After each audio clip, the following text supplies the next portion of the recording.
Hello. Hi, welcome to the stream. It's me. I'm actually a little early. I'm surprised by that. I slept very poorly last night, so I figured I wasn't going to get out of bed in time, but I did. So that's cool. Hello. Yeah. My brain is still a little foggy this morning. Like I said, I didn't sleep well last night. There was a party going on somewhere in my street. I don't know if it was across the road or if it was above me. I could not tell. All I know is that it was happening while I was trying to get to sleep, and that's never a good time. But yes, today, please ignore the fact that Stream Elements is trying to tell us that we're trying to do Lego building today, because we're not. We are playing the Great Ace Attorney. I will be finishing this game this weekend. My plan, because I saw from like my brief glimpse at a spoiler-free walkthrough that the final trial segment is split up into 2 parts. So, in theory, I can do one part today and the next part tomorrow. We may go a little further if the first part is short, but I somehow doubt that. But we'll see, we'll see. Either way, I plan to finish this game this weekend. And then next weekend, we can start on Famicom Detective Club, which I looked up. The game's about, like, I looked up on Time to Play, or Time to Beat, whatever it's called. Famicom Detective Club is apparently about 7-ish hours, so I might be able to beat that in one weekend too if I organize my time correctly. And make sure that I don't have anything else I need to do over the weekend. Which I did this weekend in order to make sure I had enough time to finish this, because I drew my comic strip last night instead of waiting until this afternoon. Big brain. It's called time management. I'm finally learning how to do it. But yes. Is that everything I needed to say before stream? I think it is. Oh, I do actually have a thing I need to do this weekend. You know that heckin' quiz show that I want to do? Still haven't gotten any other contestants. So I'm probably going to try and make like a little promo video thing. Just to try and give a better feel of what the quiz is actually going to be. Rather than just having a macho texto Twitter post and being like, trust me, bro. Hopefully I have time for that. We'll see. But regardless, let's get into the game, shall we? It's gone dark, but don't worry about that.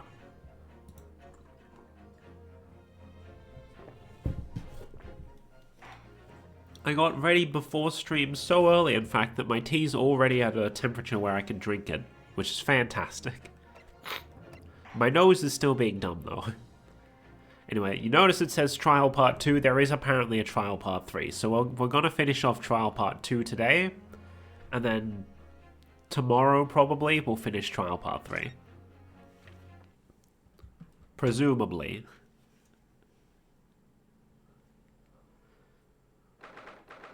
November, 9:30 a.m. The Old Bailey courtroom. Oh, we're not even having a pre-court discussion. We're just going right into the courtroom. Clang. Before we begin today, I have a brief announcement. As with the closed trial 10 years ago, some astonishing facts have come to light in these proceedings. The revelation that the well-known Reaper is actually an organization, illegally executing its own brand of justice. And the discovery that a respected yard inspector was at its heart until he himself perished in an assassination plot. Well, I say to all members of the judiciary here present on this occasion, that we will stop at nothing to uncover the whole truth behind these disturbing findings. Counsels, you will undertake this trial with the resolve to pursue the truth to the bitter end. Resolve, yes. That's my intention. That is, in fact, the title of the game.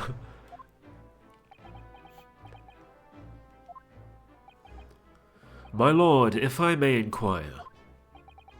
The defendant may speak. On what grounds is Kazuma Asugi permitted to continue his role as prosecutor? That's true. He was very much involved in the case. He has admitted to colluding with the victim in a plot to assassinate an innocent man. He shouldn't be enjoying the privilege of freedom, let alone leading the prosecution. I submitted a written petition to Lord Strongheart, requesting that the judgment of my transgressions be delayed by 1 day. You did what? In today's proceedings, I intend to expose everything.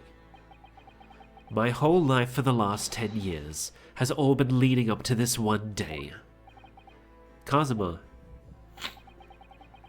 if my voices seem a little lackluster, it's because I can't breathe through my nose at the moment.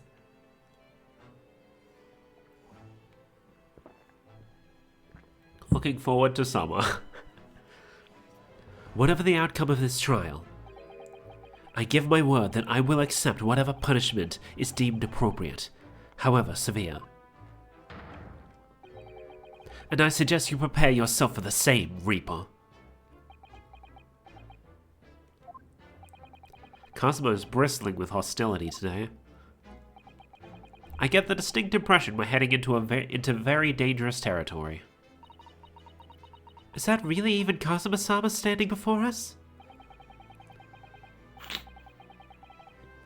As an extreme exception to normal practices, I have granted this prosecutor's request.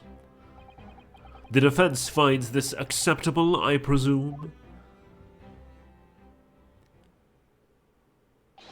Why, yes. No. He is very much involved in the case. It's a conflict of interest. Yes, my lord. In that case, in the name of Her Majesty the Queen, I hereby declare this court to be in session again.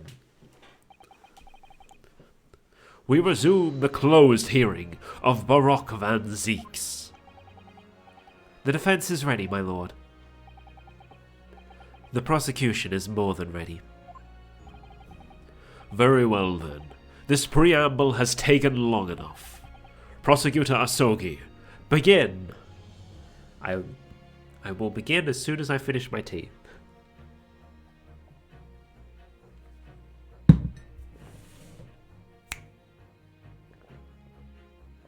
I gave a thumbs up before remembering that you cannot see my hand. Oops.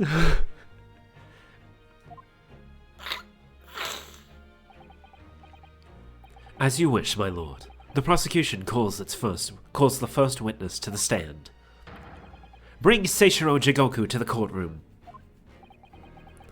At last, then, we've reached the final battle. He's putting literally everything on the line now in order to get to the truth. Come on, Ryunosuke. It's time for that steely resolve, because this is going to test it to the limit. Is he really putting everything on the line to get to the truth, or to what he believes is the truth? Because he still very clearly seems to think Baroque is, guilty. Witness, state your name and occupation for the court. So it was you who issued this, was it? Your subpoena? I did what was necessary. Well, look at what the young man has become. I didn't think I'd see the day when you'd take that tone with me, I must say. The witness will ensure his responses are pertinent to the questions asked.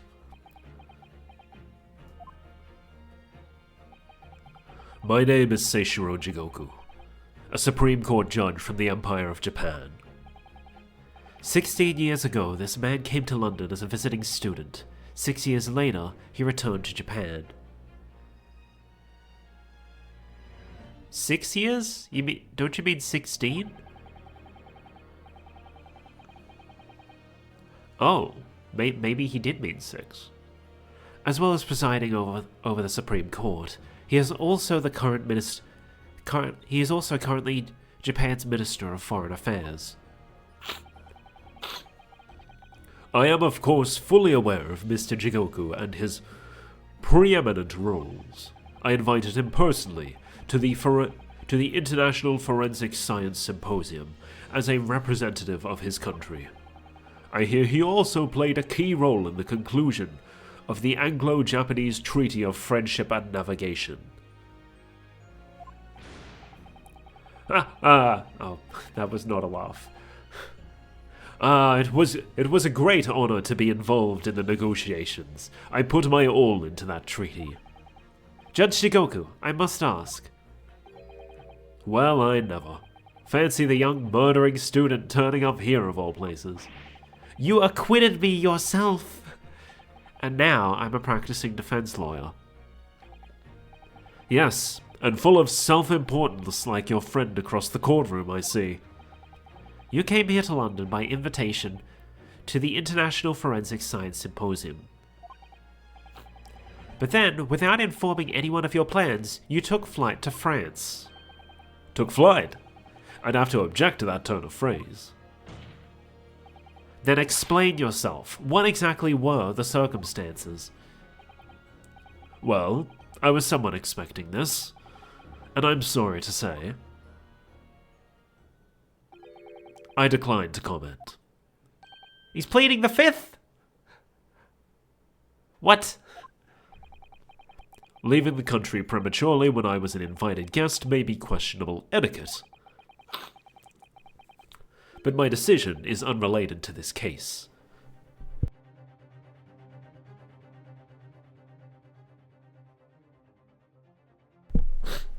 Sorry, had to sneeze. But my decision is unrelated to this case. I can't be bound to testify. Unrelated, you say? I appreciate that a respected police inspector has been killed, for which I offer my condolences. However, being an alien, I'd obviously never met the man, nor do I know the first thing about him. That is not true. You had the top of his pocket watch in your trunk.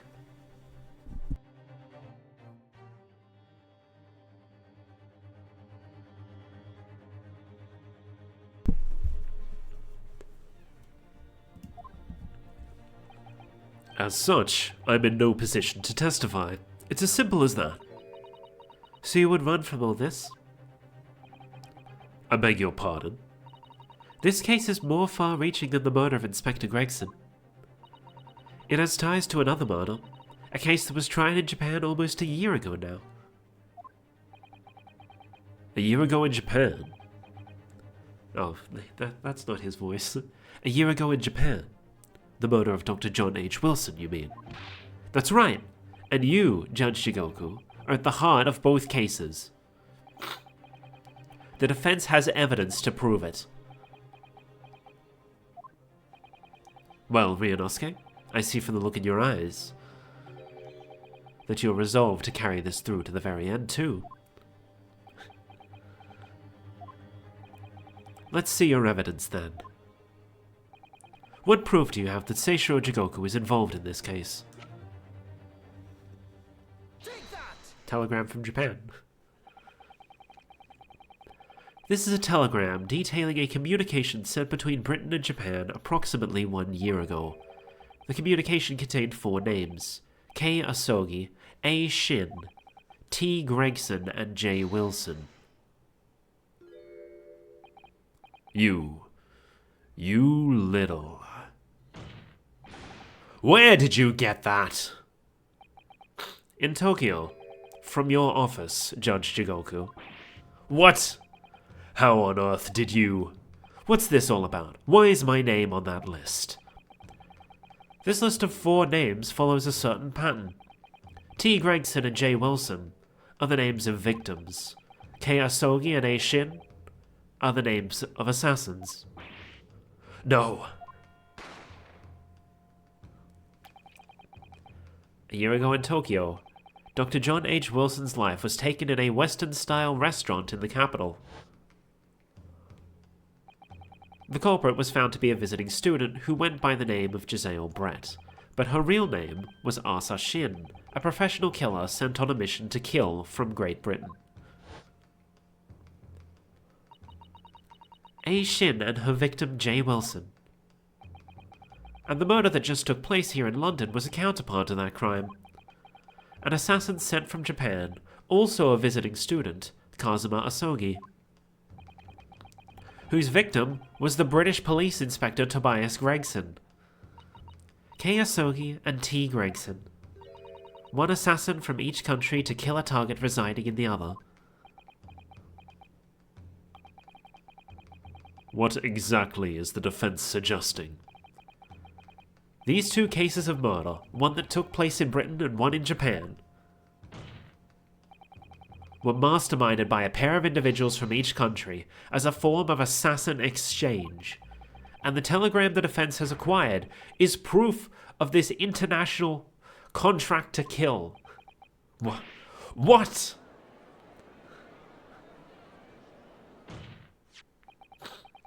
The telegram was found in your office, Judge Jigoku. In other words, the mastermind in Japan was you. I pressed the button a little too early there. Judge Jigoku, what's this all about? And you, Kazuma, you lied. During yesterday's proceedings, you acknowledged that you'd accepted the assassination mission. But the mark wasn't Judge Jigoku at all. It was T. Gregson, Detective Inspector of Scotland Yard, as shown by the name on the killing contract. Very impressive, Ryunosuke. But actually, I didn't lie. Yeah, he never actually said who the target was. He just said he accepted a job to assassinate someone. And then everyone assumed he was talking about Judge Jigoku. The name of the target I was ordered to kill never passed my lips yesterday.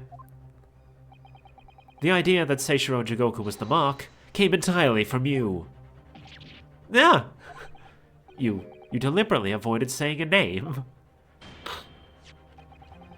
The defense claims these four names indicate some sort of international assassin exchange. I'm sure I speak for all present when I say that the very idea seems utterly absurd. Well, Mr. Jigoku, what do you have to say for yourself? His silence only goes to prove his guilt. That's not how pleading the fifth works. There's another very important point that this new development brings to light. There's now a distinct possibility that the scene of Inspector Gregson's actual murder was in the witness's cabin aboard the SS Grouse. Judge Jigoku, you have to testify now. To refuse would put you in contempt of court.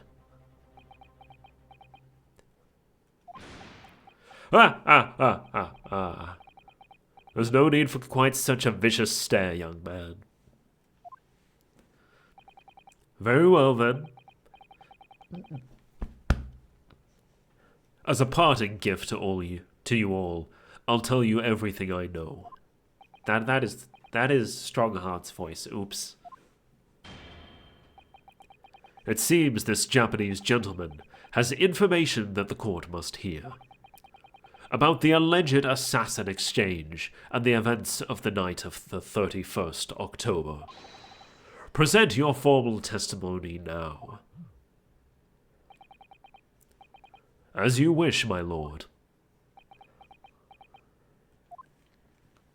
Their voices are like the same, it's just that one has a British accent and the other has an Australian one. The assassin exchange. It's true that Kazuma Asogi... Hold on. I'm supposed to have this open so I can do markers, whatever. It's true that Kazuma Asogi was assigned the assassination mission 1 year ago now. The target was Inspector T. Gregson. That was a condition of the British study tour. However, in the end something happened that meant the young man was unable to carry out his mission. On the evening in question, a member of the crew was on duty outside my cabin at all times. If there had been a shot fired, the crewman would have heard it, so clearly I can't be involved.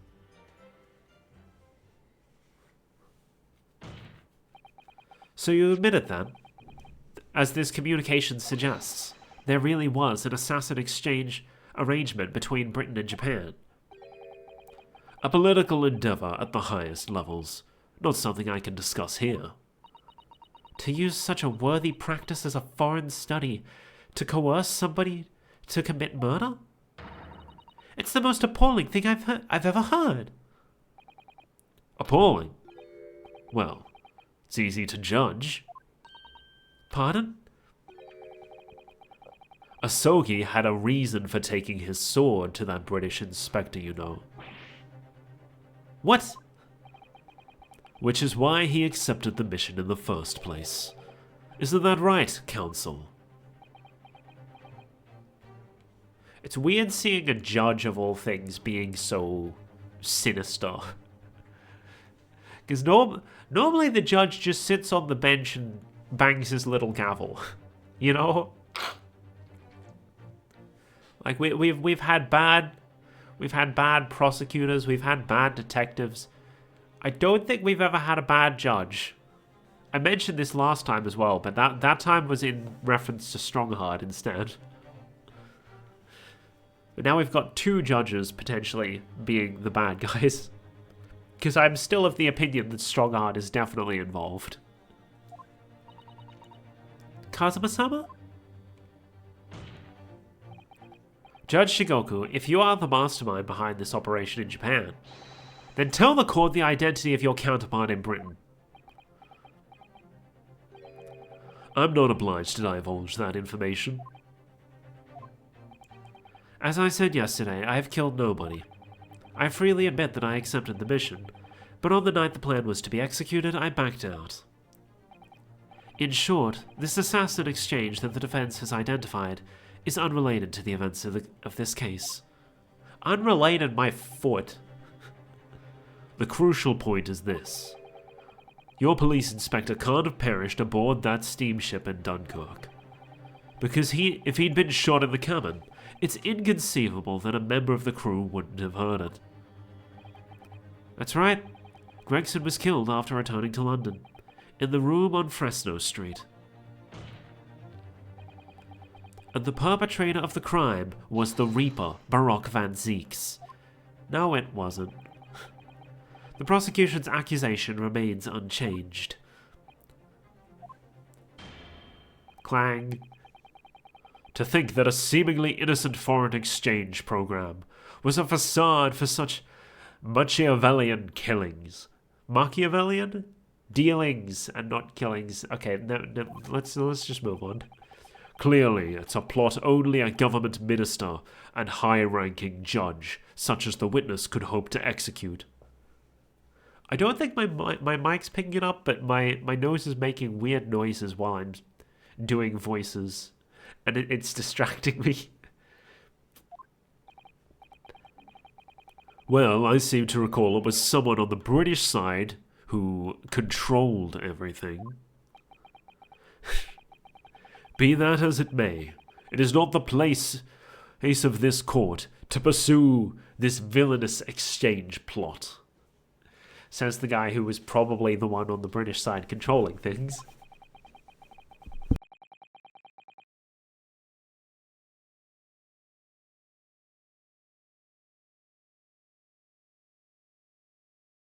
Sorry, I had to unravel a tissue.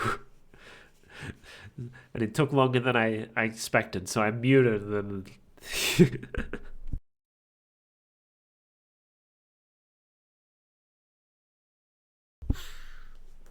Yeah, that's a bit better. I can slightly breathe again. Only for a moment, though. We are concerned only with the tangible events pertaining to the murder of Inspector Gregson. Is the defense clear on that point, Counsel?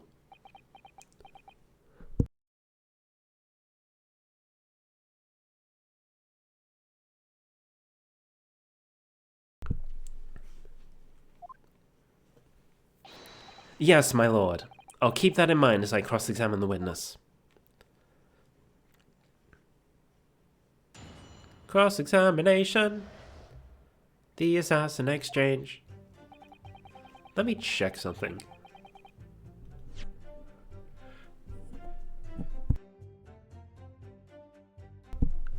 God, sneezing all over the place. Okay, so we don't have... Thanks, Sholmes. You could have, like, taken a photographic print of the bullet hole or something, but... Sure. Let's start pressing. A year ago, when Kazuma was still in Japan, then. Correct.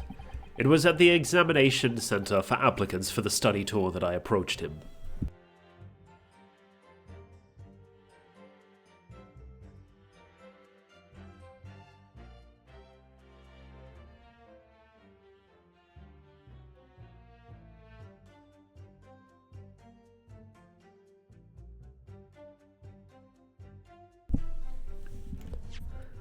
That was not the button. I picked up my controller and it pressed a button. I'll never forget it. I remember exactly what you said. You just came out and asked me forthright if I'd consider traveling to Britain on an assassination mission. Surely not.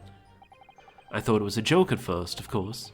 But then, it was made clear to me that if I didn't accept, I wouldn't be considered for the study tour. So you agreed to it? Just for that? I mean, I know how much you wanted to study in England, but assassination? The Empire of Japan had accepted a proposal from the British Empire at the time. An agreement to send a student from each country to the others to deepen cultural understanding and friendship. But behind the scenes, the chosen students were to be given assassination missions. I had no choice but to accept the proposal that originated from my British counterpart. Why? Why didn't you expose the plot there and then?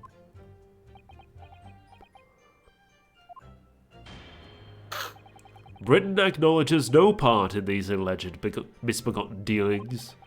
I advise you not to make spurious allegations, Foreign Minister Jigoku. As a witness, I am bound to tell the truth, my lord. Anyway, I picked Asogi and explained the details of the plan to him. The target was Inspector T. Gregson. That was a condition of the British study tour. I didn't need to read that out again. Why Kazuma? Why did you pick him as the assassin? He was the most capable of all the applicants. And in addition, I knew his desire to travel to Britain was very strong. In fact, it was almost more than a desire. It was his whole purpose in life. Yes, as his best friend, I can certainly attest to that. The way he threw himself into his studies, the way he pursued becoming qualified as a lawyer. It was all ultimately for that one single goal of being accepted on a study tour to Britain. And of course, we know the reason behind that.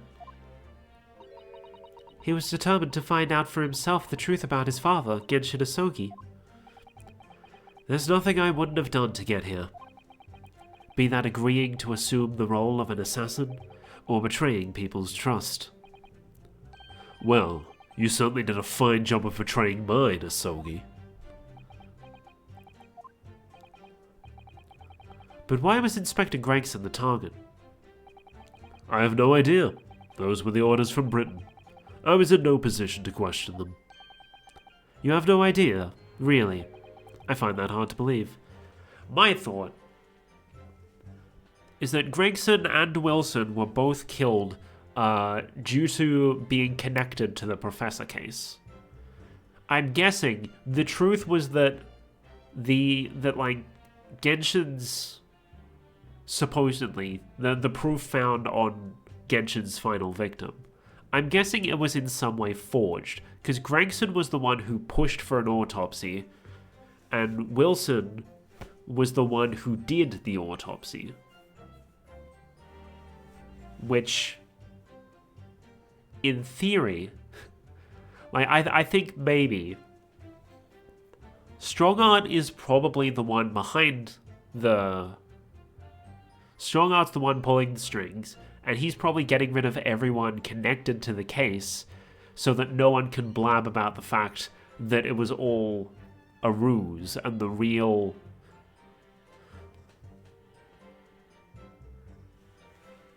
The real professor was never caught or something like that. That's my guess at this time. Oh, do you? Judge Shigoku was once a visiting student here in Britain himself, of course. Perhaps he has some connection with Inspector Gregson from that time. The defense really ought to catch up. With what? With the fact that the assassin exchange has absolutely nothing to do with the case under scrutiny here. Yes, we've already admitted to recruiting Asogi. However, in the end, something happened that meant the young man was unable to carry out his mission. I presume you're referring to the incident that occurred during Kazuma's passage to Britain in January? The awful tragedy that took place on the steamship? Word arrived at the ministry some 2 weeks after the ship's departure from our shores. The visiting student had been killed, but his body had somehow gone missing in Hong Kong. The news was wired to me from a detective I'd placed on the ship to accompany the assassin. Obviously, Kazuma didn't actually die at all, but he did lose his memory, including all details about his special mission. Did you not consider dispatching another assassin at that point? That wasn't possible, simply because that black-clad young student over there had already put himself forward as Asogi's replacement. And there was no way to stop him from reaching Britain. Ah. My hands were completely tied. So Mr. Sholmes' strategy worked perfectly. He predicted everything that would happen. Months later, my memory returned. But I'd never intended to go through with the assassination mission anyway. So you were playing me right from the outset, were you? I'd sooner be guilty of that crime than taking someone else's life. I was prepared to do whatever I had to in order to get myself here to Britain. This line of questioning has gone on long enough.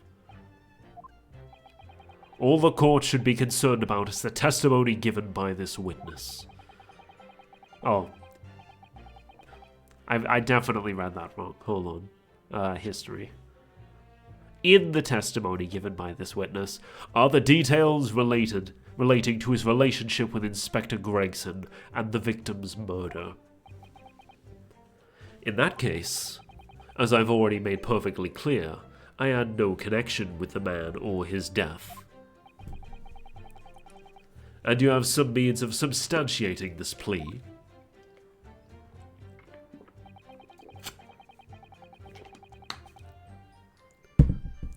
On the evening in question, a member of... Oh, I've already read this. Outside your cabin in the first-class area of the SS Grouse, you mean? Yes, that's right.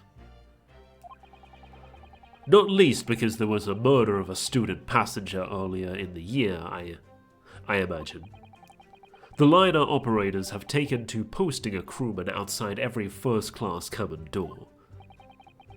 I can confirm the presence of the crewman guard myself. What do you mean?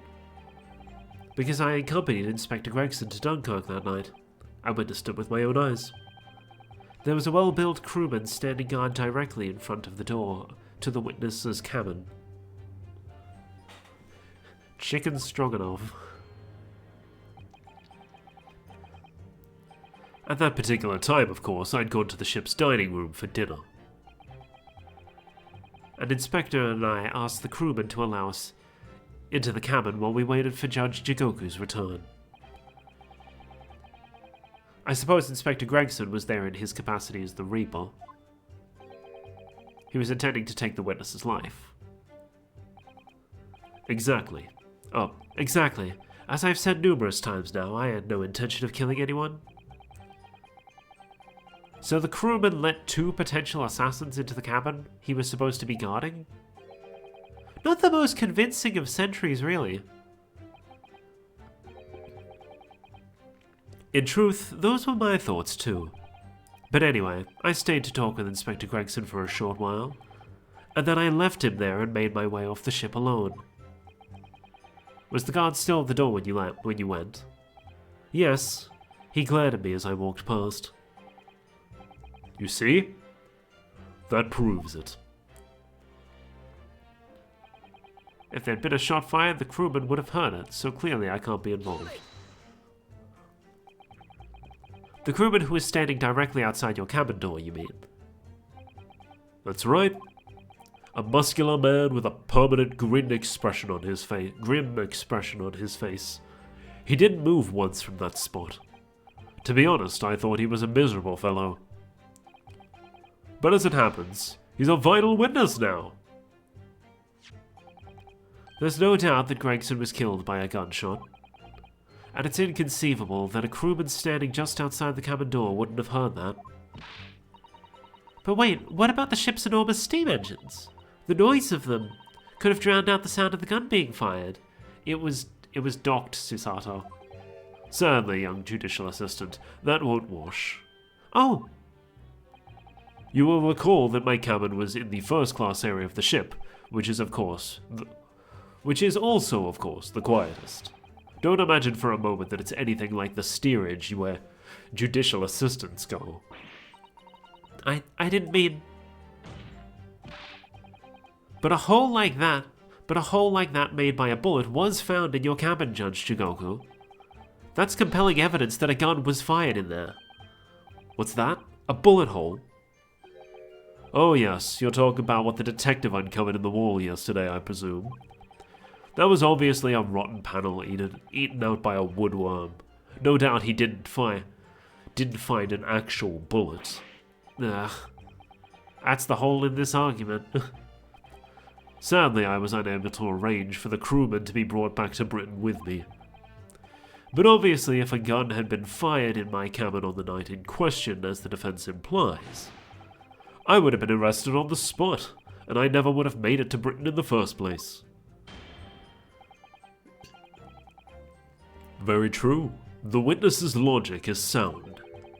Since no gunshot was heard from the witness's cabin on the night in question, we must assume that the witness is telling the truth. I'm glad you've seen sense, my lord.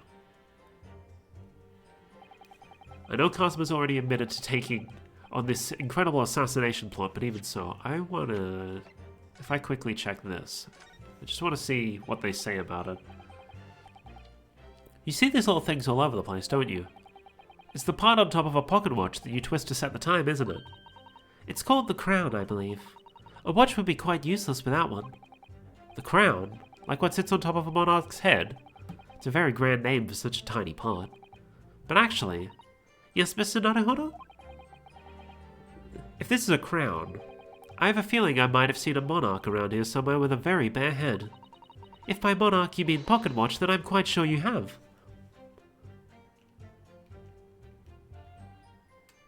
So then do we check the pocket watch again? Or is it just like, it's implied, but you don't actually get the evidence? Get it in your evidence. What do you think, Miss Susato? I feel sure I know exactly what will fit here. Really? I was just thinking precisely the same thing.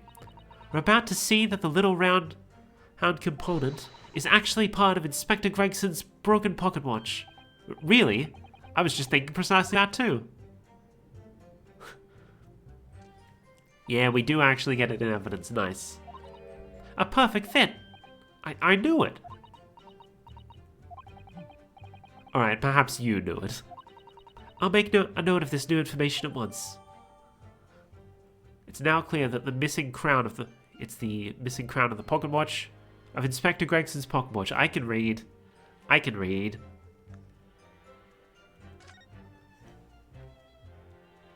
Unfortunately, that doesn't necessarily prove anything right now, because Kazuma has already admitted that he and Gregson were in the room. But it will probably come into play later because it was specifically found in his clothing trunk. Does it actually say that, or is it just in his cabin? Just in his cabin, okay. I know Kazuma's already admitted to taking on this incredible assassination plot, but even so, hearing it confirmed by somebody else is still a real shock. It's unforgivable, using Kazuma-sama's feelings to manipulate him into agreeing to such a despicable plan. But I think Kazuma manipulated Judge Jigoku too. He completely double-crossed him. Oh dear. It's hard not to see that as a stroke of brilliance on Kazuma-sama's part. One way or another, though, Gregson ended up dead. I really think that the murder must have happened aboard that steamship. So you mean Judge Jigoku must be lying? I know I shouldn't let my emotions cloud my judgment, but you must destroy him, Mr. Naruhodo. Let's go!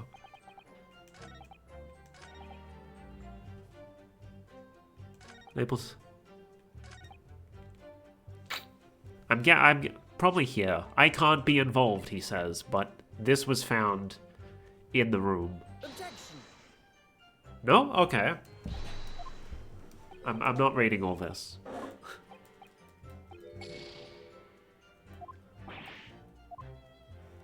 Okay. Well then. I was thinking because he said there, clearly I can't be involved. But he was involved, so this is the oldest one, so we'll save here.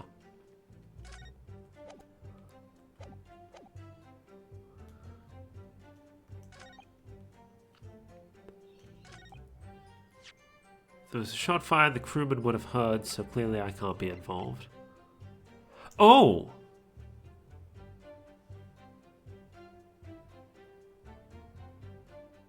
Well, let me check. All crew members are to assemble on the main deck. I think probably here. A member was outside my cabin at all times. Are you sure about that? Because there was an evacuation drill. Objection. Haha! Yes, as the court has heard, there was a crewman posted outside Judge Jigoku's cabin. However, we can be sure that, contrary to the witness's claim, the guard wasn't there at all times. What? I have here a notice of a particular event that was scheduled to take place aboard the steamship on the 31st. What? Where did you get that? It's evidence gathered by Mr. Herlock Sholmes. You were acquainted yesterday, if you remember. Herlock Sholmes again. According to this itinerary, after leaving the port of Dunkirk at exactly 10 PM and for a period of 20 minutes, all crewmen of the SS Grouse were to gather on deck for an evacuation drill. All crewmen were away from their posts? And during that 20-minute interval, of course, any gunshots emanating from your cabin would have been heard by no one.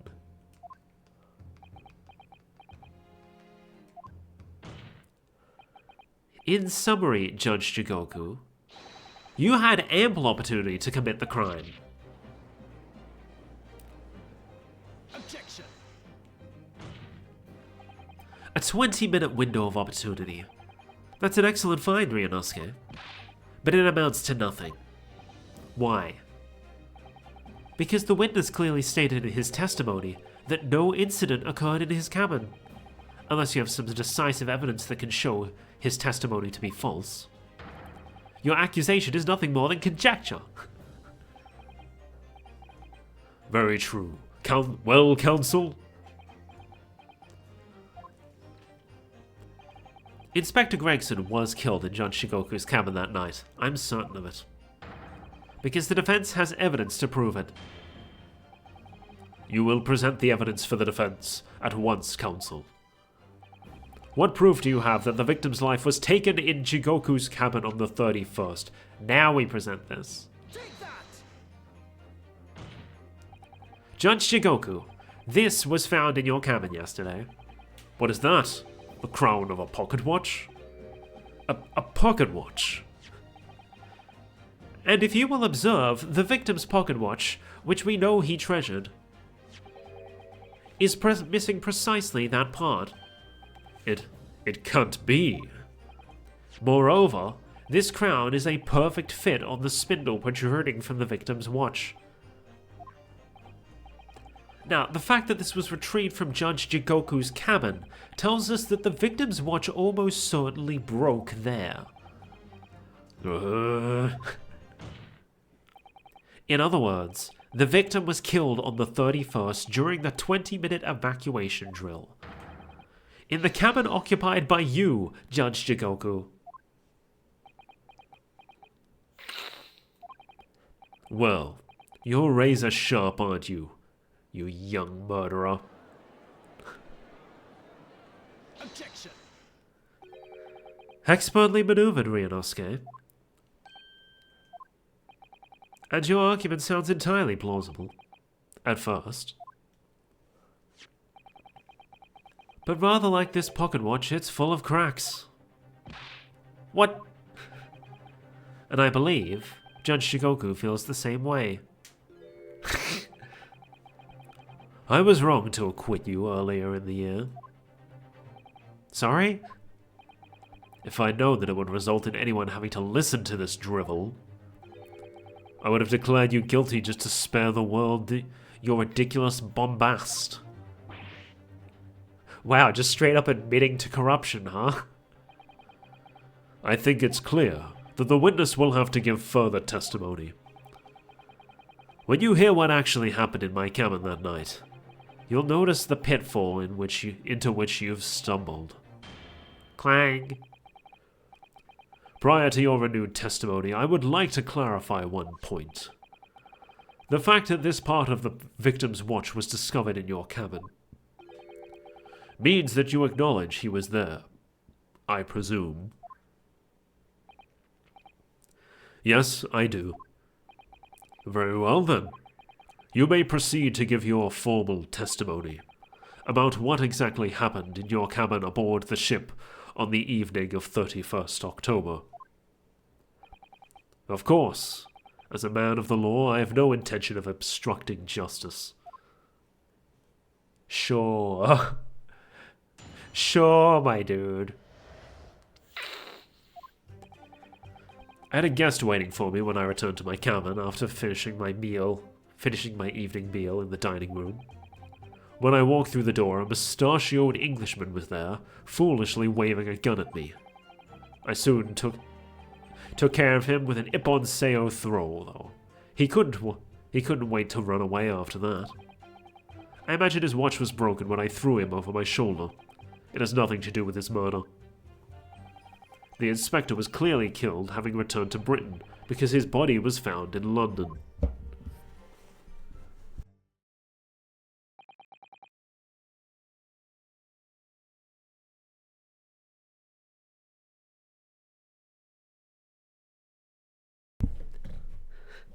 Sorry, I have to keep muting to try and clear my nose just a little bit.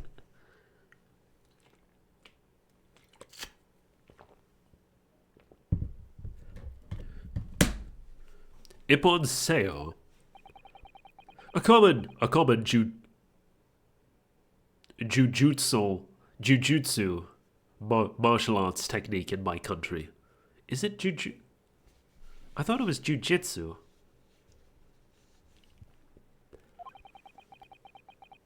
I was careful not to use too much force, but the man obviously landed too heavily for his watch to take. So, Ryunosuke Naruhodo, I imagine you see the flaw in your logic now, can't you? What?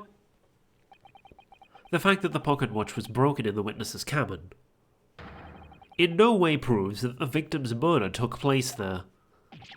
Ah! I've no doubt the inspector intended to kill me, but he didn't manage to pull the trigger. Yes, because he was merely the tactician, not the Reaper's hand of death. Well, the testimony appears to make perfect sense, as far as I can tell. Let me express my deep gratitude for your understanding, my lord. But if this testimony holds, Judge Shigoku will be deemed to have had no involvement in the case. Well, counsel? I really see no reason for wasting precious court time here on a cross-examination.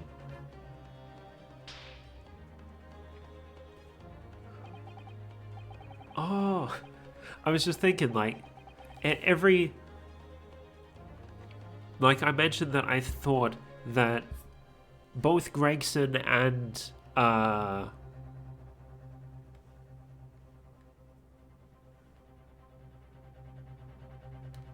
both Gregson and Wilson were involved in the Professor case, and they were both killed in this assassin exchange. You know who else is getting dealt with in this case? The prosecutor of the Professor case, Barack Van Zeeks, who is the defendant of this case, and would be sentenced to death if he were found guilty. He's really just taken out everyone. The only person not being taken out by this case is Dr. Seath. And, like, she got taken out by an earlier case through complete accident. I'm sorry, my lord, but the defense has a right to cross-examine, and I don't intend to squander that. You're an embarrassment to your countrymen, not knowing when you're beaten. In that case, proceed, Mr. Naruhodo. Okie dokie.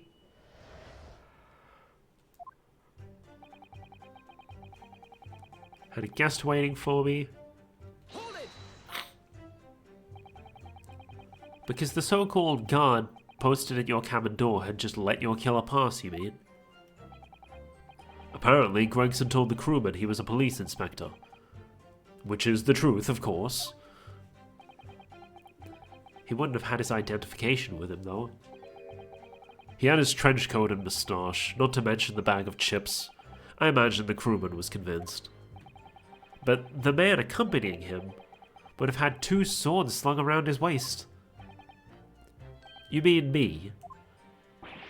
Who else? Yes, that's true. You would have hoped the sight of a few swords might have set off alarm bells in the guard's head. The point is, I left the cabin before its occupant returned, and I immediately disembarked the ship. Certainly. All I can tell you is that only the inspector was waiting for me when I arrived back at my cabin. And you entered without any inkling of suspicion. That's right. None whatsoever. When I walked through the door, a mustachioed English... Oh, I already read that out. Obviously, you're talking about Inspector Gregson. Yes, though at the time I didn't know the man's name. There was no time for introductions. I value my life over manners. By which you mean that the inspector was there to assassinate you, I suppose. That was certainly the impression given by the gun pointing in my direction. But I've never seen the muzzle of a revolver shake about so much in all my life. Anyone would think the man had never shot somebody before. Believe it or not, most of us haven't. Anyway, there was no time to call for help of the crewman at the door, so I dealt with the man myself. Soon took care of him with an Ippon Seo throw. I'm probably pronouncing that wrong, actually. Even though the man had a gun, that was a very brave move, wasn't it? Ha ha ha ha. My Ippon Seo is faster than a bullet, I assure you. But surely all that commotion caused the crewman to come in, didn't it? Yes, of course. He busted immediately without knocking. The inspector hurled himself at the stocky fellow and just managed to slip past him to make his escape. The outstanding guard does it again. Luckily, there aren't many situations I can't get out of with a quick Ippon Seoi throw. Man, Mr. Stroganoff is heckin' useless. Hold it! The crown snapped off and the glass covering the face of the watch was cracked. Preferable to the man's head being pulled off or his spine cracking, wouldn't you say? This isn't Mortal Kombat, my dude. Not that the man was spared for long. A bullet to the chest soon saw to that. But the point is, the broken pocket watch doesn't prove that the murder took place. Absolutely not. All the watch proves is the power of my jujutsu throw. Whatever you say, it doesn't quite ring true that no shot was fired in the cabin. Because there was an obvious bullet hole in the wall. Ha ha ha ha. What are you talking about? That's what the star of your lowbrow detective stories told you, is it? Well, I don't care for such fiction. Haven't you worked it out yet, you little stripling? No murder took place in my cabin. Spectre was clearly killed having returned to Britain because his body was found in London. But there's no evidence that proves the victim ever returned to London alive. Just take a moment to think that idea of yours through now, stripling. What? If the inspector was killed on the steamship in France, how on earth could he have gotten back to Britain? When people die, their bodies remain at the same spot. It's a devil of a thing. Well, then, obviously the culprit must have moved the body. How exactly? Carrying a corpse off a ship in your arms would raise a few eyebrows at least, don't you think? Well, yes, that's true, but... All passenger luggage is inspected when it is unloaded from arriving vessels. And I would like to think the border police would query the corpse of an English gentleman as hand luggage. If the murder had taken place aboard the ship, you would imagine the body would have been disposed of at sea. There would be no sense in risking being caught attempting to transport the body back to Britain. Let's kill that idea then. But perhaps not. Mrs. Sato? We've heard that the first-class passengers were under constant scrutiny by the crewmen posted to guard them, which would mean that the culprit had no opportunity to dispose of the body in the sea. Yes, that's true. So transporting the body to Britain may have been the only viable alternative. Dear me, you really are new to this, aren't you? I thought I'd been perfectly clear, but it seems I'm still going to have to explain it in words you can understand. I think I ought to alter my testimony, with your consent, of course, my lord. I have no objection. State your amended testimony now. I shouldn't have made these voices so fucking deep. There's no possible way I could have transported the victim's corpse back to Britain. Are you sure about that? Because as we can see, in this here photograph, you've got a giant fucking trunk that can fit a person. Objection! As we saw yesterday when it fit you. There's no possible way you could have moved Inspector Gregson's body, you say? I would say the opposite is true. And what's that supposed to mean? Far from being impossible for you to do, the transporting of Inspector Gregson's body back to Britain is something only you could do. What are you talking about, Ryunosuke? As well as being a judge, Mr. Jigoku is also Japan's Minister of Foreign Affairs. Which means he's exempt from having his luggage searched when he enters the country. I didn't know that. We learned that when we first met you upon your arrival in London. Yeah, I didn't remember that, lol. Well, all those passport checks and luggage searches at the border took rather a lot of time. I must say, I'm very envious of your ministerial status. You didn't have to go through any of that, did you? I knew you were jealous. Ha ha ha ha. Well then. I presume you recall this, Judge Jigoku? It's a photograph we took in the foyer of the hotel to mark the occasion. The court will note you have with you your large travel trunk. Large enough, in fact, to have a corpse inside. Mr. Naruhodo, surely you're not suggesting... I'm afraid I am, yes. 3 days ago, when we were chatting innocently with the new arrivals from Japan in the hotel, the body of Inspector Gregson was just meters away from us, inside Judge Jigoku's trunk. Let's go! Clang clang. Order! Order! Order in the court! I'm skeptical, counsel, that a grown man's body could fit inside even the largest travel trunk. It could. Because I happen to know that the witness himself, a man of considerable size, fits inside the trunk. And verifying that would be extremely simple, wouldn't it, Judge Jigoku? But inside his trunk? How horrifying! And after we'd spoken with you at the Great Waterloo Hotel, you had the opportunity to visit the apparent scene on Fresno Street, taking your trunk with you in a cab to deposit the inspector's body. I don't have to listen to this nonsense. Dr. Gori, the coroner who examined the body, has confirmed the possibility. She has acknowledged that there are signs that steps may have been taken to disguise the true time of death. The onset of the body's decomposition could have been delayed by storing it in a refrigerator. Counsel, as I remember explaining yesterday, refrigerators of the requisite size are few and far between. Yes, I'm sure they are, but one place they're certainly found is on large ocean liners. Such ships are equipped with electrically refrigerated cold rooms to keep food fresh on their long sea voyages, and the SS Grouse is no exception. Professor Mikitoba told me about it only yesterday. Well, Judge Jigoku? Just like I said. However much you prolong this debate, you can't eliminate the truth. All the evidence points to you being the killer.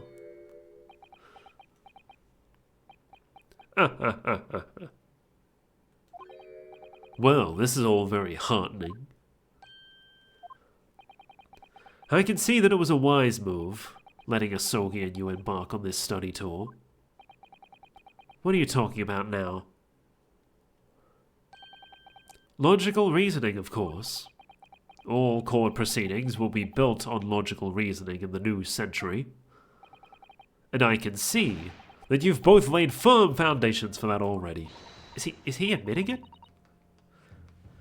Judge Shigoku, please, stop diverting attention from the issue at hand. The defense has made an accusation against you. How do you respond? Respond? There's really no need for me to respond, is there? Why ever not? Because before you can even begin to answer the question of where the victim was killed, you must first establish one key fact. Where was the victim killed? What? Before you can even begin to answer the question, when the victim was killed. Where was the victim killed? It's quite logical. The actual scene of the crime. The prosecution's stance is unaltered. The killing took place on Fresno Street when the gunshot was heard. As the accused, Barak Van Zeek shot the victim at point-blank range. Since no tangible evidence exists to disprove the prosecution's claim at this time, the defense's deduction amount to little more than an elaborate fairy tale. I'm afraid that's how the logical reasoning the British are known for really works, young stripling. But what if we had evidence?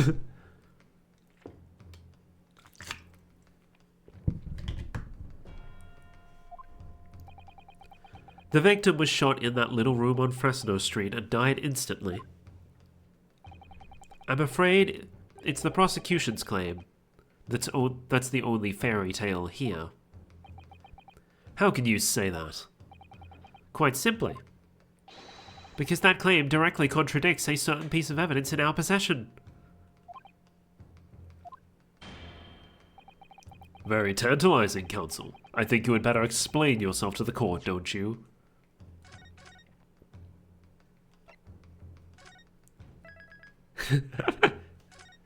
Just in case.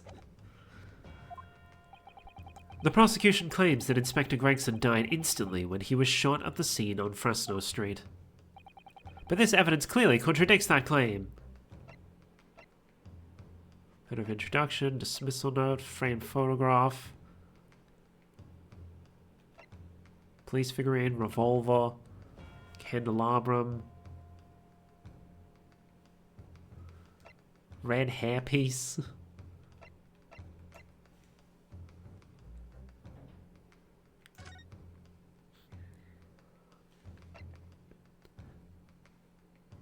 Resulting in instant death.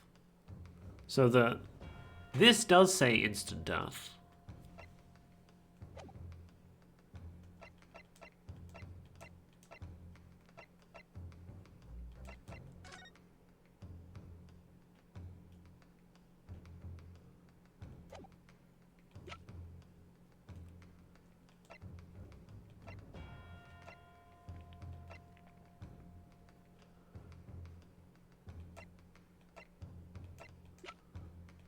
I don't know.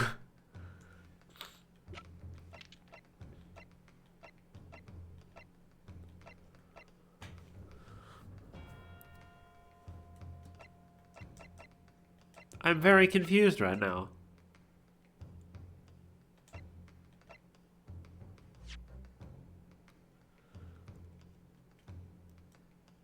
Was shot in that little room on Fresno Street and died instantly.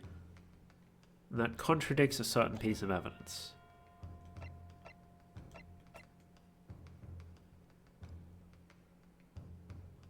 Is it because he's curled up in a ball? Take that! Yeah, let's go. A photograph of the victim in the very location you claim he wasn't killed. Yes, but the point is the posture of the body itself. Let's go, I figured it out. Yeah, baby. Yeah, baby.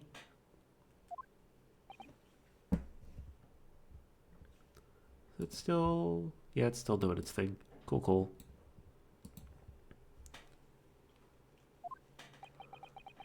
If Inspector Gregson had been shot there in that room, it's out of the question that his body would have been curled up in a ball like that.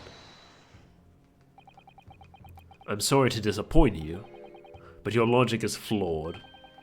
He could easily have adopted that fetal position due to the pain of the shot, which subsequently proved fatal. I'm sorry to disappoint you, Judge Jigoku, but it's your logic that is flawed. What? According to this autopsy report, the victim died instantly. He would have felt no pain, much less have been able to draw himself into that position. Ah! Which begs the question of why the victim's body is curled up in that way. Though the answer should be abundantly clear by now. You're suggesting...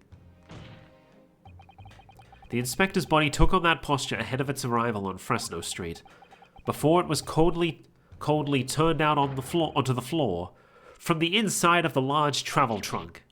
No, you're quite right. The shape of the body looks exactly as if it had been kept in a confined space. Judge Shigoku, present your trunk for examination. I believe it's very possible that it will contain traces of the victim's blood. Ugh.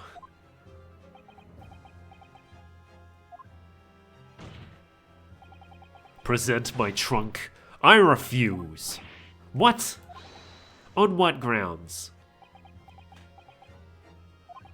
I'm the Minister of Foreign Affairs from the Empire of Japan. I shouldn't have to put up with this treatment just because of some stripling's baseless accusations. In other words, Judge Jigoku, there is blood in your trunk. I decline to answer that. As the Minister of Foreign Affairs, I have privileges that allow me to... At this moment, you're not a government minister. You're a witness in a trial in Britain's highest court. I don't care who you are or what your status outside this courtroom might be, but you will not withhold information. Let's go. Nothing is more important than the truth.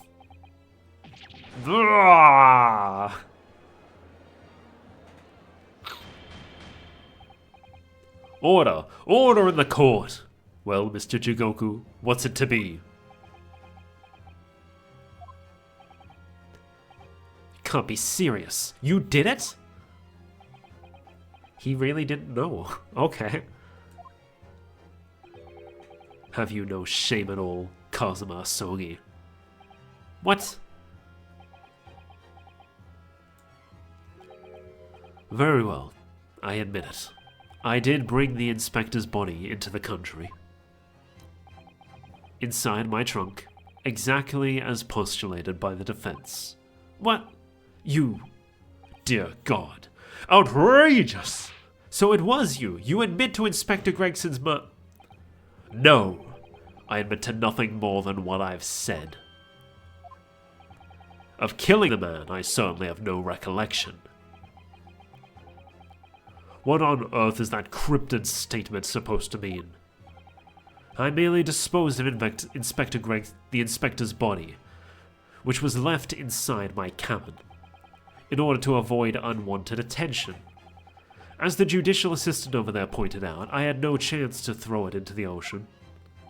So, I decided my only option was to bring it into Britain with me and dispose of it somewhere else. You can't still deny it. If you didn't do it, then who on earth did kill the man?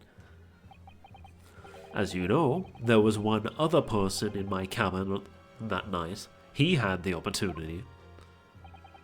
And moreover, he'd already accepted a mission to take the inspector's life. Oh.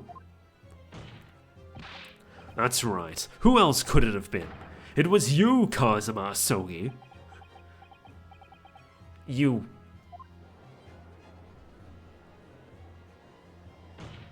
This is why we shouldn't have let him keep prosecuting this case. It's a clear conflict of interest.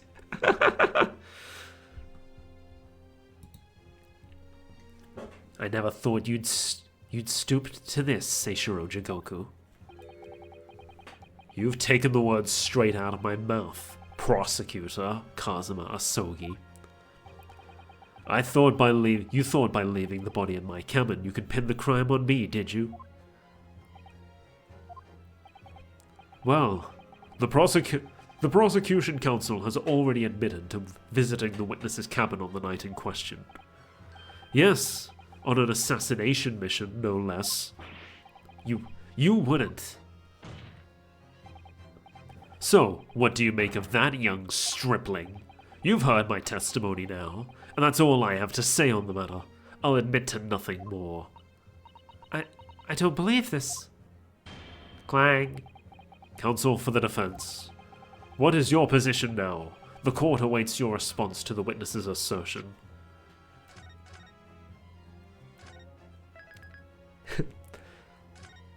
Gotta save.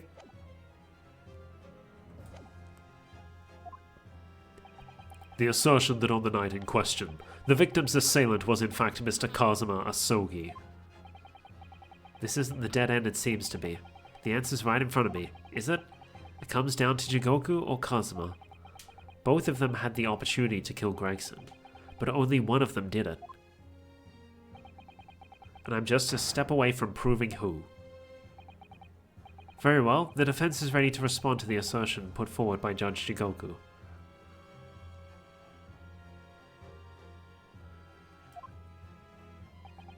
The idea that the victim's murder could have been committed by Prosecutor Asogi is...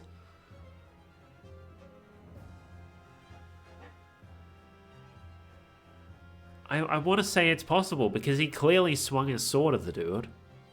And he is a member of British law enforcement at the moment, part of the judiciary, so he had a gun that could match the bullet wound. I want to say it's possible.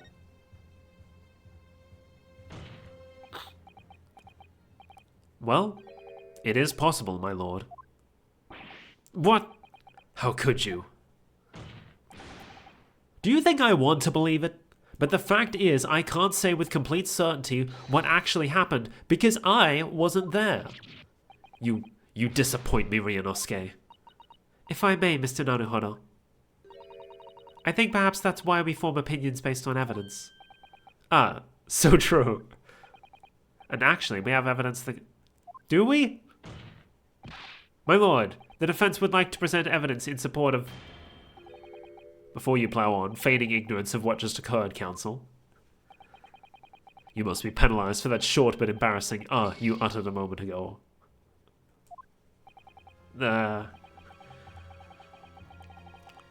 Really thought I could just brush past it if I was quick enough. I did make a save, but I'll keep going. We will accept the penalty. Never mind the penalty, Mr. Naruhodo. The truth is all that matters. Judge Jigoku, let me remind you of something you said only a few minutes ago. You claimed that logical reasoning is the future of the judicial process. It is, no question. Well, logical reasoning can prove something here. Namely, that it would have been impossible for Prosecutor Asogi to commit the crime. What?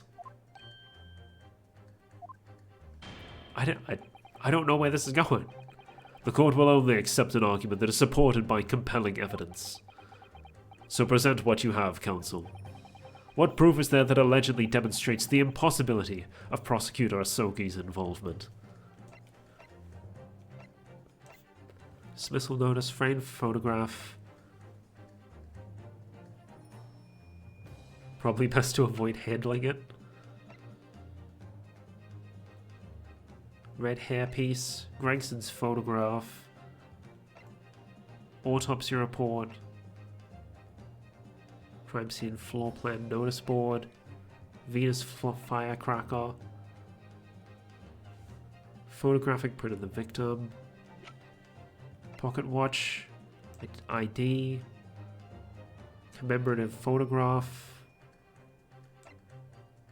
the Asogi papers, Gregson's trunk, passport,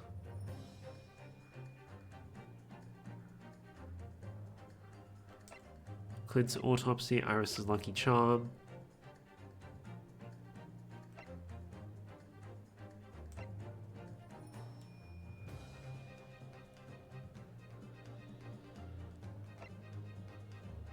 I don't know.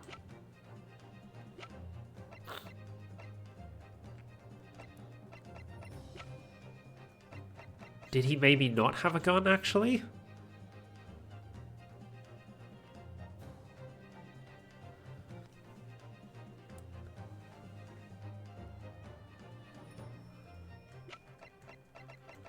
Is it because it's because he used the sword? So clearly he couldn't have also used a gun. I don't know. Take that! You're making the evidence weep here, Ryunosuke Naruhodo. Sorry? Every piece of evidence has a role to play in arriving at the truth. They're not playthings you can toss around out in the courtroom for entertainment. Ah! Never mind the evidence. You're about to make me weep here, Mr. Naruhodo. Oh no, I can't upset Sisata-san, or I'll end up being upset too. We know that a member of the crew was on sentry duty outside the first-class cabins nearly all the time. So as long as the guard... Okay. That very much narrows down when the crime could have been committed. Well, he basically spelled it out for us. It's the evacuation drill. This itinerary for crew members of the SS Grouse, my lord. This is conclusive proof. An itinerary? How does that prove anything? Judge Shigoku, the moment you acknowledge that you found the victim's body in your cabin, this itinerary suddenly became much more significant. What? Why? On the night in question, as always, a crewman sentry was on guard outside your cabin door. As long as he was there, nobody could have fired a shot inside the cabin. Absolutely, because it's inconceivable that the guard wouldn't have heard it and come to investigate. So that tells us that the crime must have taken place when the guard was elsewhere. And that narrows it down to the 20 minutes just after 10 o'clock, as indicated on the itinerary. Yes, I see no flaw in your reasoning so far. But the crucial point is when the evacuation drill took place. The steamship had already put to sea from the port of Dunkirk. Ah, yeah, it does say that, doesn't it? Following departure from Dunkirk. Now, clearly the murder could only have been committed by someone who was aboard the vessel at the time. I didn't even think of that. But Prosecutor Asogi stated in yesterday's proceedings, I didn't come to Great Britain to take anyone's life, so I left Gregson and disembarked the ship. I spent that night at a boarding house in town and returned to England the following morning. Which I am sure the court will agree is conclusive proof that Kazuma Asogi couldn't possibly have carried out the killing. Yeah!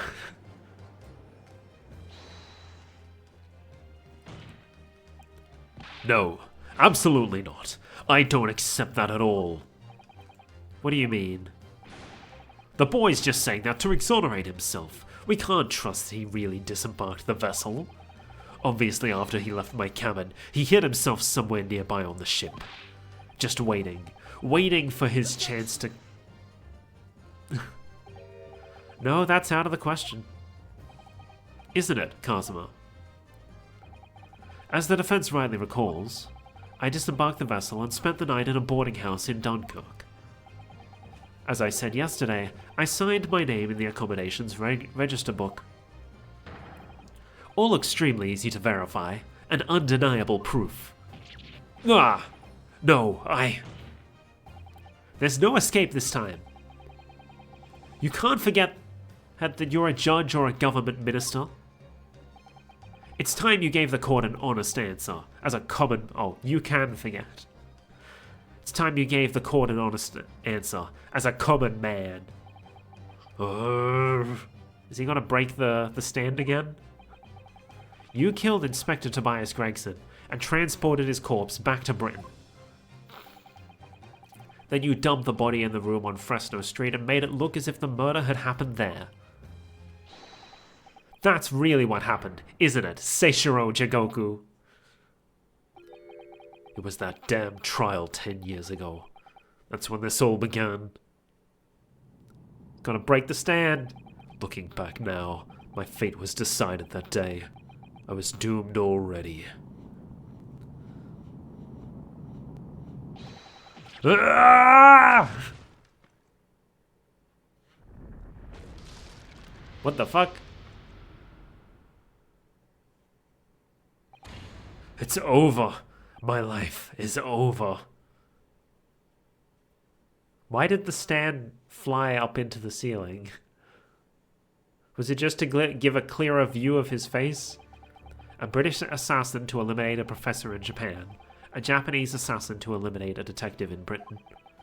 Both assassins will use diplomatic immunity to evade conviction and return safely to their homelands. Oh, that was supposed to be him saying that, I guess. The assassin exchange request arrived from Britain about 1 year ago. I thought though it was hardly a request, it was a demand. And for that, you decided to recruit Mr. Asogi.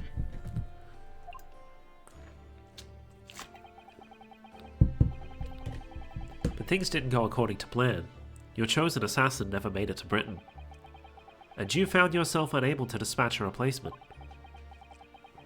Because I was already on my way to Britain at the time in Kazuma's place. And that left me with only one option for carrying out my obligation. To eliminate the mark myself, personally. Of course, there was but a single opportunity for me to do that. The International Forensic Science Symposium, I presume. That's right. I decided it would be safest to carry out the plan before my arrival in Britain, so I enlisted the help of my British counterpart, and made arrangements for a pretext that would take the inspector to Dunkirk. To lure the man in, he was given a sham mission by the Reaper. What? The Reaper? But there's only one person who could have done that. The mastermind of the entire operation. The Reaper himself. Ah! So, that means that the assassin exchange was... It was all planned by the Reaper. Well, duh. Asa Shin was involved. I'm not at liberty to say anything about my British counterpart. Anyway, the inspector accepted the Reaper's mission and dutifully infiltrated my cabin on the steamship, but it was all a trap designed to lead him to France and his own death. Oh, how awful.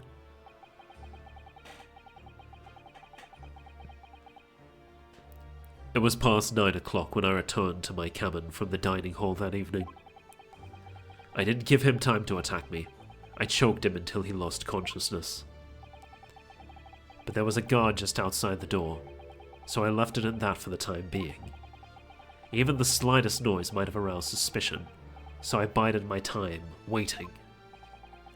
For the 20 minutes after 10 o'clock.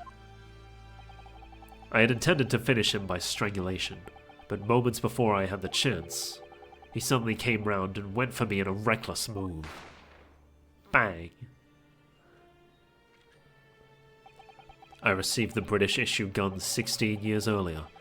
Oh, that's how the gun is involved. Being a member of the judiciary as a visiting student, I never imagined I'd have to use it for something like that. So the revolver belongs to you, does it?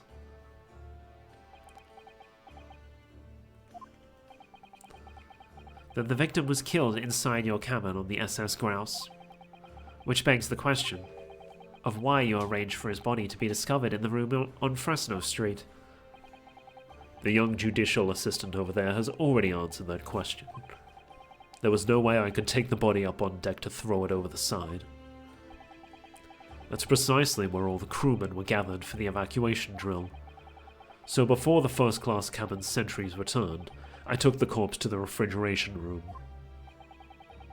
Then on arriving in Dover, you concealed the body in your trunk in order to smuggle it past the border police. I knew I needed to take steps if the police were to be convinced when the body was found in London. In that case, you must have known. You must have had intimate details of Inspector Gregson's intended schedule. Yes, my British counterpart sent me everything I needed to know. The inspector was due at Fresno Street on 5 o'clock that afternoon, in order to meet a man by the name of Hugh Boone, from whom he would take back his police identification. Ah. I decided that man would be the perfect person to set up as the culprit. So I took a hackney carriage over there with the body still in my trunk. That must have been just after we took this photograph with you at the hotel then. Yes, I wasn't expecting a welcoming committee. I was more than a little nervous. On Fresno Street, I spotted a young girl selling firecrackers. Miss Venus, of course. I conceived the candle trick there and then. So I donned a simple disguise and approached the girl to buy enough firecrackers to replicate a gunshot.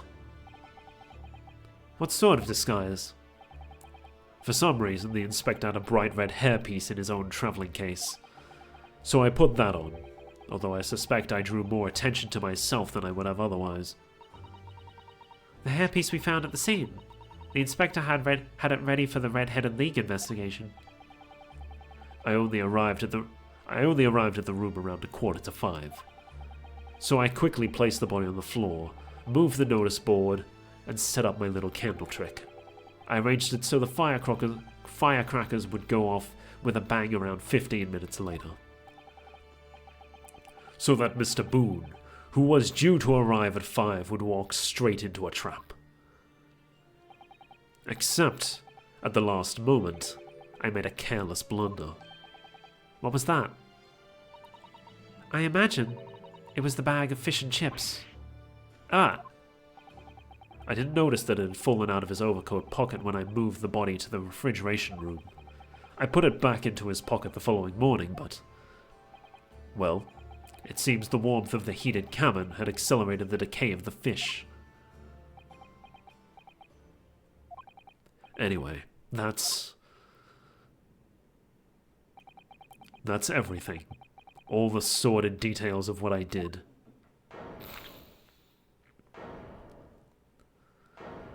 But the case still isn't over. We need to find the Reaper.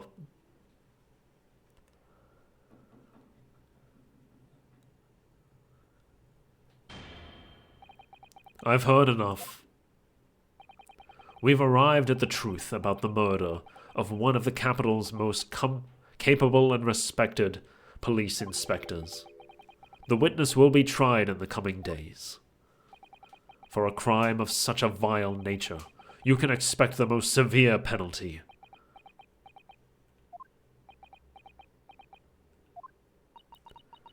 An exchange of assassins. What a foolhardy idea. Mr. Jigoku, one last detail. Who was your counterpart in Britain? Who was the mastermind behind the assassin exchange? Nothing you say now can make matters any worse for you. Just tell us. Enough! I've already told you that I cannot say. Even though as things stands, you may very well never set foot in your homeland again? What are you waiting for? Can't we get this over with now? It's finished. All of it. I'm finished.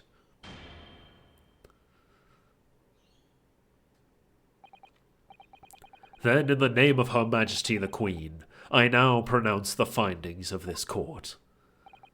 This man before us has admitted to the willful murder of Tobias Gregson.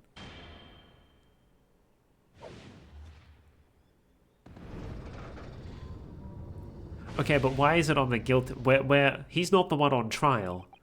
Seishiro Jigoku, it is the opinion of this court that you should be found. He's not the one on trial right now, though. And may I remind all those present of the strict confidentiality demanded by this closed court.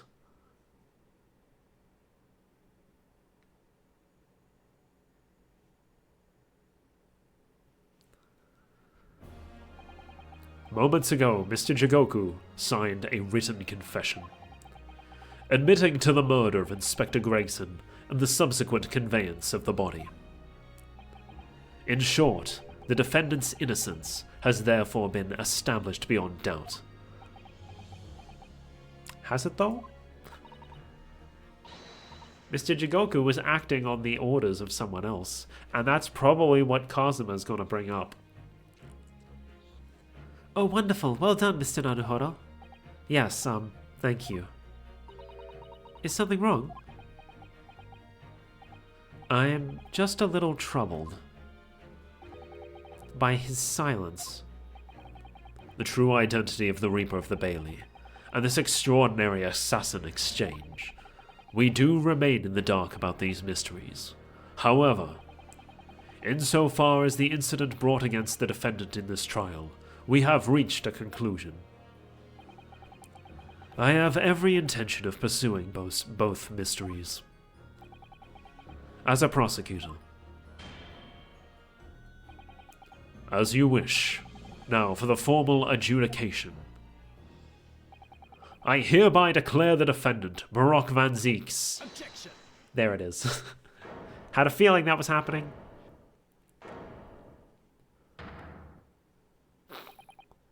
The prosecution calls for adjudication to be deferred. Counsel. The accused's innocence hasn't been fully established at all, and therefore it would be wrong to deliver a verdict at this time. That is the prosecution's unwavering position. What? But Judge Jigoku has already confessed. Nevertheless, Baroque Van Zieks has committed crimes for which he must be punished. Well, it would appear you have information that the court needs to hear, Prosecutor Asogi. Certainly, the murder of Inspector Gregson was actually carried out by Seishiro Jigoku. But it's clear from the witness's testimony that he was coerced into complying with the plot, into the sick, merciless assassin exchange. That may be true, but... So what I want to know is who coerced Jigoku? Who was pulling the strings? The victim went to France having been ordered on a mission for the Reaper, only to be murdered. In other words, the mastermind behind the assassin exchange is someone in a position to give such an order. As we've already established, the Reaper himself. Well, certainly. That would appear to follow.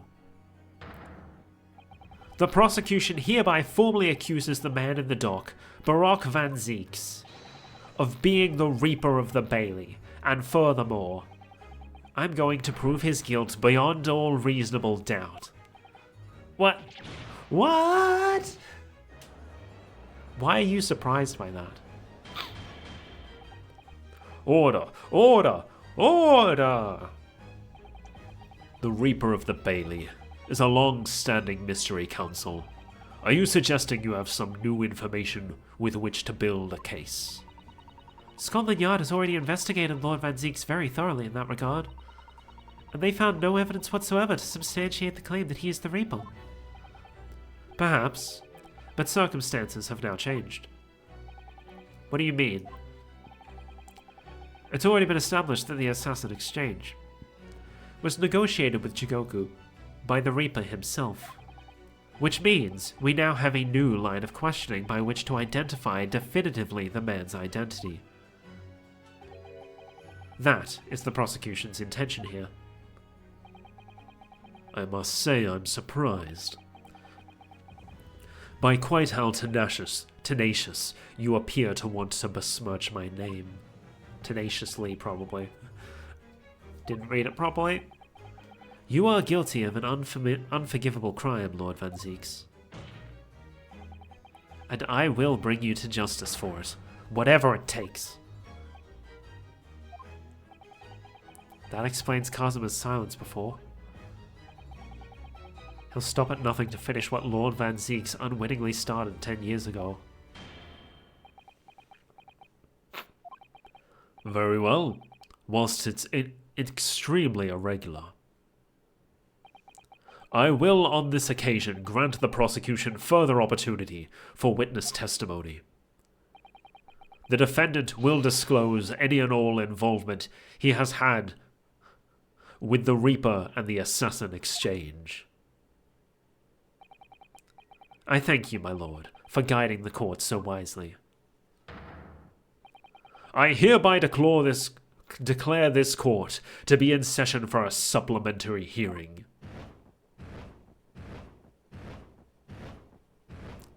Do we really need open flames in the fucking courtroom?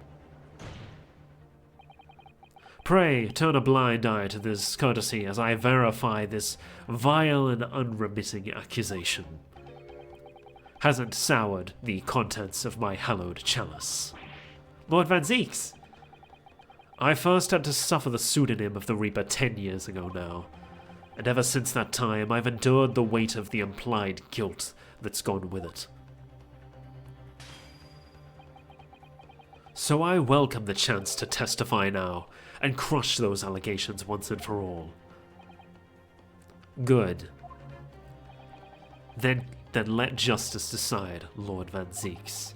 The prosecution seeks to begin building its case by calling the accused to the stand as the primary witness. in order that he may answer the accusation brought by the prosecution that he is the Reaper of the Bailey. And what says the defense? Putting the defendant in the witness stand can be extremely dangerous, and Kazuma-sama is so emotional at the moment, he's not thinking logically. You're right that he's not himself, but I knew it would be like this, and I came here today determined to face him through whatever might arise, as a lawyer and as his friend. Then that's what we must do. The defense has no objection, my lord. Very well, defendant, you will take the witness stand and give formal testimony on the subject of your involvement with the Reaper and the assassin exchange.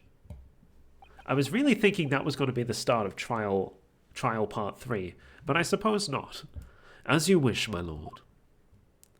But I am going to take a small break to use the facilities, as they say. I'm going to try something different. I normally just pop over to my BRB screen. I have my my stream manager open, and I realize, like, oh, there's literally a fucking button to just play an ad. So what I'm going to do, I'm going to flip to my BRB screen and play a quick ad while I use the bathroom. There's literally no one here, so I don't know why I'm explaining this, but I figure, like, might as well, instead of just putting a BRB screen on display. Anyway, I will be right back, and then we'll get into this testimony.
I'm back.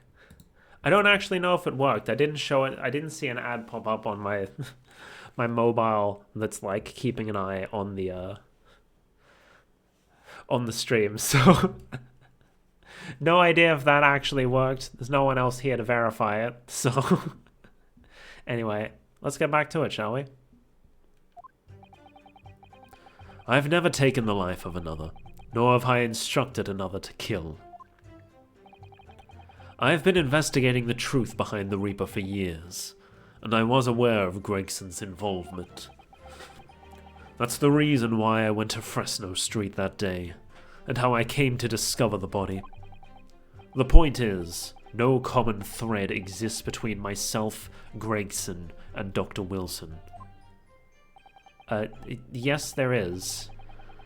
Clearly, therefore, there's no reason to suspect me of being behind the assassin exchange.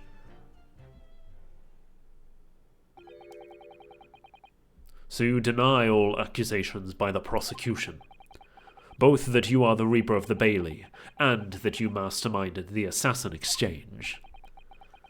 I acknowledge that the public at large believe me to be the Reaper. However, that's a fallacy, which I alone am in a position to forswear. Naturally, the prosecution believes the testimony just given by the accused to be untrue. Ryunosuke Naruhodo? Yes?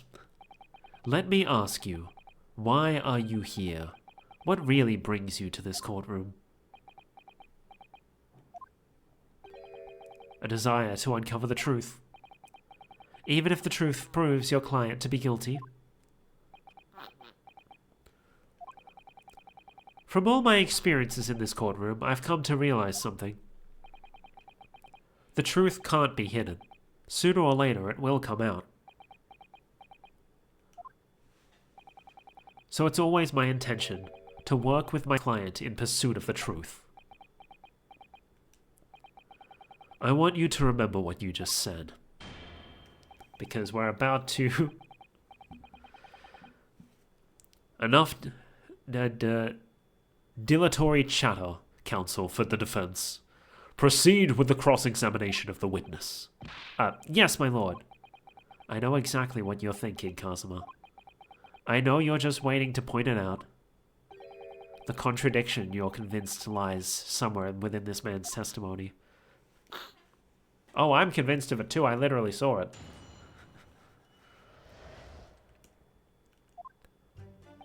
I'm gonna save just in case, but I would like to just immediately go and present it because, like, I saw it there. I saw the contradiction.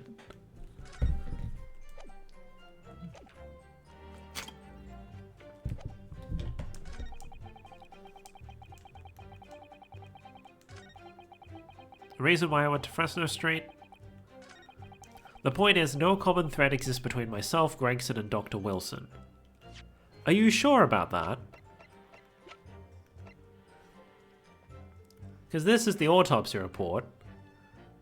The coroner was Dr. Wilson. And Gregson was the one who pushed for an autopsy. And you were the one who prosecuted that case. Objection. What is this? An autopsy report? Wait. This is 10 years old. From the autopsy of Clint Van Zieks. What? My brother's autopsy report? I am pleased to see the defense doesn't intend to run from the undeniable truth.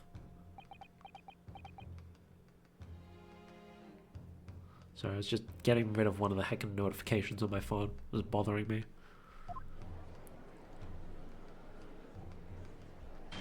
Bang. Order in the court. What reason do you have for presenting a 10-year-old autopsy report here, counsel?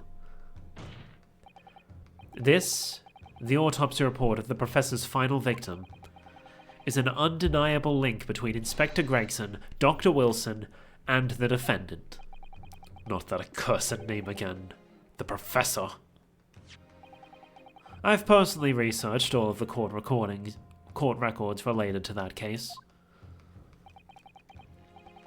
I know that at the time, autopsy was considered sacrilege to the victims' souls, and for a member of the aristocracy like Clint Van Zieks, it was unthinkable. But someone implored the powers that be to allow the autopsy to go ahead. Inspector Gregson.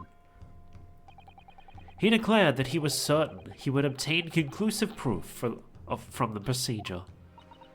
And it was Dr. Wilson who conducted the autopsy. His signature is clearly visible on the document. As promised by Gregson, the autopsy did produce evidence.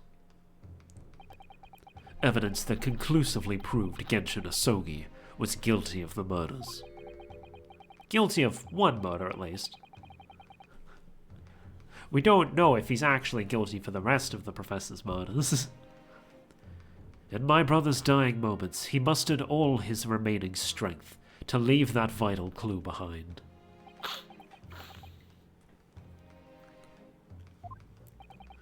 Indeed, that was the key to indicting the professor for his crimes, and the conclusive evidence that convicted him.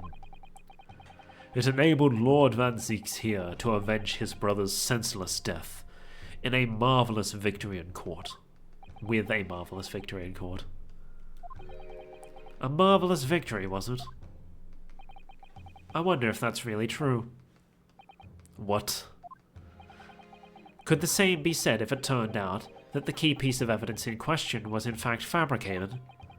If the inspector, the coroner, and the prosecutor all colluded together to cast an innocent Japanese man as a mass murderer and sent him to death? That's outrageous. And now, 10 years later, for some reason, the secret has been threatened and needs protecting. Which is why the inspector and the coroner had to be silenced, isn't it? By someone in power in Japan and Britain, using the two killers recruited for the assassin exchange. He makes a very good point. However, Van Zieks wasn't supposed to be the prosecutor on that case. It was Strongheart. So he's probably completely right, except he's gone to the wrong conclusion. He's pointed the finger at the wrong person. Order! Order at once! 10 years ago, my father was convicted in this very courtroom as a mass murderer to be sentenced to death. But it was all a sham, and I swore to myself that I'd prove it. Which is why I had to come to Britain, whatever the cost.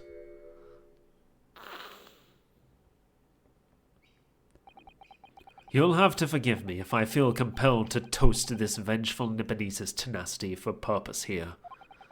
However,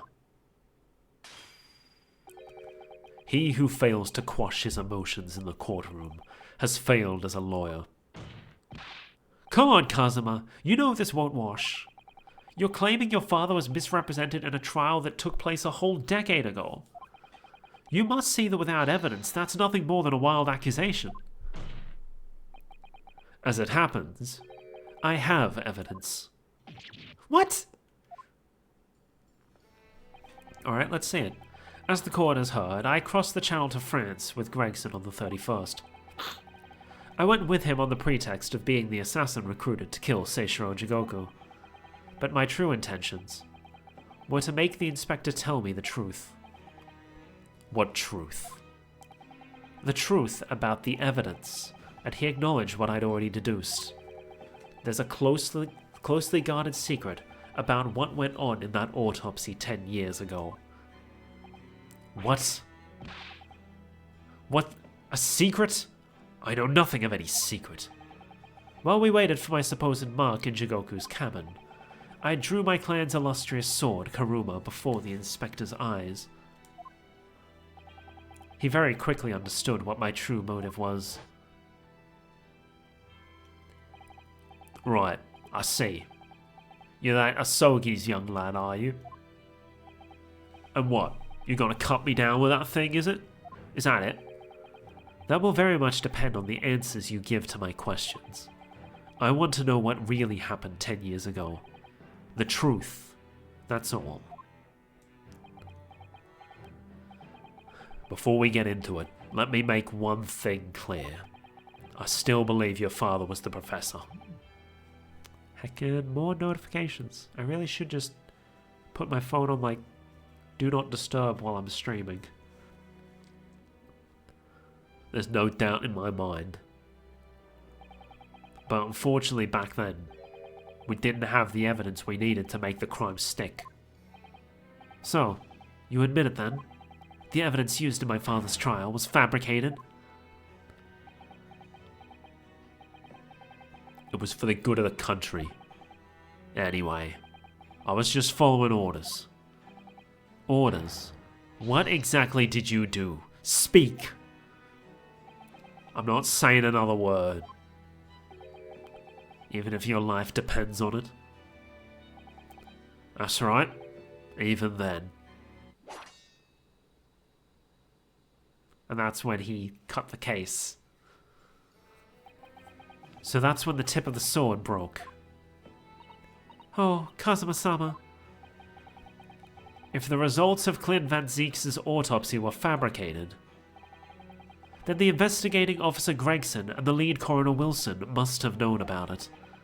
and they can only have been ordered to pervert the course of justice in that way by one man. The man leading the case for the prosecution, Baroque Van Zieks. Except he wasn't. He was a last-minute replacement because he begged Strongheart to take his place. In other words, the defendant did have cause to organize this exchange of assassins. Exactly, and as was established earlier, it has to have been the Reaper himself who liaised with Jigoku in Japan to arrange the exchange. So it follows that the Reaper's true identity can only be that of the man who stands accused in this courtroom today, Baroque Van Zieks. Except it's not, it's Strongheart. Objection! Kazuma Asogi. What?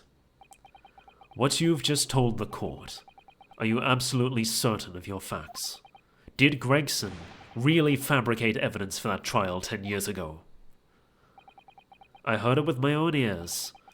His shameful admission.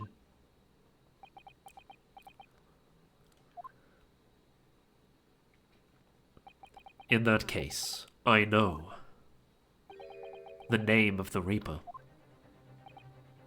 What? Lord Van Zieks? I gave no such orders. I know that for certain.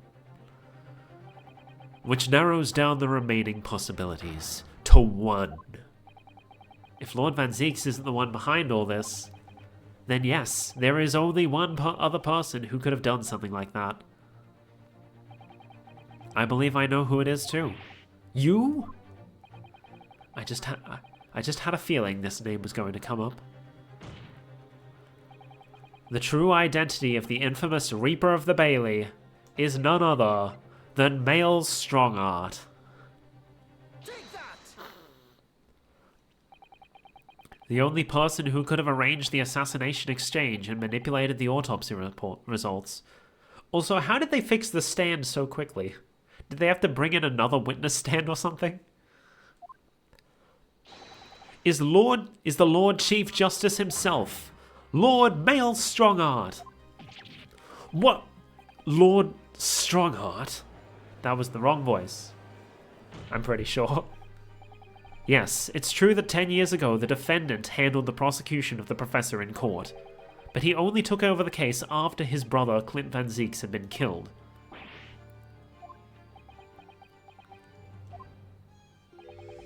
I can only assume that this is the most inappropriate joke in the British judicial history. Well, Lord Van Zieks? 10 years ago, I was very new to my profession, but I had a burning desire to avenge my brother's death, so I pleaded for control of the case. The investigation to that point, the supplication of the lords to allow my brother's corpse to be examined, all the evidence I was given, the autopsy reports, it all came from you. I've spent my life since then believing I was in your debt for the way you stood aside and let me handle the trial. But I see now. I was very much mistaken. It was a hugely influential force that caused the inspector and the coroner to break the law 10 years ago. And that same force was still felt a decade later on the other side of the world by Seishiro Jigoku. Lord Strongheart, everything falls into place when we recognize that you are the Reaper of the Bailey. It's all been leading to this. The court awaits your response, my lord. This may very well go down in British judicial history, but I assure you it is no joke. Consider this a formal accusation by the defense. It doesn't warrant a response. A formal accusal? Don't be absurd. The defense's claims are utter nonsense. A wild fantasy at best. You're not going to defend yourself? You claim there was some wrongdoing with Lord Clint Van Zeek's autopsy. That's utterly untrue. Objection. But I heard it from Gregson's own lips. He admitted to it. And where is your evidence? What? Gregson's dead now, unless you are thinking of summoning a ghost to the stand. Mikatoba! He's the only one who's still alive who was linked to the case. Aside from, Strongheart himself. You mean to say? Oh, and Dr. Seath. I'm pretty sure she's still alive, but probably arrested and soon to be executed. I forget how the system works in your little backwater country, but in the courts of the British Empire, without evidence there is no case. I have no intention of entertaining some wild fantasy that can't possibly be substantiated by anyone or anything. But there is someone who can substantiate it. Order! Order in the court! Following Inspector Gregson's murder, and in the light of Dr. Wilson's death as well, there's really no one left who could testify about the events 10 years ago, is there? So that was the real purpose of the assassin exchange. This court has no business raking over the coals of a case that was concluded a decade ago. The accusal brought by the prosecution and the defense is categorically denied. I take it there are no objections. Kazuma, he's more or less waited his whole life for this moment. Is there really nothing else we can do now? Is there no other avenue we can go down in pursuit of the truth of what happened all those years ago? If only there was someone who could testify about Clint Van Zeek's autopsy. There is someone. He's gone to extraordinary lengths to cover his tracks, even so far as dispatching an assassin all the way to Japan to ensure Dr. Wilson's silence. And Dr. Seath won't say anything against Strongheart. But there's still one ray of hope. Objection. Let's go!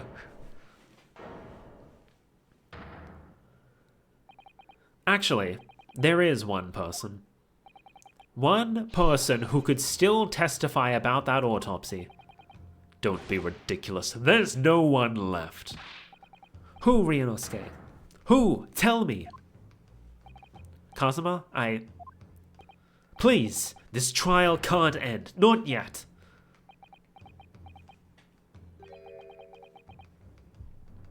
You okay? Good for you, the Twitch manager. You didn't need to tell me that. Heckin', the Twitch gave me a notification saying like, hey, it's been a while since you rolled an ad, so now pre-roll ads are back on. It's like, okay, cool. There's literally no one watching, so who gives a damn? I'm not doing this for you. I'm doing it for the truth. The person the defense would like to call to the stand to testify about the autopsy of Lord Clint Van Zeeks is Yujin Mikatoba. Take that!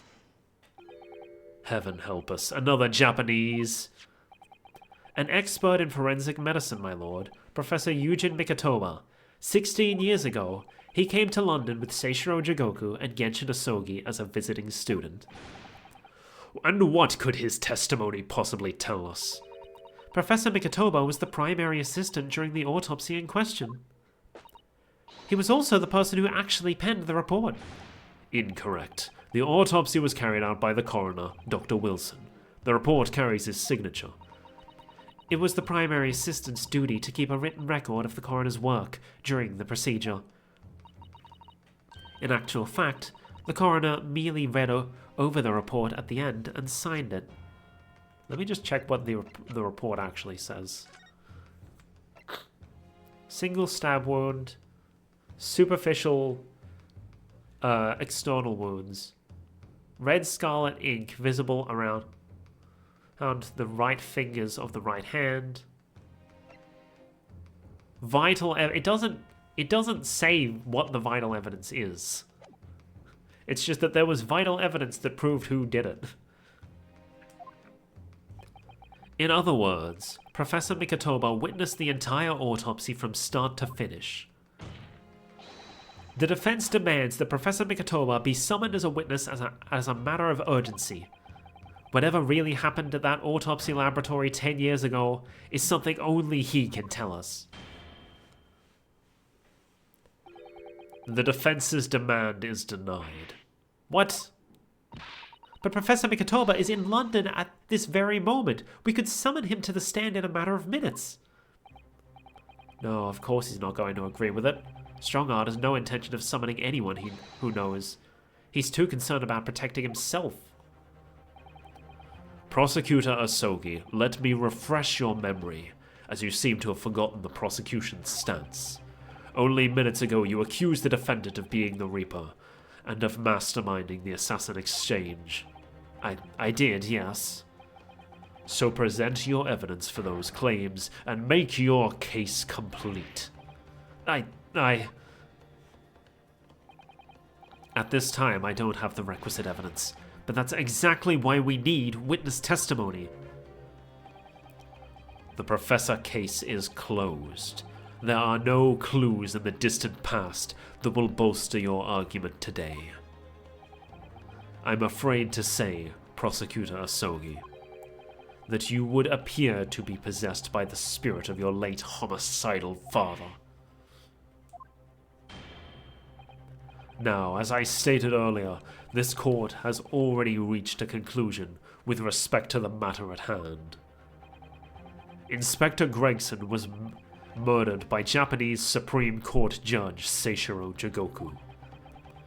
As for any hidden circumstances that maybe exist, they will be investigated in due course by the proper authorities. But we all know what will happen. That'll just give the mastermind the whole venture to cover his tracks again. By which you mean me. Your punishment for this contemptible behavior will be decided at a later date. As for you, Prosecutor Asogi, you will be remanded following these proceedings. Willingly, I trust, since you gave your word. This futile game of revenge is over, young Master Asogi.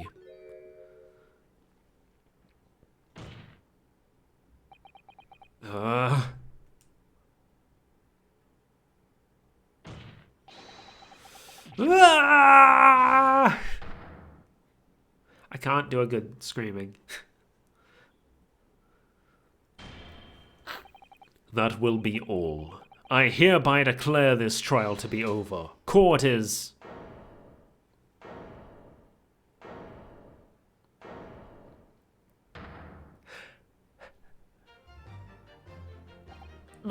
Mr. Sholmes! I was expecting it to be Mikotoba, but close enough. This is no place for amateur deduction, Mr. Sholmes. May I remind you that these proceedings are closed to the general public. You will leave the courtroom at once. Mr. Sholmes was instrumental in the apprehension of Seishiro Jigoku before he fled from Europe. The court should hear what he has to say. Lord Mayor Strongheart, it's imperative that you refrain from bringing this trial to an end at this stage.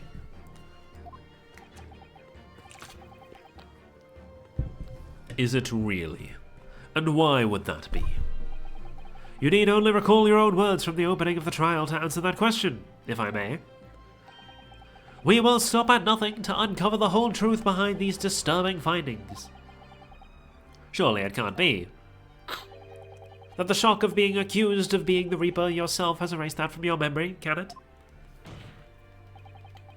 The whole truth, sir, has already been uncovered. Has it, though? It would seem that we have a great many important members of the judiciary present here today. I put it to you, my dear fellows, should the trial end at this juncture? After all, why have you been invited to attend? To nod along to the prevarications of your superiors?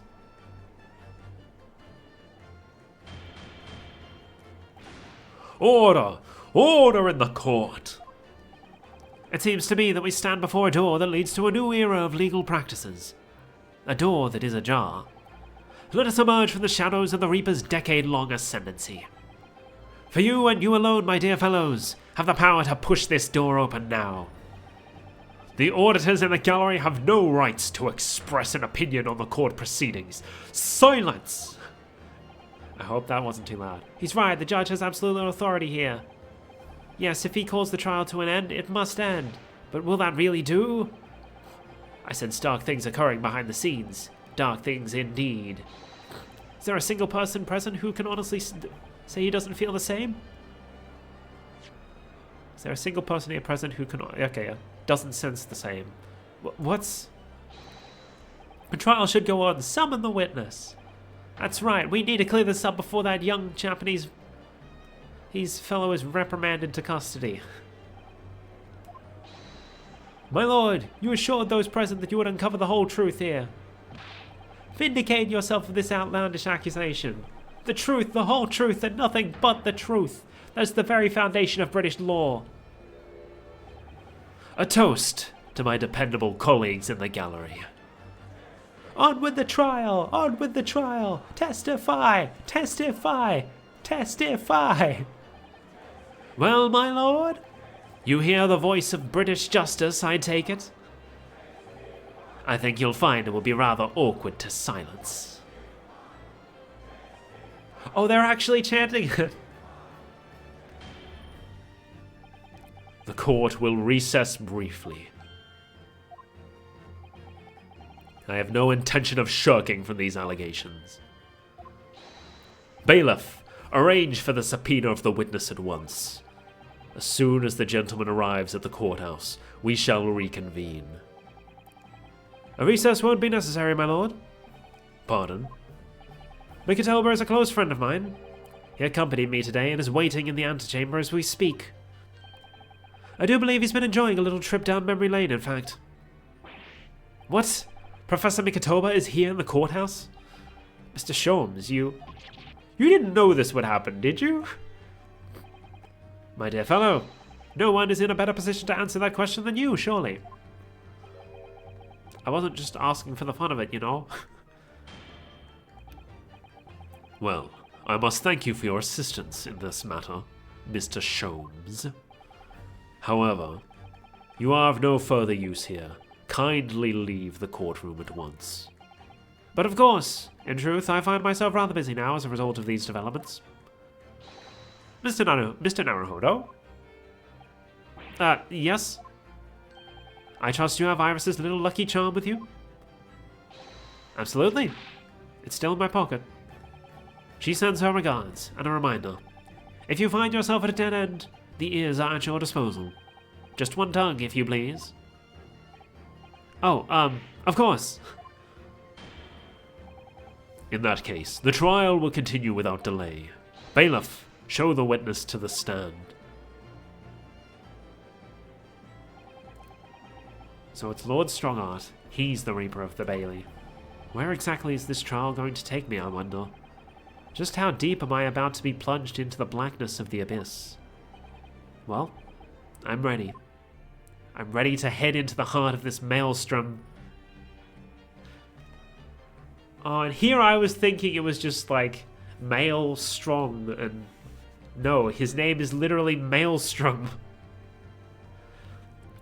And confront whatever horrors it tries to drown me under. To be continued? To be continued. Well, it ended earlier than I thought, but as a result, I think we're going to continue.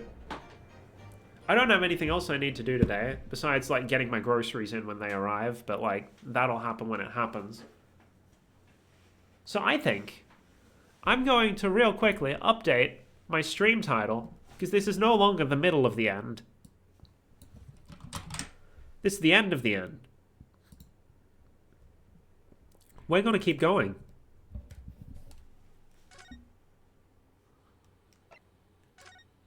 We may very well finish this game today.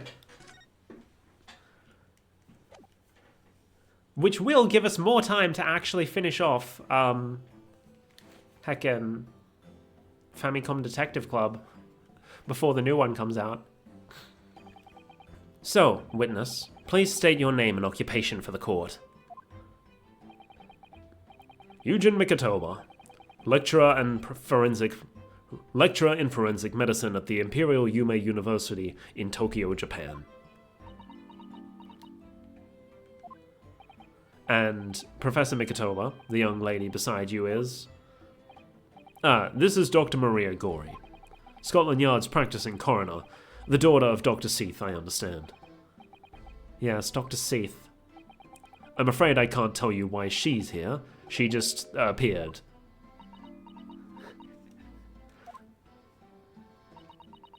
You summoned this strange Japanese man as a witness to that autopsy. But you don't summon Mama. That makes no sense. She was there too.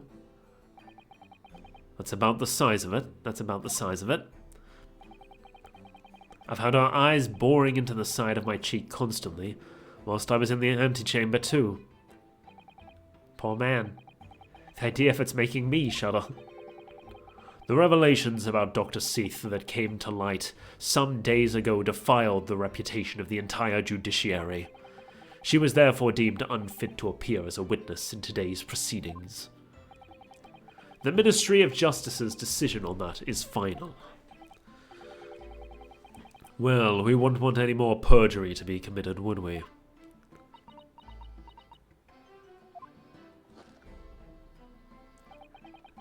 The Ministry of Justice. Some questionable strings are being pulled, I think. I remember you, Dr. Mikitoba, but I certainly never expected to be meeting you under these circumstances. Yes, it's been a long while, Lord Strongheart. The prosecution understands that you were a visiting student of forensic science in London until 10 years ago. That's right. I studied under Dr. Wilson at St. Sinner's. You were present at the autopsy of my brother, Lord Clint Van Zeeks? I was, yes. I assisted Dr. Wilson with the entire procedure. Mama is far more skilled than any Japanese man. Well, Dr. Wilson asked me to be his primary assistant on that occasion. And this autopsy report was actually penned by you, I believe? Yes, I noted all the doctor's findings, and when we were done, he read through the document and signed it. Poor Mama. A secondary assistant, she wouldn't have had such a good view of all the innards. So, Professor, do you remember Inspector Gregson? Yes, of course. If it wasn't for his insistence, Lord Van Zeeks' autopsy would never have happened. But he was absolutely convinced it would reveal decisive evidence against Genshin, you see. So Lord Strongheart had to entreat the nobility to allow it to take place. Do correct me if I'm wrong, my lord. It was as a result of that autopsy that a mass murderer was apprehended and justice was done. But Gregson admitted it before he was killed. He admitted that the results of the autopsy were fabricated. You were there at the time, so you must testify. You have an obligation to tell the truth about what really went on. Absolutely. That's precisely why I'm here. And that's why I'm here too. Very well then. You will give your formal testimony now, witness. But before you begin, a word of warning. Oh? You will state truthfully and accurately what you saw and what you heard at the time. I wouldn't dream of doing otherwise, my lord. The moment your testimony verges on supposition, I will expel you from my courtroom. Remember that. Well then. Witness testimony, the autopsy of Clint Van Zeeks. From my own observations, I couldn't I couldn't say there was any indication of the autopsy results having been fabricated. Death resulted from a wound made by a Western-style sword transfixing the heart. That I found a little strange. There were no other signs of internal injury. Nothing questionable at all. It was just that beautiful but dangerous piece of evidence removed from the man's stomach. Presumed to have been swallowed by the victim, as a way of posthumously identifying his assailant. Well then. Well, now we finally know. No indication? Nothing to suggest a fabrication? Professor Mikitoba, are you certain about that? Well, nothing that I could positively identify as such, much less swear into testimony. Ugh.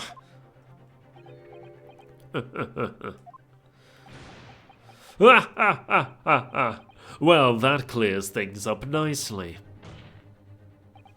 The only fabrication here, Sogi, has come from you. What? You claim the inspector confessed just before his death, but that is the fabrication. No, he freely acknowledged it. I swear he did.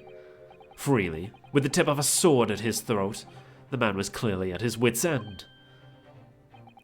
The court will give no credence to this confession that was uttered in obvious desperation.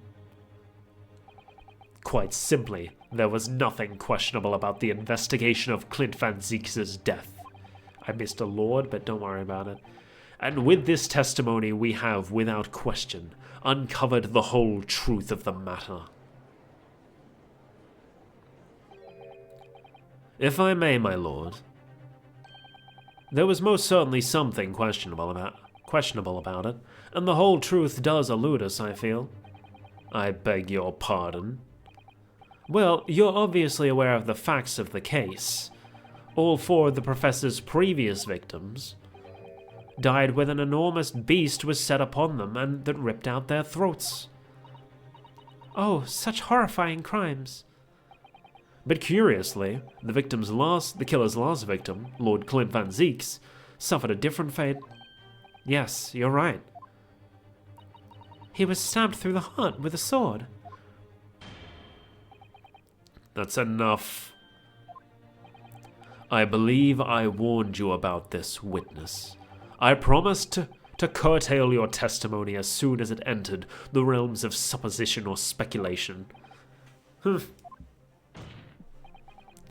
Very well, my lord. In that case, the defense will pursue a conclusion to this during the cross-examination. What?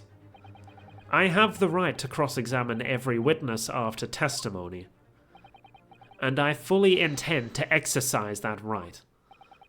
Ryunosuke, I'm afraid that even the presiding judge has no authority to contravene the letter of the law, as I'm sure every member of the judiciary present in the gallery would agree.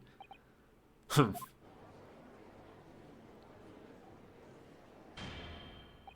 Very well. You may begin, counsel. However, the moment your argument strays from the established facts, I will not hesitate to bring the cross-examination to an end. Proceed with caution. Yes, my lord. Does that mean we're not going to be able to press everything?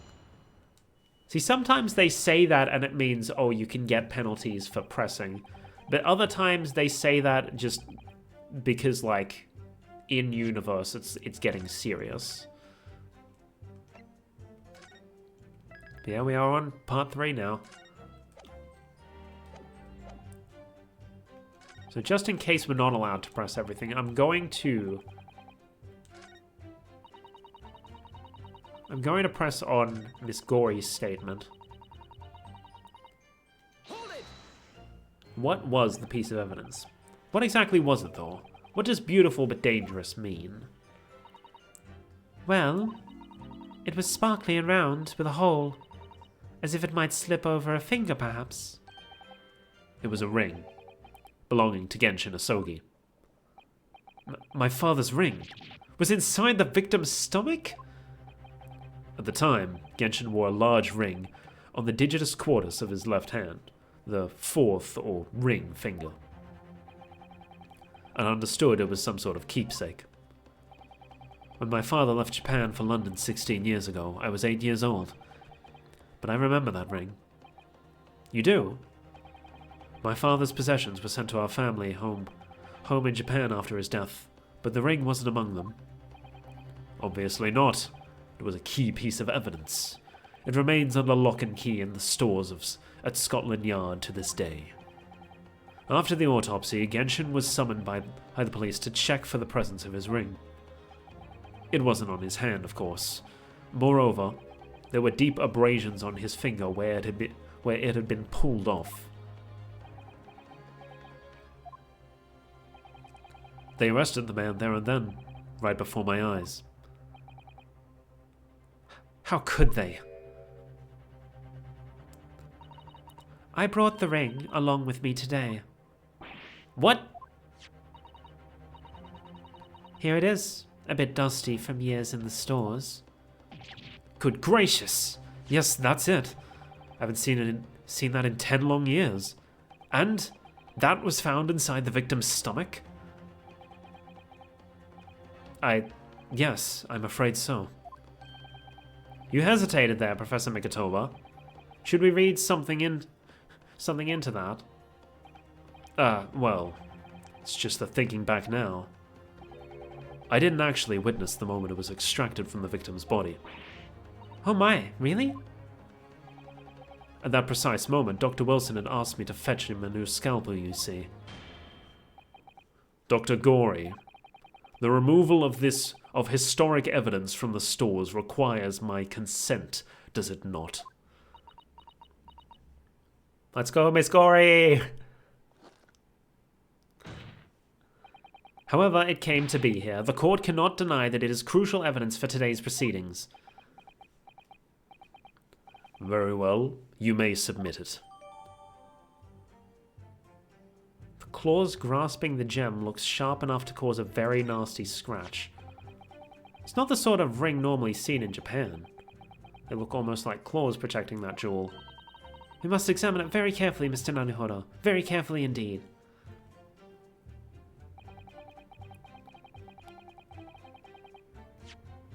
Let's have a look, shall we? Doesn't look like there's anything of note. These fat claws are doing a good job of protecting the equally fat gemstone in the middle of this ring. Yes, if you were clumsy, you could give yourself a rather nasty cut on them, I should think. Ow! Now my finger's bleeding. These claws really are sharp. Oh my, that was very quick clumsiness, Mr. Naruhodo, even for you. Who would make such a dangerous ring? You couldn't swallow it without doing yourself some fairly serious damage, surely. Well now, a sticky mochi bun about that size would go down much better, with some red bean paste in the middle. Someone as clumsy as me would probably manage to choke on it somehow.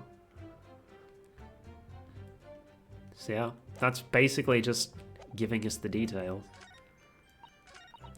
No other signs of internal injury. Are you sure? Objection. How could that be? The court has heard that the ring was extracted from the victim's stomach. But you didn't actually see it being removed, did you, Professor Mikatoba? That's right, as I said in my testimony before. At that moment, I was fetching a replacement scalpel that Dr. Wilson had requested.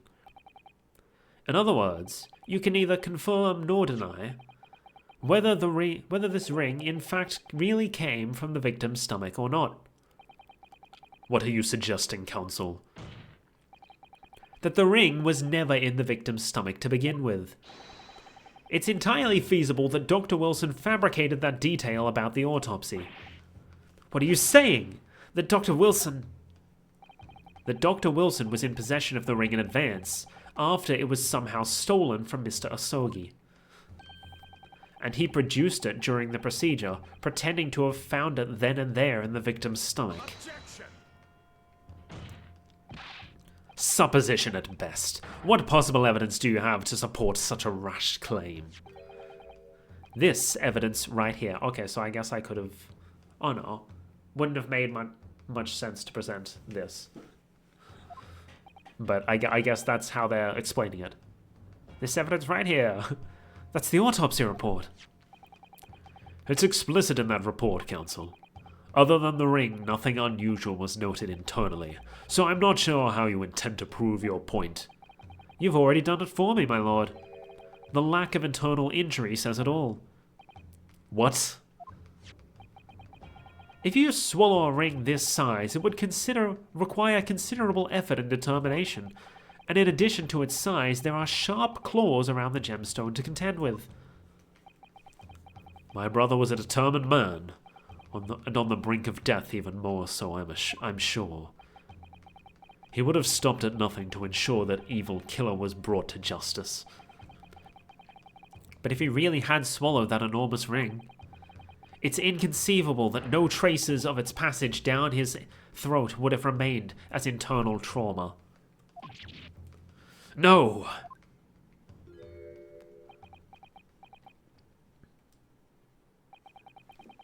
And there you've arrived at the sticking point. That's precisely why I had my doubts about the findings 10 years ago. Then why didn't you say something at the time? I did. I still remember the conversation I had with Dr. Wilson in the laboratory that day. Look at this. Look at this. Now this is a very curious thing to find in a man's stomach, wouldn't you say? But isn't that rather peculiar, Dr. Wilson? What's that now, Mikitoba? Well, if he swallowed a ring of that size, with those sharp metal claws that it has, surely you'd expect to see damage to the throat and esophagus, torn mucous membranes at the very least. Dr. Mikitoba, if I may remind you that I have vastly more experience than you. I'm terribly sorry. I can think of plenty of ways to explain why no injuries would be seen. No, let's say this. The victim would appear to have ingested the item as evidence to identify his assailant. Go ahead, write it down.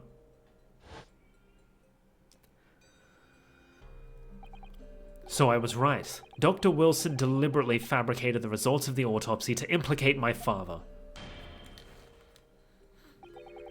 I'm disappointed, Counsel. That argument is nothing more than speculation. What? Dr. Wilson was Britain's leading authority on forensic science and autopsy work. There is no scientific basis on which to doubt the man's expert opinion. Pardon the interruption, my lord, but damage to the mucous membranes of the throat is easily identified even in living subjects. Using a device called an endoscope, recently demonstrated in practical use in France. I want one. The government can pay. I don't think so. And Dr. Gorey, rest assured that your removal of evidence from the stores without permission will not go unpunished.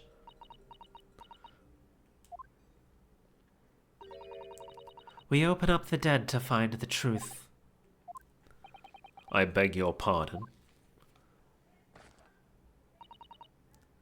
But Mama, she chose to stitch her corpses up, with all her secrets inside. That's wrong. Dr. Gorey, it's looking as though she's chosen to walk a different path than to her mama. Where does her mask go when she's not wearing it? She like flips it behind her head, but you can see it wasn't there in the shot from the back. Yes, the ring.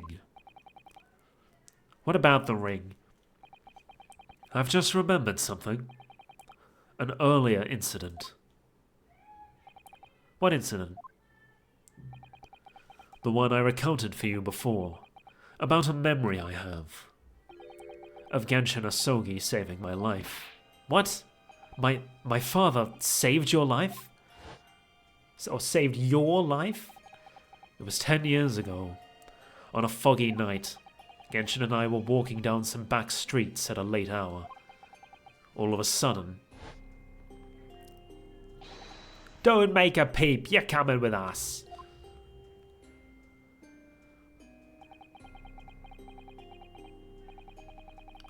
All of our assailants were armed with pistols, their faces obscured by scars. Bang. The next thing I knew, there was silence all around. Genshin lay on the cobbled street. Blood was seeping from his left hand. He'd shielded me.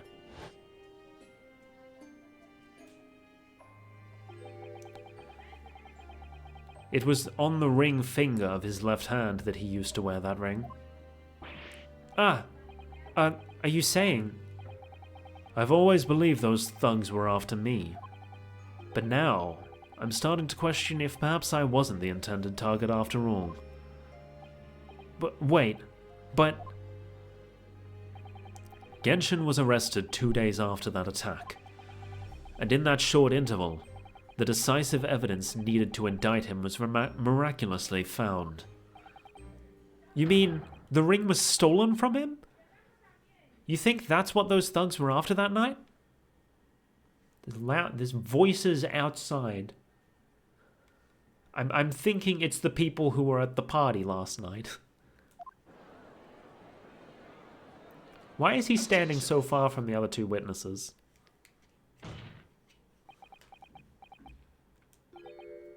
You pathetic coward. You expect me to believe that you weren't involved? What do you mean by that? It was you, wasn't it? You're the one who took it. You stole my father's ring. You set the whole thing up so you could paint him as a mass murderer and have him arrested. Kazuma. Open your eyes. Ryunosuke. You must know deep down. The truth can be completely obscured, even when your judgment is only slightly clouded. But at the moment, you seem to be floundering through a dense fog.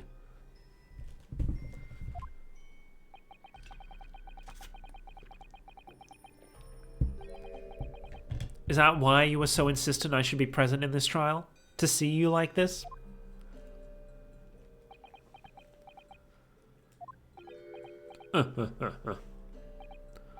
Well, this is an amusing spectacle. What a grandiose expression on your face, as if you were Lady Justice herself. It seems you've thoroughly convinced yourself of this alleged fabrication of the autopsy results. So much so that you're blind to the blatant contradiction that would be born out of it. What? Though it's extremely hard to believe, let us imagine there was some misconduct during the autopsy. If that were the case, why would Asogi not have disputed the findings in his trial? Oh.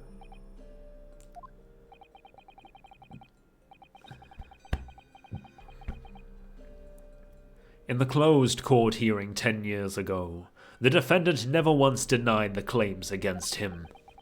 Isn't that right, Lord Van Zieks? Yes, that is indeed correct. Upon hearing the verdict of guilty, he merely closed his eyes, quietly accepting the judgment. The actions of a man who has accepted responsibility for his deeds and is resigned to his fate. But then... Oh my, that is very strange.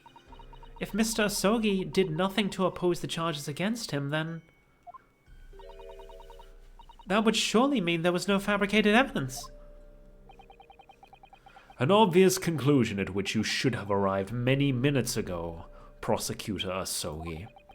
Your twisted loyalty and clouded judgment are hampering your ability for logical thought.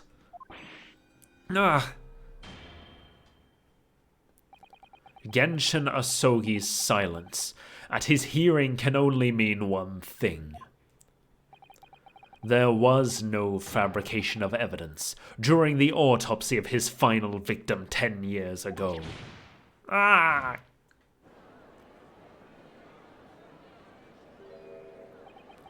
But if that autopsy was all above board, there'll be nothing to stop Lord Strongheart bring this trial to an immediate conclusion.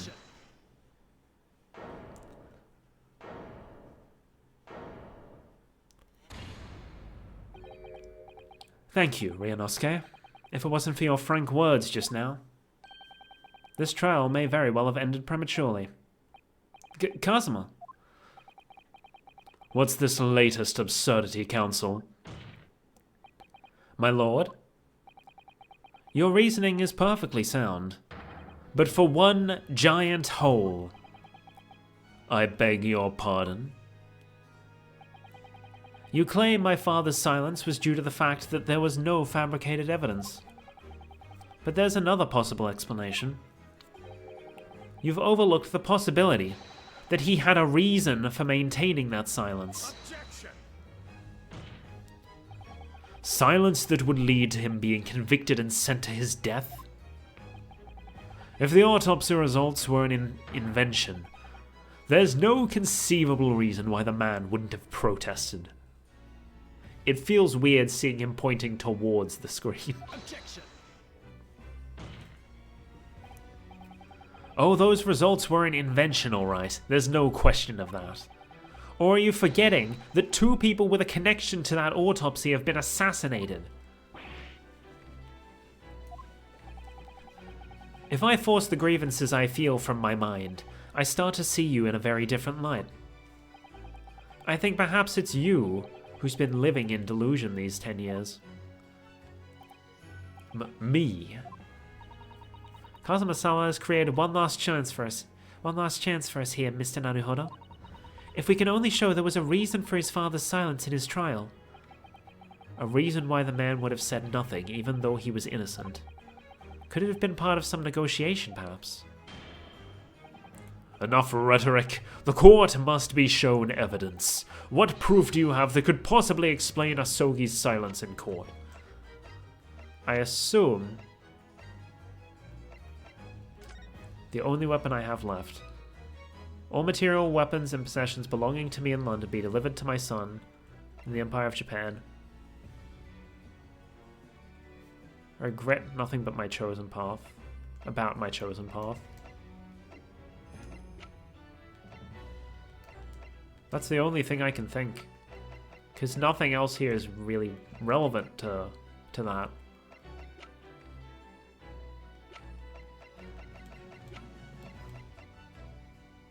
He described it as the only weapon I have left, so...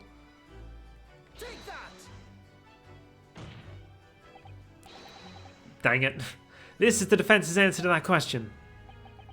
As indicated before, my patience for rhetoric is growing thin. You could have at least accompanied that penalty with an explanation of why that answer was wrong. If Kazuma's father knew that the evidence being used to convict him was fabricated, why would he have said nothing in his trial? If it were me, I'd have protested my innocence until I was blue in the face. So if we're right about the autopsy results, there must have been a strong reason for his silence. Well then, perhaps he was saying nothing in exchange for some sort of clemency. That could be it. My lord, the defense would like to... Enough rhetoric. The court must be shown some evidence.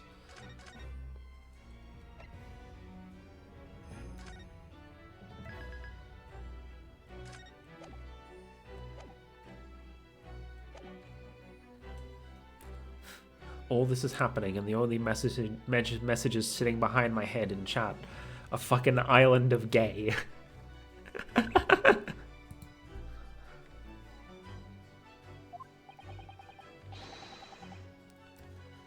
Alright, what else could it be? Dismissal notice, framed photograph, police figurine, revolver, candelabrum, red headpiece. Gregson's photograph, autopsy report. Crime scene floor plan, notice board, Venus firecracker, photograph of victim, identification commemorative photograph, the Asogi papers, Gregson's trunk, passport,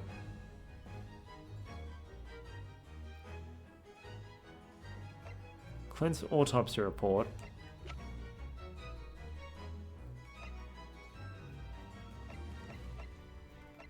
I don't know what else it could be. Do I just present the sword? Take that!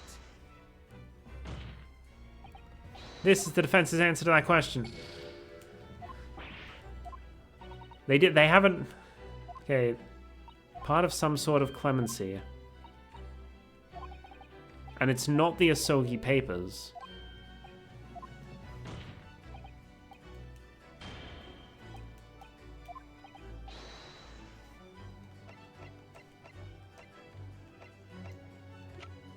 Nothing else is relevant to that case, though.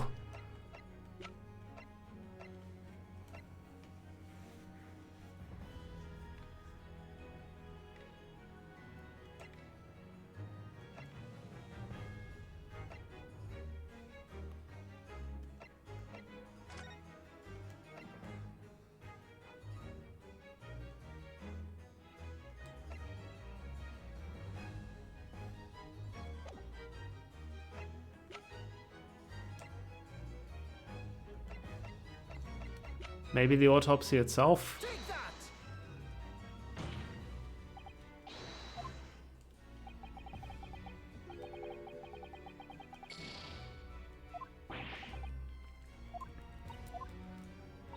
He said nothing.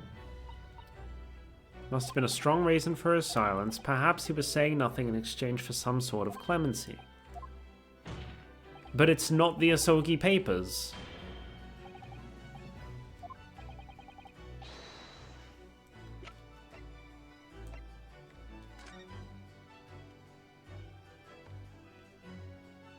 There's nothing else we can examine about the ring, I guess. Anything else we can examine about the sword?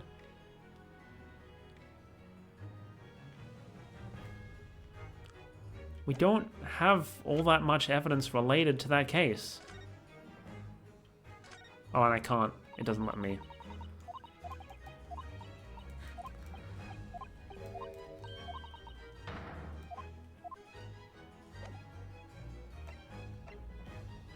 Passport, Gregson's trunk, Asogi... We're sure it's not the Asogi Papers? Take that! Benzeeks.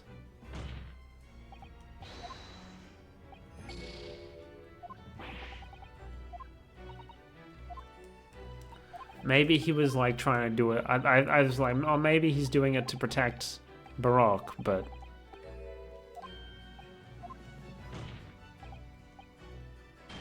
I am... lost?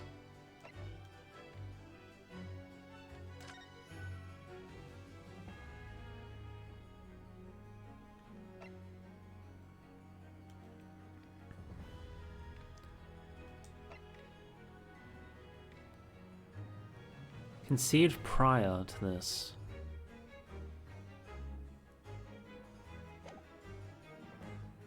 Take that! Okay. Well, I don't want to be left with 1 health. So, sorry for going silent there. I was trying to figure out, and then I saw the thing and I'm just like, okay, yep. It's because he had, like, he was ready to escape.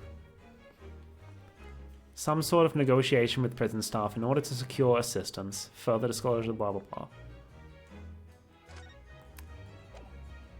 Present the thing. Take that! It's true that Genshin Asogi's silence during his trial resulted in his conviction. But that didn't actually lead to his execution. On the contrary. It led to his escape. An escape that was only possible because he'd been sentenced to death. Although I find it hard to believe my father would have negotiated in that way, the defense is correct. A fake execution, falsification of a death certificate, and a jailbreak inside a coffin. Clearly such an elaborate plan couldn't have been carried out by my father alone. He must have had help of a collaborator from the judiciary. I have here the dismissal notice of the chief warder who was working in the prison at the time. The notes read, there are indications that the jailbreak was in planning prior to the inmate's incarceration. Wait. Was the entire fucking trial a sham? Not just the false evidence, but the false... Was he not on it the entire time?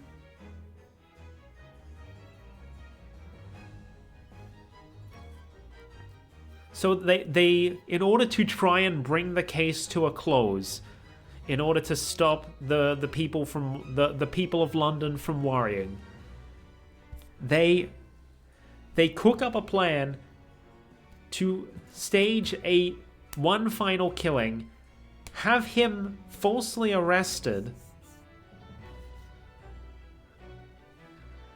They find planted evidence, which they falsely claim, like, yep, this was definitely legit.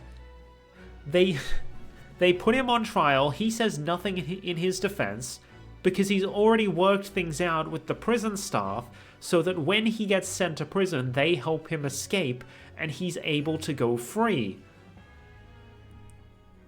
But then things go awry. The person presumably behind the whole thing, probably Lord Strongheart, kills him so that he can't talk, plans the assassination of everyone else involved so that they don't talk. Oh man. That may not be the case, but if so, that is fucking wild. No, it's... yeah. In other words, there were suggestions that some sort of negotiation between Mr. Asogi and the British government. In exchange for his silence in court, he was given an assurance that he would be broken out of prison. Yes, with that sort of clandestine agreement in place, I can imagine he would have kept very quiet. I would go further than that, in fact.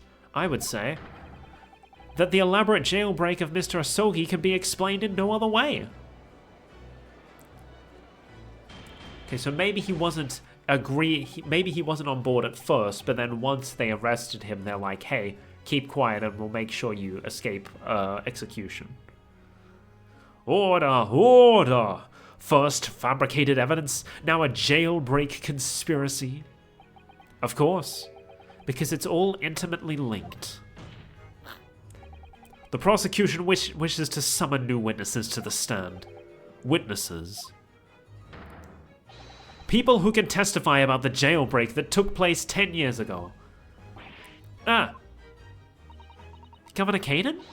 And the poor chief warder of the prison? I won't allow this trial to turn into a farce, to summon the governor of the prison after all these years. Oh, it wouldn't be any trouble, my lord. What? Father? My dear friend may be a little rattle-pated at times, but I can assure you he is extremely thorough. He wired both Barclay and the local prison earlier, asking for Governor Caden and Mr. Vigil to attend the Old Bailey as a matter of urgency, of extreme urgency. Mr. Sholmes did that? Are you telling me that... Both men are, unless I'm much mistaken, waiting just outside the courtroom at this very moment. Holy shit. My lord, you must permit this trial to proceed as you declared at its outset. You promised that we would stop at nothing to uncover the whole truth behind these disturbing findings. Very well. Bring in the witnesses. Make no mistake, I too would like nothing more than to lay this business to rest once and for all. Holy shit. Shit's wild, yo. There they are. Oh, and Van Seeks is still here, of course. Would the new witnesses state their names and occupations for the court, please? Which means I need to do more accents, oh boy.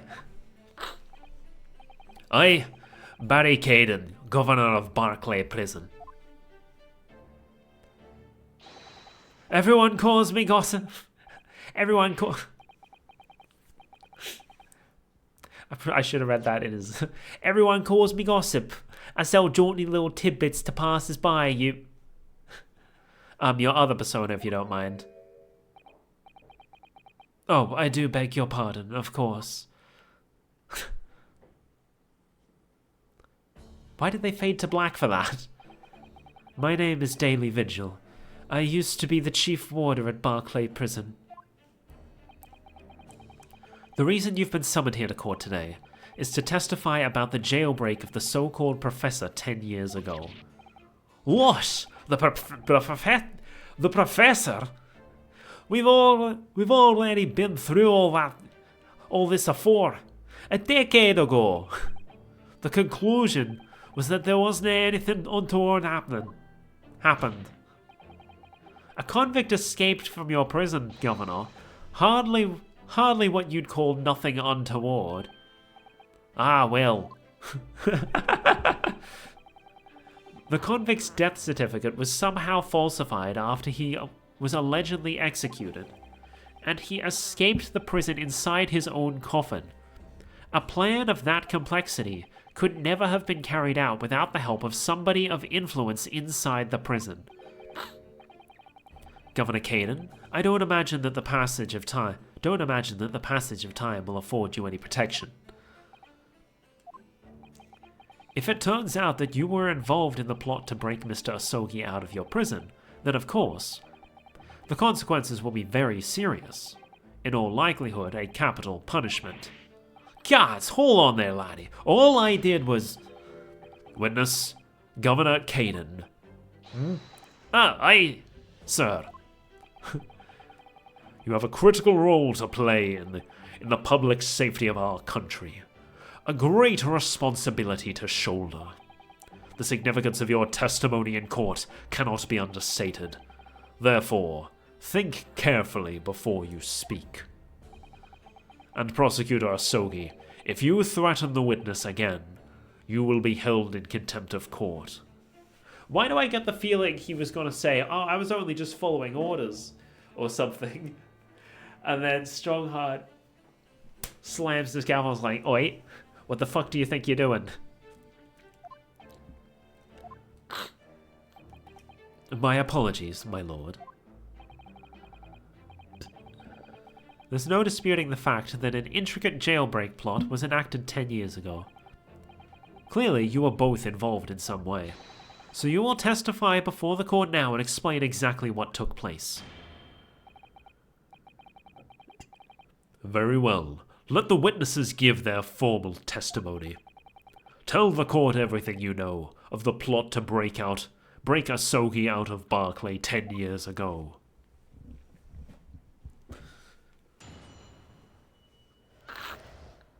The jailbreak plot? It was the day that Japanese jock was found guilty. The directive came from the prosecutor's office. I assigned the convict to the chief warder Vigil and put the plan into action behind the scenes. I was responsible for Asogi right up until the night of his execution, but I knew nothing of any plot. I dinna ken if there were some negotiations between the convict and the prosecutor's office. All I did was carry out my duty for Her Majesty's Great British Empire. Was that only 2 statements? Or maybe it was not only 4 statements I meant. A directive from the prosecutor's office? Are you saying that was the jailbreak plot? Aye, that's right. Who sent it? Who authorized that plan? I dinna ken that. You're saying you don't know? Listen, there wasn't a thing about that professor case that wasn't unusual in some way. I didn't ask any questions. I just did what I was told to do. More than that, I couldn't tell you. I see. But if the jailbreak plan originated from the prosecutor's office, then one thing is very clear. As suspected, there were clandestine dealings going on between Mr. Asogi and that office. The jailbreak was promised in exchange for Mr. Asogi admitting to crimes he didn't commit. Clang. That, counsel, is nothing more than speculation on your part. So, let me ask the defense. Oh, yes, my lord? I fail to see how these witnesses will have any more pertinent information here. Do you intend to assert your right to a cross-examination? Absolutely. I have no intention of squandering a single opportunity, my lord. Seems all you Japanese are fiercely tenacious. Very well. Proceed, counsel. And proceed we will. Now, he didn't say that we're in trouble if we go too far, so I think we're allowed to press. And yes, it was actually 5 statements. Hold it! And you say you don't know who actually issued the directive. Aye, that's right. All I can be sure of is that it was official. But if it was from the prosecutor's office, that narrows down who could have issued it straight away. And it wasn't me. I can't say even with certainty that it did originate from the prosecutor's office. What? There's no telling where it started. There's a fair chance it came from higher up the ladder. Basically, I can't give you any indication of who was behind it. You can't be serious. All we can say for sure is that the order must have come from somebody in authority, I suppose. The likes of us on the ground, as it were, didn't bother with idle speculation. We just get the job done. Sign the convict to the Chief Ward of Vigil here and put the plan in action behind the scenes. So, Mr. Vigil, you didn't know anything about it at all? That's right. My only role in the scheme was as a scapegoat. That's right, isn't it, Governor? Some poor beggar had to take the rap for it. Alright then, who else did know about the plan? I've no the first idea, laddie. My part in the whole business was practically dealing with the aftermath. But I wouldn't be surprised if there were other folk in the prison service who'd been given similar orders. So you don't know who else was involved? Aye, that's right. All I can tell you is that the night it actually happened, the person at the reins was Dr. Stevens. Dr. Courtney Stevens, or Dr. Seath as she's now known. As she's known now, rather. Why did I have to get caught up in such a terrible business? Responsible for Asogi right up until the night of his execution, but I knew nothing of any plot. Hold it! Did you not notice anything unusual happening in the lead up to that night? Oh, everything was unusual. Exception after exception. After all, it was the professor. The man had terrorized the country as never before with his crimes. In order to hide his identity, he was forced to wear an iron mask over his head. Hideous treatment. The fellow was surprisingly docile for someone who'd taken the lives of 5 of the country's nobles. Being the chief warder, I was the only person permitted to approach his cell. I can still hardly believe that I was duped by my own country. I believe you jumped from the window of the governor's office when the jailbreak was blamed on you, didn't you? Losh Vigil, I can't apologize enough. No, Governor, I don't believe you can. It won't change what's happened. And what else can you tell us about the situation, Governor Caden?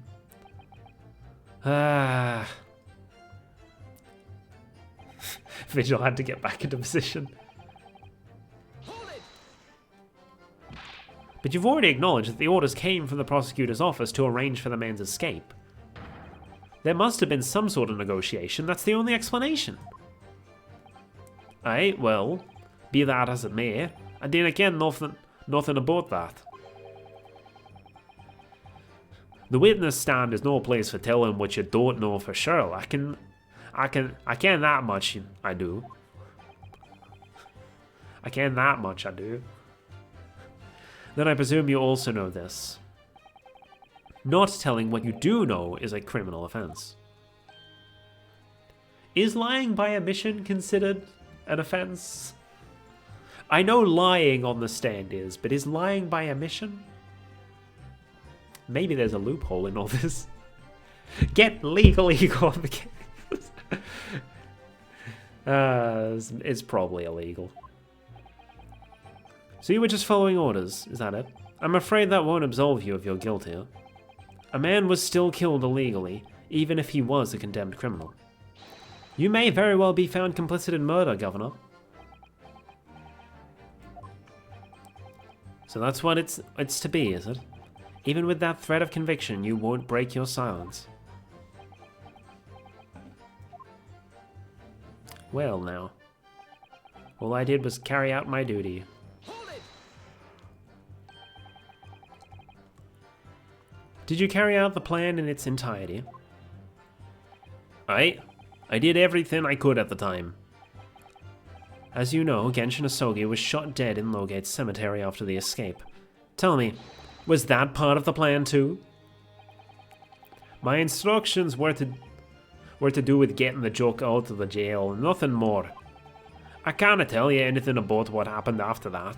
Only, personally, I believe his death was the last part of the plan. Oh ho? Excuse me. Excuse him.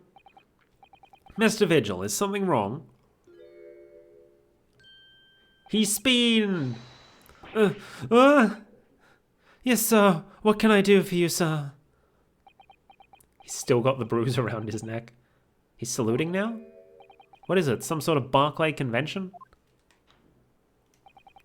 What Governor Caden was just saying seemed to upset you. Did it bring something to mind, perhaps?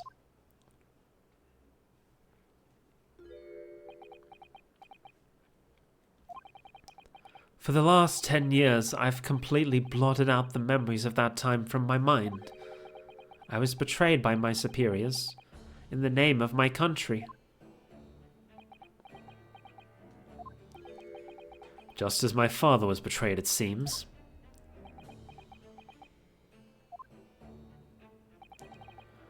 But you see, thinking back now, I really can't imagine that the shooting of Mr. Asogi in the cemetery was ever part of the plan.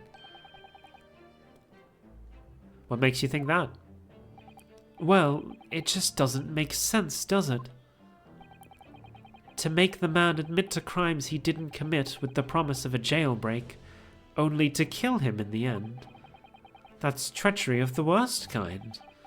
But the point is, if the intention was always to betray him, why would there be any need for all the chicaneries of an escape? Ah. Yes, that's quite true. If whoever negotiated with Asogi never intended to keep his or her end of the bargain, it would have been far simpler to just let the man be executed in prison as dictated by his sentence. It all happened in that vast chamber of secrets that is Barclay, behind the high prison walls. I suppose nobody knows what really went on in the execution room now. Yes, it's an unsettling mystery, certainly. Truth be told, there is a wee matter that's never quite made sense to me. If you believe there was some kind of negotiation behind the jailbreak, between Asogi and a body at the top, it doesn't quite add up, does it? Governor Caden, I must insist that you explain these doubts you have by amending your formal testimony. Cats! Go on then. Strongheart's not happy. Seems to me that the Japanese fella didn't have nothing to bargain with.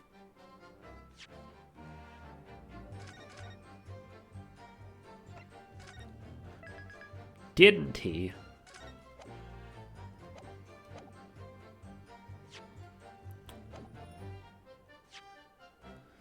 Pressed two buttons at the same time. I thought something different may have come up. Are you sure about that? What about the Asogi papers? The only weapon I have left. Objection! Confessing under oath to murders he didn't commit on a verbal assurance of later being broken out of prison. Genshin Asogi was taking an incredibly risky gamble. Very true. There was nothing to stop the British breaking their word and executing him behind closed doors anyway. Under normal circumstances, no man would stake his life on a gentleman's agreement like that. Which means that Mr. Asogi must have had a trump card. Something that guaranteed he wouldn't be betrayed. Some kind of weapon. Havers! The fella couldn't possibly have anything. Couldn't have possibly have had anything like that. But you know that he did, Governor. The Asogi Papers, the name given to the last will and testament of Genshin Asogi. Ah! It turns out that Mr. Asogi was hiding his will in his cell at Barclay. Chief Warder Vigil caught him with it one day. You squealed, did you wee rat? Did I not tell you to keep that a secret? You can't touch me now. Gah! When Mr. Vigil caught sight of that will through the bars of the convict's cell, Mr. Asogi pleaded with the warder. All right then, but what's on that paper? A last will and testament. This will is the only weapon I have left now.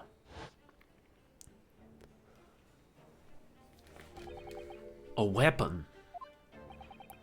And after the convict had been killed following the elaborate pretense of the jailbreak, that document mysteriously disappeared, didn't it?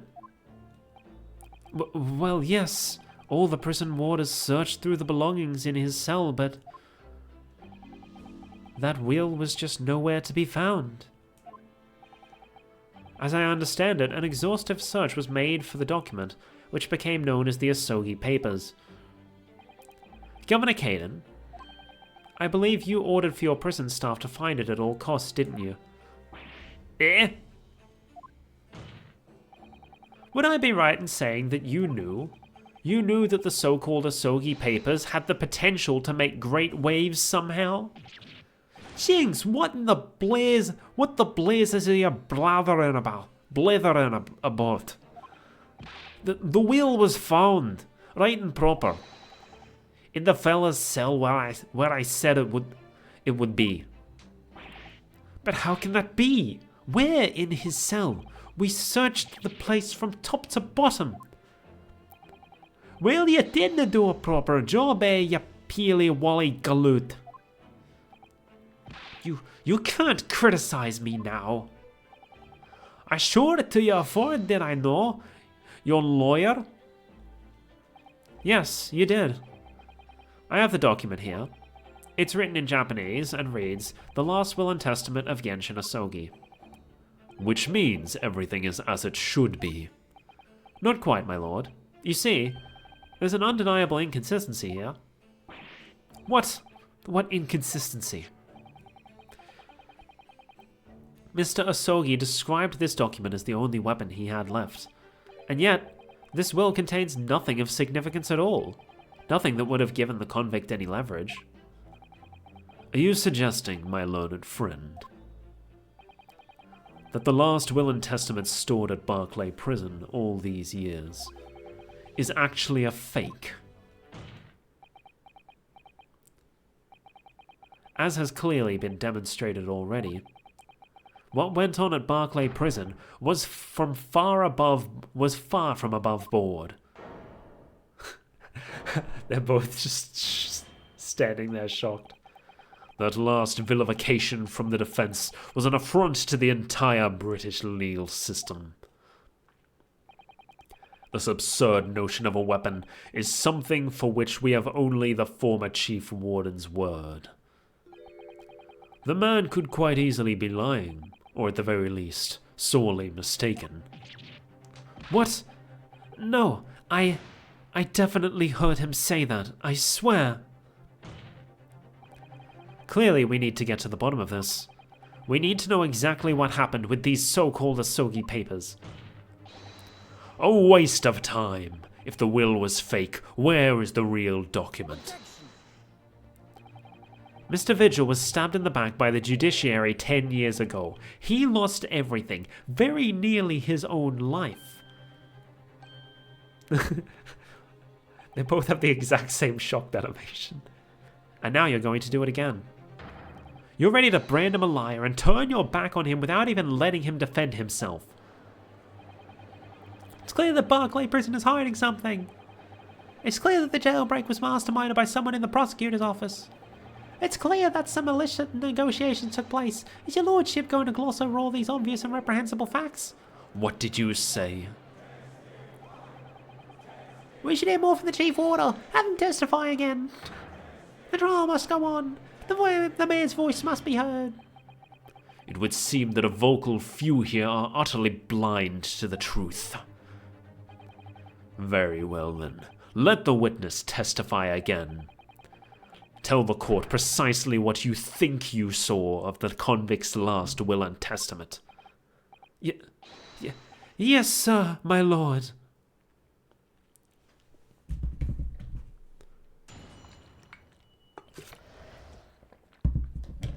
The Asogi papers. As the warder responsible for condemned convicts, I attended to Mr. Asogi and kept watch over his cell. He was late the night he was found guilty in court. He was doing something with that will in his cell. We turned the cell inside out looking for it after the execution, but to no avail. I only found out about the Asogi papers when a directive came telling me to impound them. The document was in the folds of the fella's robes that he left in his cell. A kimono, I think it's called. 5 statements. In his kimono? That's a lie. We searched every inch of the man's cell. We looked through all his clothes. It can't be true. Were you no satisfied with me calling you a liar once, you wee waffinger? There's nothing you can do about it now. You don't have any hold over me anymore.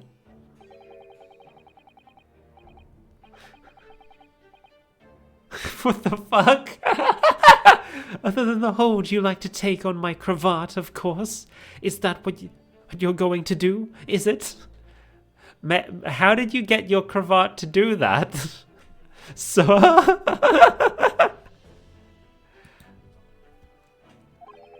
Are you going to give me a good shake again? Or are you too scared? Ah! Little and large, what a double act. We complied with Asogi's will as far as was possible. All his personal effects were delivered to his family home in Japan, as a courtesy to the homeland of the most notorious killer our country has ever seen. And we were much obliged. I can confirm that all my father's belongings arrived safely. Aye, and you cannot deny the handwriting is that of your old man, eh? Yes, there's no mistaking that it's my father's brushwork. Really? And this last will and testament was the man's last weapon, was it? I think we can safely assume that the convict was merely prattling, knowing that his end was nigh. So, counsel for the defense, your cross-examination, please. Yes, my lord.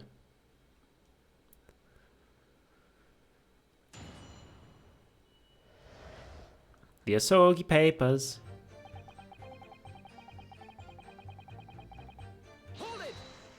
Hold it. So would that mean that you conversed with Mr. Asogi? Yes, certainly. Though there was precious little time before his execution was due. He was remarkably calm, considering his days were very much numbered. In all honesty, he really didn't strike one as a man capable of mass murder. Yet he confessed in full to the crimes. I know. That's why I felt compelled to ask him one day. I can still recall his reply. I am guilty of the unforgivable crime of ending another human's life, yes. But he was so tranquil and intelligent. It put me in mind of an Eastern holy man. And what about the will you saw him with? What can you tell us about that?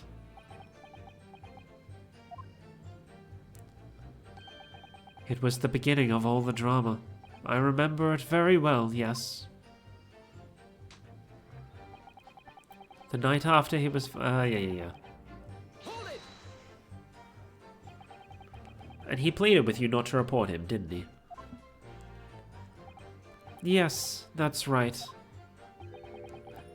And like the bomb-pot you are, you didn't tell me. A blatant breach of trust that was. I could see that the man had a noble spirit. I found myself wanting to treat him accordingly. But according to what you told us 2 days ago, the convict had been strictly forbidden from having any... Oh, that's Susato. The convict had been strictly forbidden from having any writing materials whatsoever. Yes, you're quite right. So when exactly was the will penned? That was before the man was remanded in Barclay, obviously. Yes, at the prosecutor's office under the supervision of relevant authorities. I personally instructed Asogi to make a will for the benefit of his family in his homeland. In that case, why was it found in his cell? What do you mean by that? Well, if it was penned at the prosecutor's office, you would have expected that it would remain there for safekeeping, surely. Ah! It's curious. There doesn't seem to be any obvious explanation for why it was subsequently found in the convict's cell. Oh, well. The defense makes an astute point. Well, Governor? A prison governor cannot be expected to ken the inner workings of the prosecutor's office. In that case, Lord Strongheart, perhaps you can shed some light on the matter. I am unable to offer an explanation here and now. I would have to consult the notary responsible for the will at the time.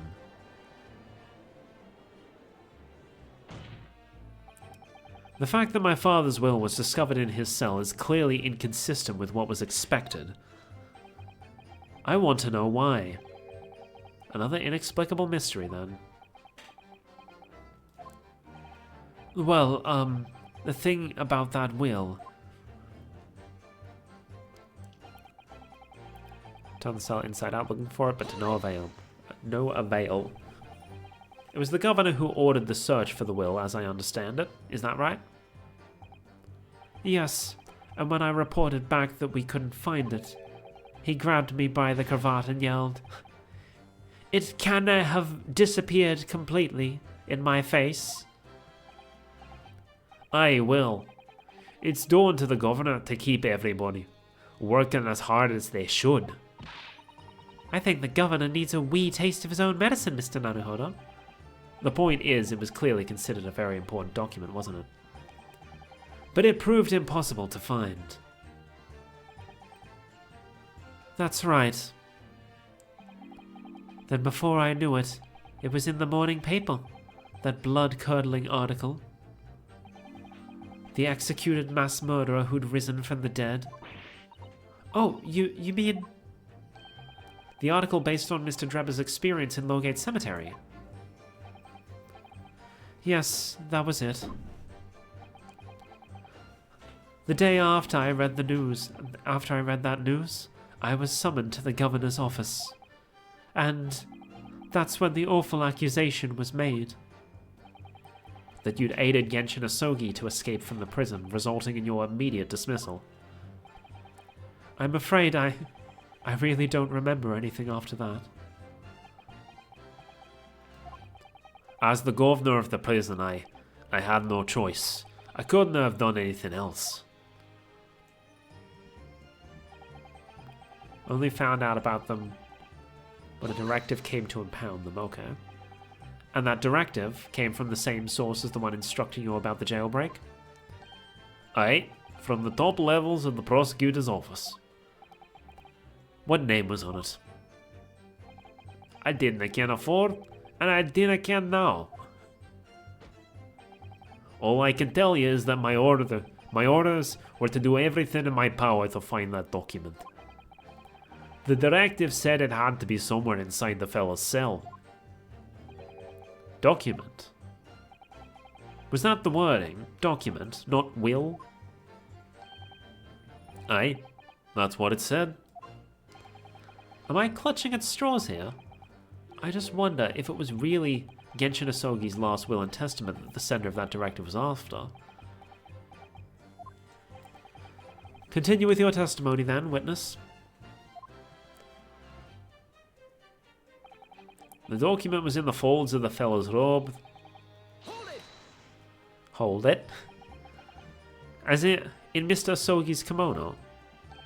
Aye, the one he'd brought with him when he was locked up. Yes, he was permitted to have his personal effects with him during his incarceration, I understand. That's right.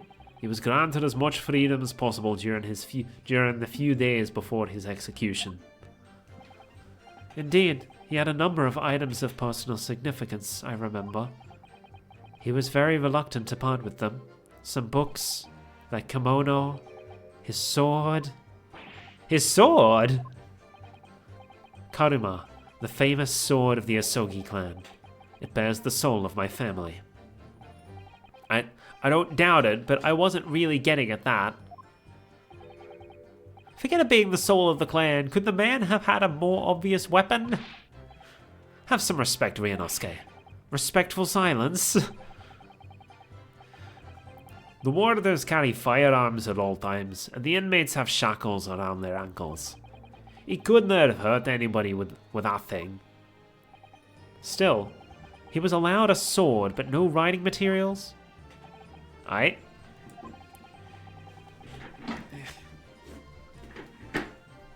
Sorry, my chair got caught on the edge of my my rug. He wrote that will before he came to stay with us at Barclay, you see. Dr. Mikatoba was asked to bring the necessary Japanese writing implements to the prosecutor's office. A Sasuri inkstone, black sumi ink, and some Hanshi rice paper, no doubt. I was present when he wrote it, but I'm sorry to say, the letters just look like a squirming mass of jet black ink, earthworms to me. Excuse me. We sure about that? Are you feeling faint, Mr. Vigil? He's been... Mr. Vigil. Sir! It was Scarlet, sir. What? Oh, I'm terribly sorry. I didn't mean to blurt it out like that.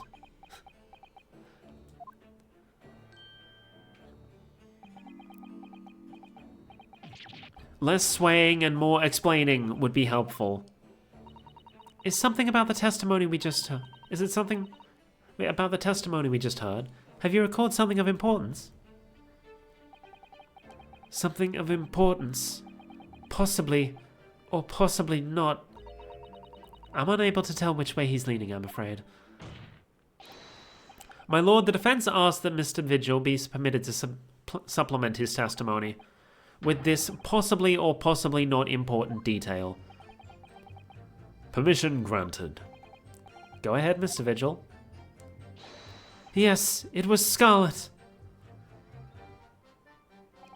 As I remember it, the document was written in scarlet ink, but perhaps I'm mistaken. Well, where have we heard about scarlet ink before? Well. Save beforehand, but...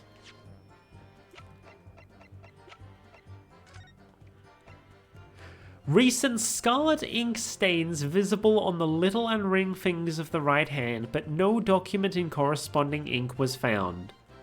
Objection.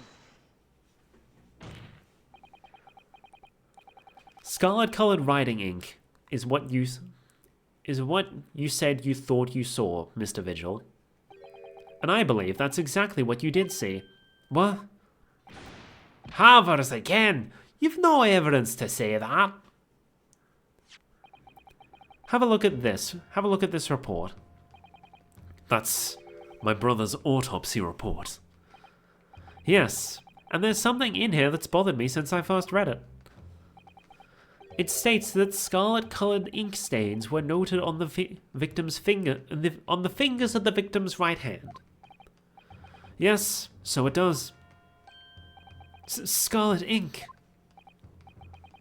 Now, I'm not familiar with the habits of the British aristocracy, I freely admit, but I would hazard a guess to say they don't all go around with ink stains on their fingertips, do they? Your wit is not appreciated. My brother was a well-bred and fastidious man. Should ink have sullied his fingertips, he would have cleaned them immediately. What is your point, counsel? My point is this. Whatever Lord Clint Van Zieks was writing in that unusually colored ink, it must have been directly before his death, because he died before he had the opportunity to clean his hand. What? I remember something troubled me at the time. At the scene, the lid of my brother's inkwell was open. But Clint was punctilious about such things. It seemed unusual, and no document penned of the color of ink that was in the inkwell was ever found. So the document had disappeared. Are you suggesting that the document my father had in his hand that night in his cell was the same document that Lord Clint Van Zieks was writing moments before his death? Then, it was... If Mr. Vigil's testimony is to be believed, it can only mean that, yes. Mr. Vigil! Sir! When you spotted Mr. Asogi with the document in his cell, his precise words were as follows, were they not? All right, then, but what's on that paper? A last will and testament. Oh, a last will and testament. This will is the only... It's not his last will. It's Clint's last will.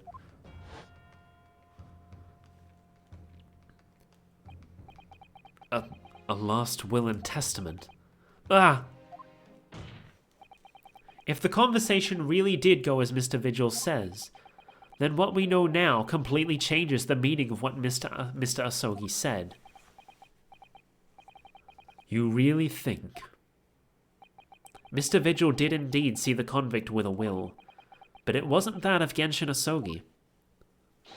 It was the last will and testament of Lord Clint Van Zieks. No. What? Objection! This is madness! My brother's last will and testament.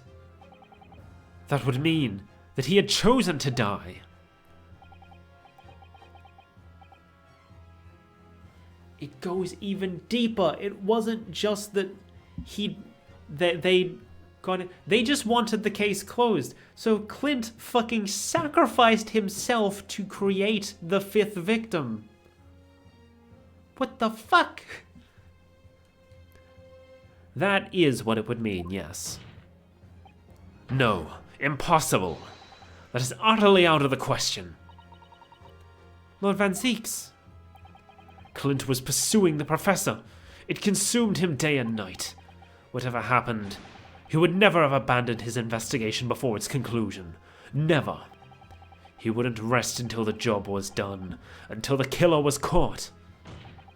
The idea that he would willingly accept his own death, it's obscene. Objection! And yet, we can be sure that he was writing his will moments before his death, and that Genshin Asogi came to be in possession of that document. So what could the will possibly have contained? Clearly something that couldn't be made public under any circumstances whatsoever. Because armed with that document, my father was able to negotiate with the judiciary for his life.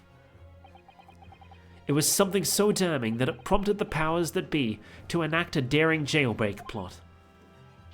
Yes, there can be no question that the will contained information of the utmost secrecy. Information of the utmost secrecy? Ah! No, it couldn't be.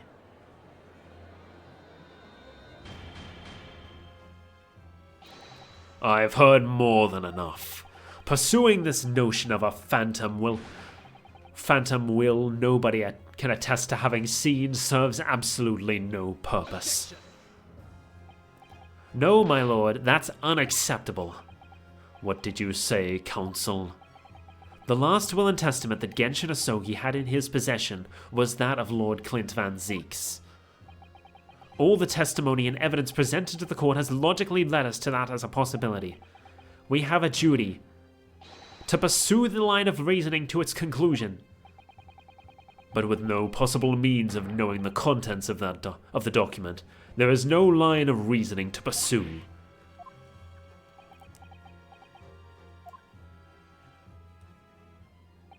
A reason why Lord Clint Van Zeeks, a man of high noble standing, would have chosen death.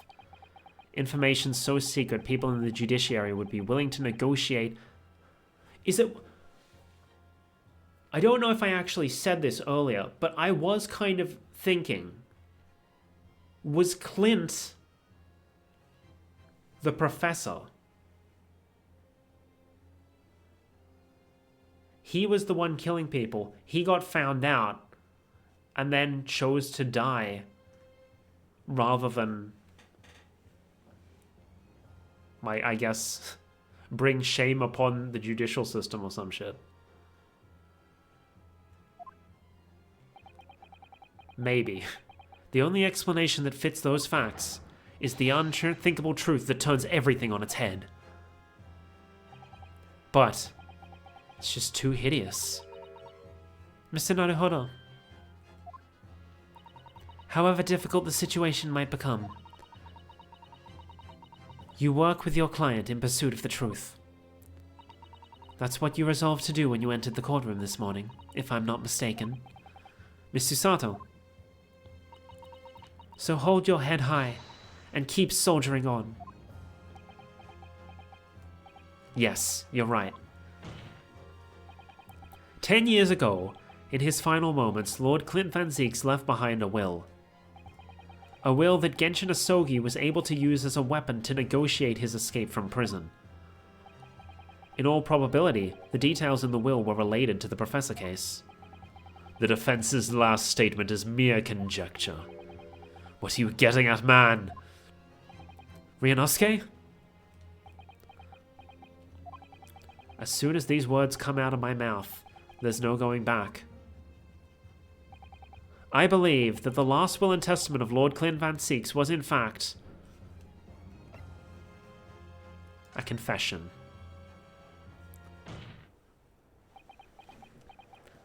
I was right! You can do this, Mr. Naruhodo. I believe that what Lord Clint Van Zeeks actually penned that day was a confession. A confession regarding the mass murderer known as the Professor and his true identity. Objection. Enough, Counsel. What are you saying? Do you even realize? A confession about the true identity of the Professor? That would mean...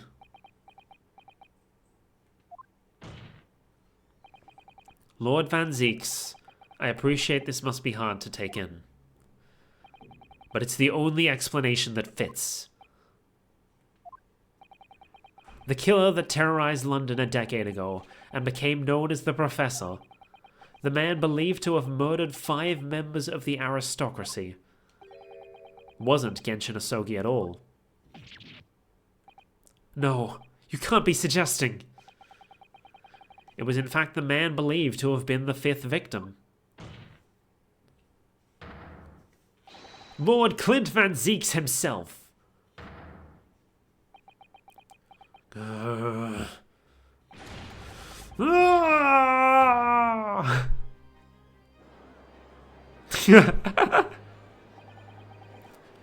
It's finally open, is it? Isn't it? Is it? Pandora's box.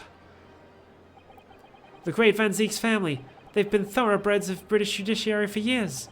And Lord Clint Van Zeeks, he was a paragon of justice in the capital. But he was actually a mass murderer? A perpetrator of atrocities in the vilest nature? If the general public ever found out, law and order in this country would be finished. My brother? Oh, this is too awful. Poor Lord Van Zeeks. I wonder, though, did he never suspect? Mr. Naruhodo. Lord Baroque Van Zeeks is a brilliant prosecutor. Is it conceivable that he didn't realize that his older brother really was? Or what his older brother really was? Order! Order! Order in the court! Lord Van Zeeks. The professor made use of an enormous hound as his murder weapon. Tell me, did your brother own a dog? Yes, he did. Balmung. He was a well-known hunting dog. People called him a giant. The collar had a bee on it, didn't it? People called him a giant. I don't believe this. When my brother would go hunting in the forest of the grounds behind the house, he always took Balmung. After Clint's death, the creature passed away too, almost as if he were following his master. He was a magnificent hunting dog, worthy of the jewel-studded collar around his neck. A jewel-studded collar? That's right, though sadly, some years ago now, it was stolen by a thief who broke into the house one night. A jewel-studded collar stolen by a thief. It so happens that myself and my colleagues have come across such a collar during our time in London. How could you? There was an old emblem attached to the collar too, made of pure gold. It was topped with a small crown and bore an ornate capital letter B. What? An emblem bearing the initial B? Oh my, you know it? It's the insignia of the Baskerville family. What? The Baskerville? Why is that name coming up now? Baskerville is the family name of my late brother's widow. That pure gold emblem was an heirloom, which Clint acquired upon their marriage. There can be no doubt then. The collar you've described was Balmung's. The family insignia of Lord Clint Van Zeeks' widow. Here I thought it was just going to be B for Balmung. There was a considerable amount of blood on the collar when we saw it. Since we know the dog was used for hunting, it could have been from its quarry, of course. But it could equally have been from human prey. So is it true then? Clint Van Zeeks really was the professor? Impossible! These Japanese are making it all up to exonerate their own! So in fact, the person responsible for these murders... Oh, jeez, what is my throat doing? The murders of all these nobles and royals was a noble himself. And that threatened to be an enormous scandal that would irrevocably destabilize British society. My father knew that, and was using it to negotiate his way out of the unjust charges brought against him. But at the very last hour, those he'd bargained with betrayed him, slaying him mercilessly on foreign soil. Well, can you deny it, Lord Strongheart? 10 years have passed, and still now the 6 million inhabitants of our great capital rest easy, believing that justice was done. That though his anonymity remains, the diabolical murderer was caught and executed.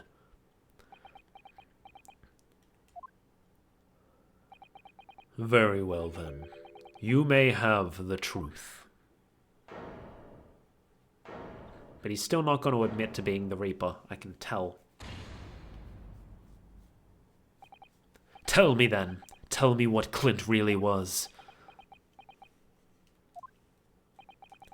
Lord Clint Van Zieks was too pure of heart. When he became a prosecutor and went in pursuit of the black roots of crime, he drove himself into a corner. He came to the uncomfortable realization that to fight the most fiendish of criminals requires one to become even more fiendish oneself.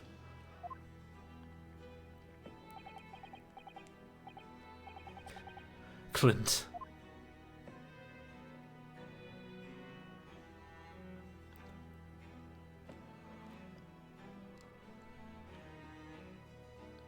Oh hey, the pawnbroker. The 19th century was a truly miraculous 100 years for Great Britain, and indeed the whole world. It doesn't have his name above it, so I'm just going to do it in my normal voice. New industry, new technology, and with the birth of the Metropolitan Police Service, new law and order. But these dazzling new developments meant even deeper shadows were cast on society. Water sullied by factories, air thick with noxious fumes, and crime growing daily to fill the darkness. Lord Clint Van Zieks made it his mission to combat that darkness, but as time went on, it slowly ate at his soul, until eventually he was consumed.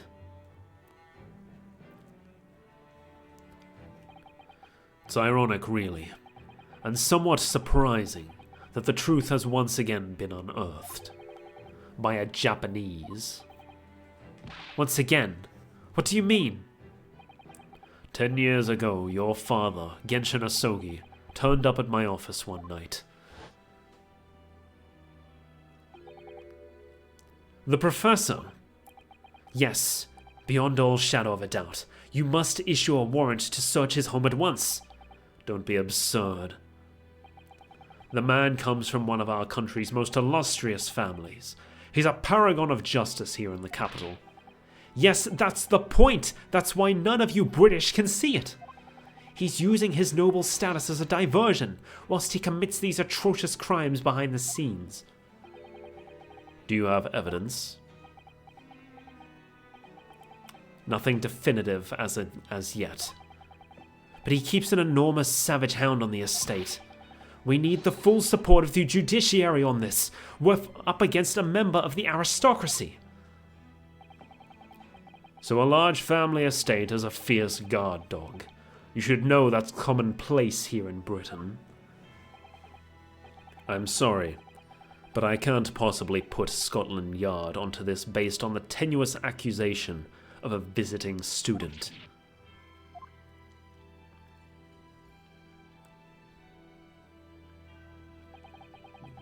So I turned down Asogi's plea, and as a result, he took it upon himself to visit the Van Zieks mansion on his own. We can only imagine now what happened between the two men.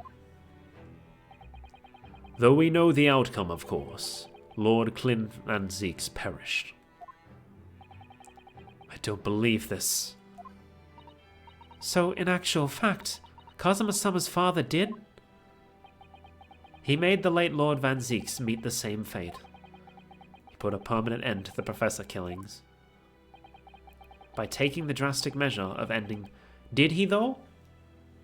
The professor was killed by a Western-style blade. I think Clint took his own life.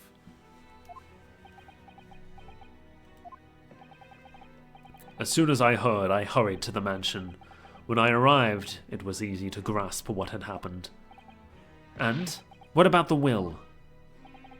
Asogi must have already taken it. Nothing of that nature was found at the scene. We had no idea of the existence of such a document at that time.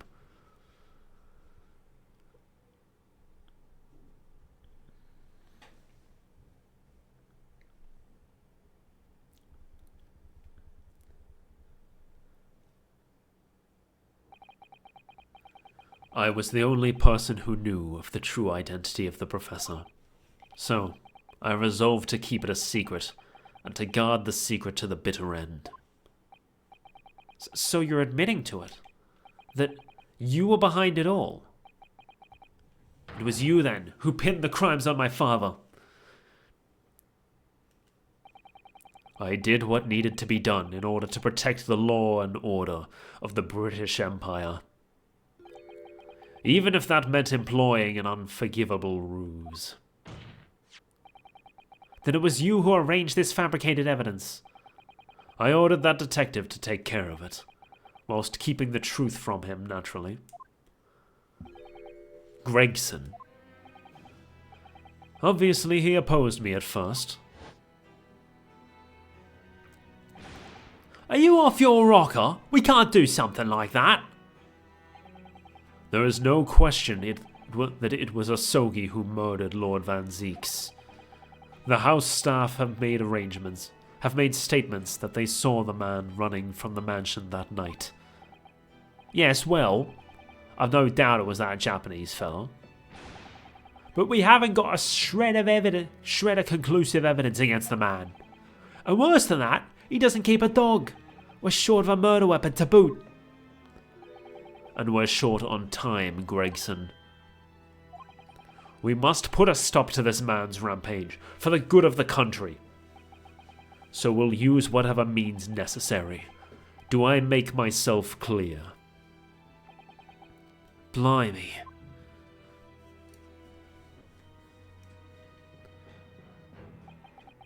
So, that night 10 years ago, when I was attacked by those thugs in the back streets, and Genshin's ring was taken, that was him, was it? That was Gregson and some hired help? Then the detective handed the stolen ring to Dr. Wilson, who feigned its discovery from the victim's stomach during that autopsy. And in the light of that decisive evidence, Mr. Asogi was found guilty of the charges brought against him. However, behind the scenes, he had actually already struck a deal with his accusers, in which he agreed to silently accept the charges. But I just don't believe that part. As far as I knew the man, my father despised such underhand dealings. It was extremely easy to make him comply. You see, he had one crippling weakness. What weakness? Isn't it obvious? You, Kazuma Asogi. Me?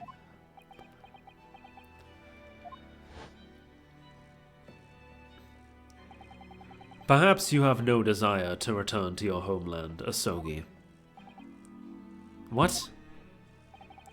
Though I hear you have a 14-year-old son. Agree to cooperate and accept your guilt without contention. And you will see Japan and your son again. You scoundrel. Whether you choose wisely or not, it will be a closed trial by order of Her Majesty. So whatever rash claims you might make in court will have no trouble stifling them. There's only one outcome for you, Asogi. The gallows. Don't forget, I still have a weapon at my disposal. A document revealing a truth that I know you're desperate to keep hidden. Yes, it hadn't escaped my mind, which is the only reason I'm willing to bargain with you. I only want to protect this country's law and order, you understand. So, what's it to be, Asogi?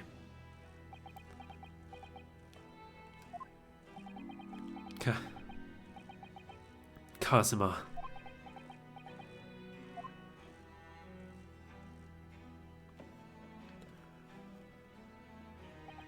He did it for me.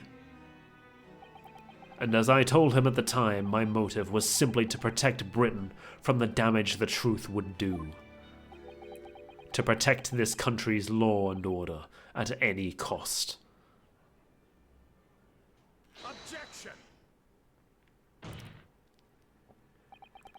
I've never dared to let myself even consider this possibility until now. But in the light of all this treachery, I have to ask. The mastermind behind the Reaper of the Bailey. Was it you, Lord Male Strongheart?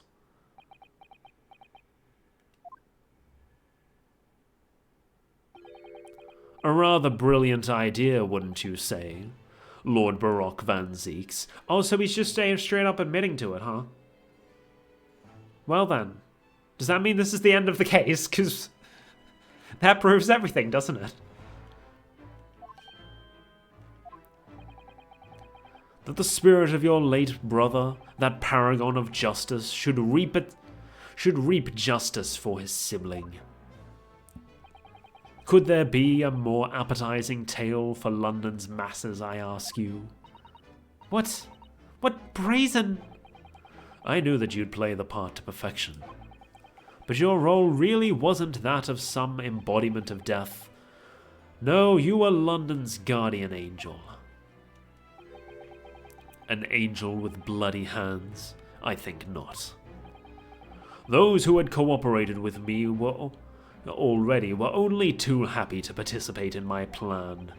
Inspector Gregson, Dr. Wilson. My minions worked tirelessly to ensure that the finger of guilt could never come to rest on you. It's all thanks to them you were exalted as the demigod the Reaper became. But Dr. Wilson left Britain 4 years ago when he was invited to work in Japan. That's right. So I had to employ the services of his young protege after that. Dr. Courtney Seath. Dr. Seath? So what with the execution of the professor and the subsequent reign of the Reaper of the Bailey? I've successfully safeguarded the law and order of our mighty capital for the past decade. That is everything. Actually, it's not everything. We don't know who shot Genshin Asogi. And technically, we don't know who killed what's his face? Clint Van Zeeks.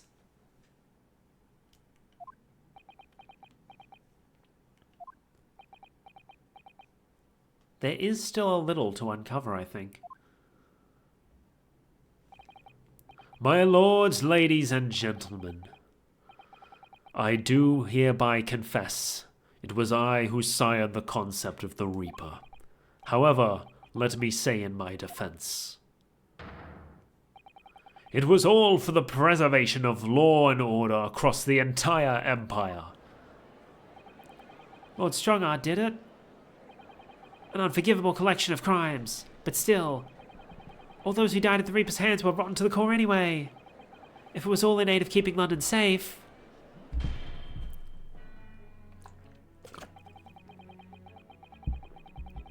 There is no one left now who can reveal the precise truth of what happened 10 years ago.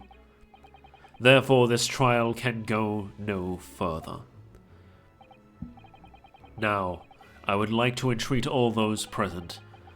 Beyond these four walls, nobody need know the truth. Even Her Majesty must be protected from this. I trust you all appreciate the importance of my request.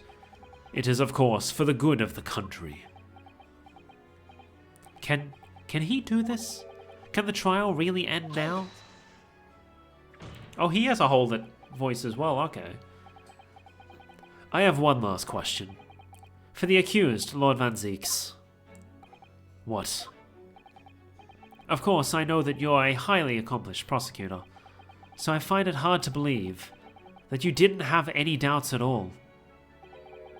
That you never suspected your older brother.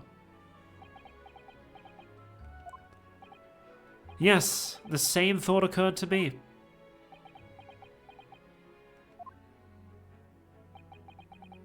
It was only once, but yes, I couldn't say that I never had my doubts. My brother's sense of justice was extremely strong. Perhaps too strong, I observed. At that time, there were members of the aristocracy who were bleeding the country dry for their own gain. And since they were nobles, they were untouchable. For my brother, it was a source of great turmoil. And coincidentally at the same time, the professor began his terrifying reign. During the time of the professor killings, my brother did not appear to be himself. And that made you suspect? Made you suspect? Yes. But it was only once, no more. Only once, really? Clint wasn't the culprit. That was my conclusion at the time. And I still believe that now. Do you have any evidence to support that idea? The third victim was the Lord Chief Justice at the time. It was he who had recognized my brother's potential and trained him as a prosecutor. No matter what the circumstances, it's unthinkable that my brother could have killed his friend and mentor.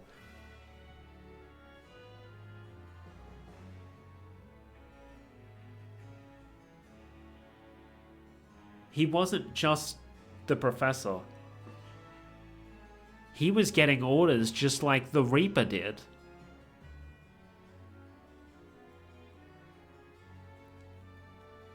Strong Art was behind everything. Not just the conspiracy, not just the Reaper, he was behind the Professor as well. Because where did he go after all of this was done? He became the Lord Chief Justice. Because the position had been freshly vacated by one of the Professor's victims. What the fuck?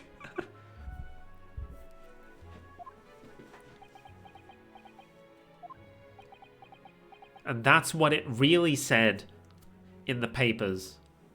It wasn't just, oh, I was the professor. It was, I was the professor under Lord Strongheart's orders. And that's why he was willing to negotiate. That will do. Neither Clint Van Zeeks nor Genshin Asogi still walk this earth. However much we debate this matter now, we cannot hope to reach a conclusion. But there are only two extant pieces of evidence from the time. The woebegone ring that acted as the incriminating evidence to condemn Genshin Asogi, and the 3-paged last will and testament penned in black ink and left behind by the man. The wretched turn of what happened is exactly as I have explained. Later today, I will present myself at the Ministry of Justice for whatever sanction is deemed appropriate. That is all. Court is adjourned. Objection? Objection. Yeah!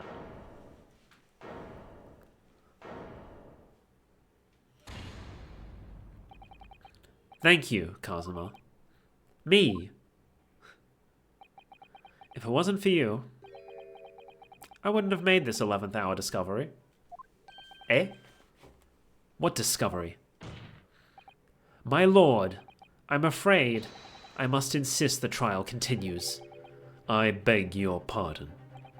As the court has been reminded today already, we must stop at nothing to uncover the whole truth. And to that end, one particular statement made by somebody in this court moments ago revealed a very subtle contradiction. What contradiction? But all I did was wait a fucking second. The Asogi papers are only 2 pieces. 2 pages. He said 3. What the fuck? But all I did was ask one simple question. Well, it began with Lord Van Zeeks and his recollection about his brother, but Lord Strongheart didn't permit the defendant to speak at length. I merely pointed out that we can draw no further useful conclusions here. So where on earth is the contradiction? One of them definitely just said something contradictory. It's time to identify who. It was Lord Strongheart, I'm sure of it. Something he said was slightly off. Come on, Ryunosuke, think back over his words, find the problem. Neither Clint Van Zeeks nor Genshin Asogi still walk this earth. However much we debate this matter now, we cannot hope to reach a conclusion. There are only two extant pieces of evidence from the time. The woebegone ring that acted as the incriminating evidence to condemn Genshin Asogi, and the 3-paged last will penned in black ink left behind by the man. Lord Strongheart, would you care to explain? Explain what, Counsel? Among the statements you made just a few moments ago, something you said was inconsistent with a certain piece of evidence we have. Inconsistent? And whilst an inconsistency remains, the defense has a right to pursue an explanation. Ryunosuke, what? Let me warn you about the statements you are making, Counsel. They may very well prove fatal. You claim my words contain a contradiction. With which piece of evidence, I ask you? Take that! This here is the will left behind by Mr. Asogi. The 2-paged will. I want to go have lunch, but also it's really fucking good right now. I'm having a late lunch, I guess. Yet moments ago, your precise words were the 3-page last will and testament. Ah. Could it be that originally there was a 3rd page? For a moment, I thought perhaps you'd identified something worthwhile, but it's a mere trifle, I see. A trifle? Governor Caden. Eh? What can I do for you, sir? You were present when the Japanese man penned his last will and testament. I was there for sure. I remember the black worm-like scrawls to this day. And I'm quite certain, my lord, that there was a 3rd page at the time. What? Only the first 2 pages were the actual will, though. If I mind correctly, the 3rd was a message to his lad back in Japan. For legal purposes, we required only his will. And we wouldn't have wanted any uncomfortable words about Britain to get back to Japan, eh? So it was decided that the 3rd page oughtn't to be sent. Oughtn't to be sent. Objection. How dare you make that decision? I had a right to know what it said, to hear my father's final words to me. The courtroom is no place for sentimentality, Counsel. As it happens, I have the 3rd page of the document with me here now. My father's message? It will be given to you at the end of these proceedings. It'll be too late once the trial is over. We need to know what it says now. Even the slightest thing may give us a vital clue. My lord, the defense calls for Genshin Asogi's last words to his son to be read out loud before the court now. Your request is denied. The inevitably maudlin words can be of no consequence now. Objection. The prosecution agrees. The court should know the content of that message. Every possible piece of evidence must be thoroughly examined.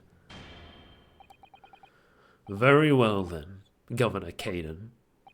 You will read the 3rd page of the document for all present to hear. Yes, sir. Only, I should point out, my lord, that I cannot actually read worm language.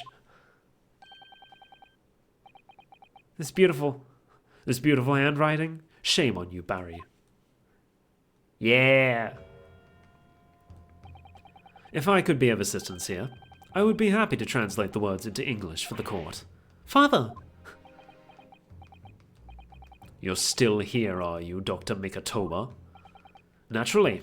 I consider myself a member of the judiciary, albeit a lowly one.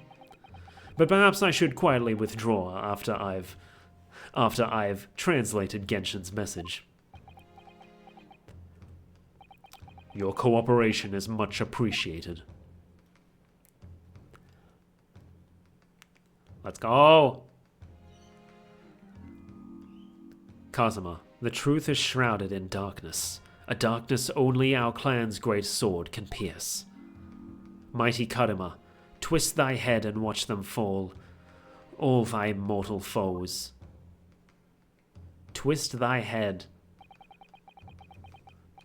Do we, perhaps twist the end of the sword? That's the end of the message, it would seem. A haiku poem, twist thy head. Father. What is Karuma? The name of the Asogi clan's famous sword. A razor-sharp blade known to all, passed down for generations. It embodies the Japanese spirit. It's not known to me. It's the katana sword that was submitted as evidence earlier in these proceedings. One worn by the prosecution counsel when he confronted Inspector Gregson.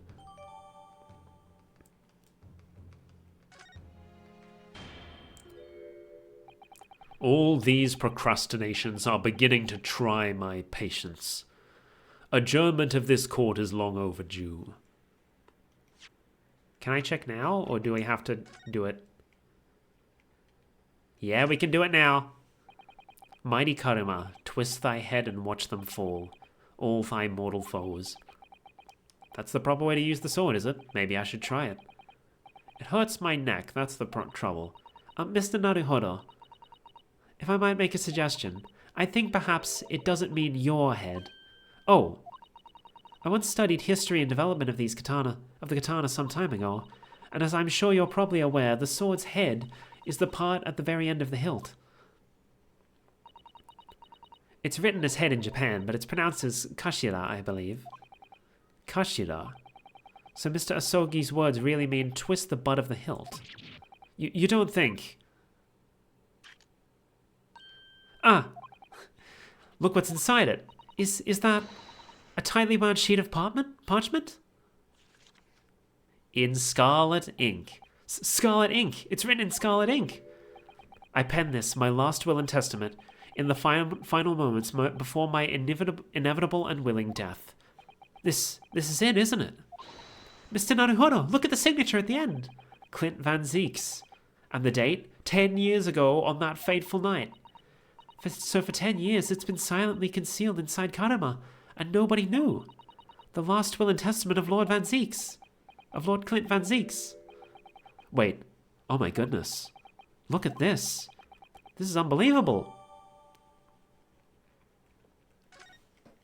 There we go. We're not allowed to look at what it says, because it's about to be presented. Adjournment of this court is long overdue. As the presiding judge, I have been as accommodating as possible by the will of the courtroom. Or of the will. However, despite all that, no new information has come to light. Yes, it has. Yes, it has. In pursuit of justice, Lord Clint Van Zeeks tragically lost all sense of morality. When he murdered his former mentor, clearly he was already devoid of his normal faculties. Objection! How dare you? I refuse to believe that of my brother. Too much time has passed. We cannot ever hope to know more than we do now. Especially since the alleged will that he penned in his final moments appears to have been lost forever. Ugh. Lord Strongheart, you appear to be in something of a hurry to wrap things up. I wonder why. That was the wrong accent. We've heard you state time and time again during these proceedings that everything you did was in the interests of protecting British law and order. And I stand by that. Without the Reaper, we could never have achieved the reduction in crime the capital has seen. What about Inspector Gregson, then? And Dr. John Wilson?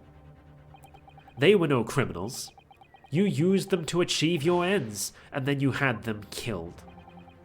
However you dress it up, there was nothing fair or just about that. Lord Strongheart, what exactly is it that you're hiding?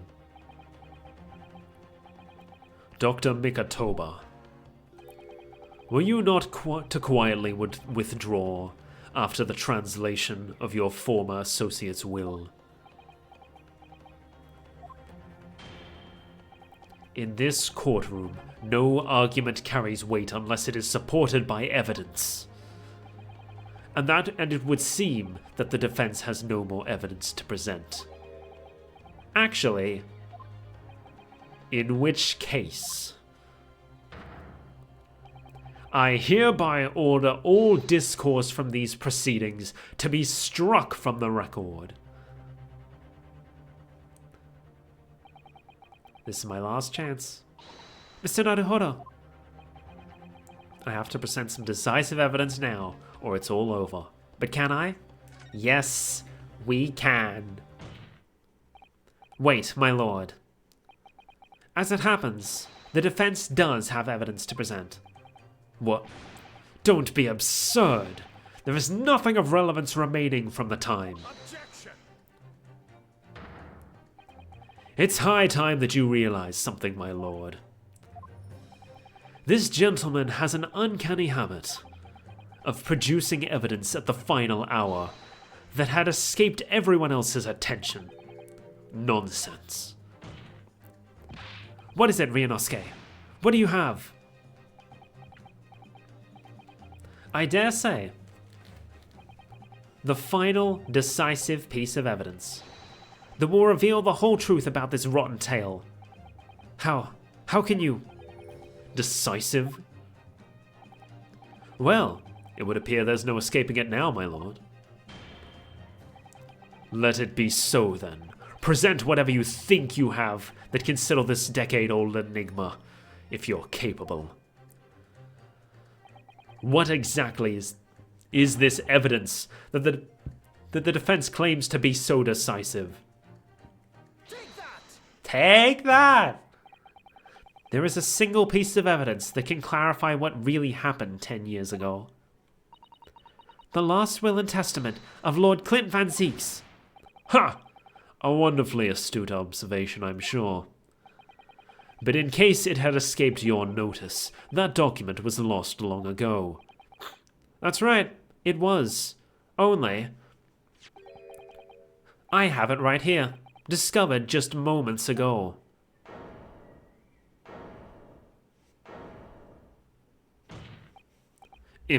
Impossible! That can't be.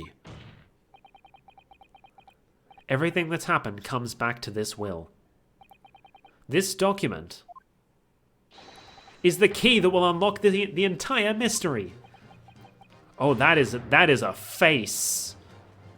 That is a face on Lord Strongheart. My brother's last will and testament.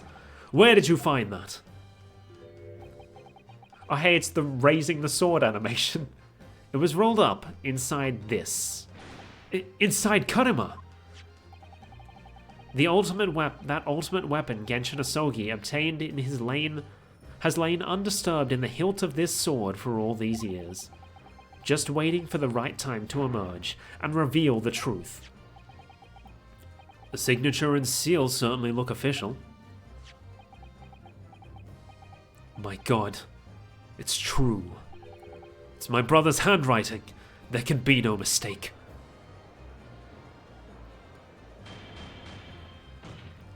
I forbid the contents of that document from being read out. Do you hear me? I strictly forbid it. Sorry if I'm being a bit too loud. I gotta try and shout. I'm not good at shouting, but I gotta try. You can't do that, my lord. This document could explain everything.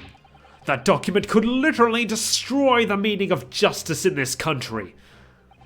I demand that you hand it to me at once. Why? What are you trying to hide? Could it be that you already know what's written on this page? What are you implying? Court is adjourned with immediate effect. Clear the courtroom. Do that, my lord, and you'll suffer a fatal blow as Lord Chief Justice. I beg your pardon. Forcibly ending a trial without good reason? And not any trial, a closed trial by order of Her Majesty the Queen? To defy the monarch's will is treason. Oh, hey, the other two are left, but Mikatoba's still here. Lord Clint Van Zieks really did pin a will that day. It's exactly as the young Japanese man said. Read it out now! We have a right to hear what's in that will. A right and a duty.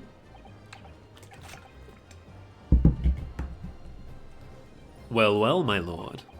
It would rather appear as though proceedings aren't going quite as you'd hoped. You fools! Go ahead, Ryunosuke. Read it. The prosecution gives its full support. Very well, then. No, for God's sake! No!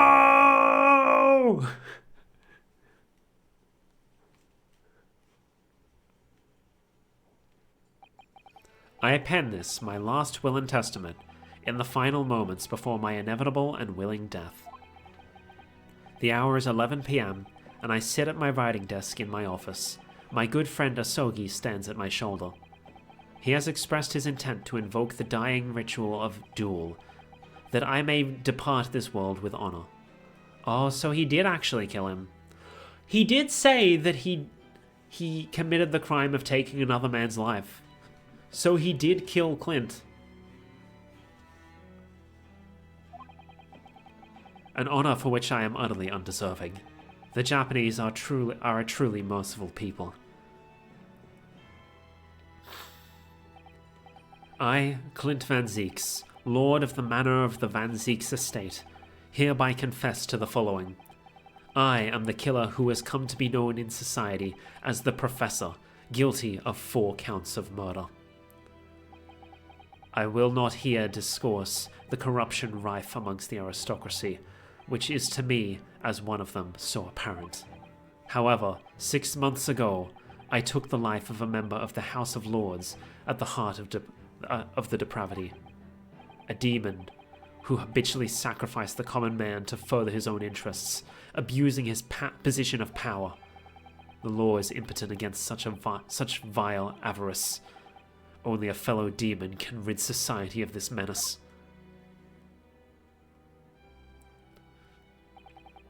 That demon was my quarry, upon whom I willingly set my great hound. But though I am a hunter of some experience, I am a poor felon, it seems. My guilt was at once recognized by another, and I became subject to his extortion.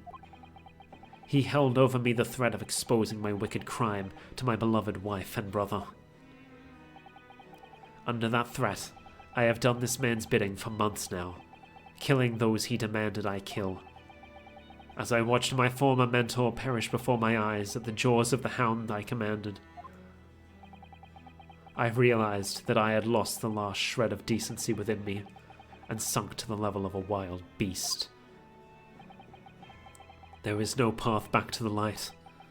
Be it I or my dear friend Asogi who dies this night, I am eternally damned. To my extortioner, male Strongheart, may you feel the jaws of the beast at your throat every time you swallow.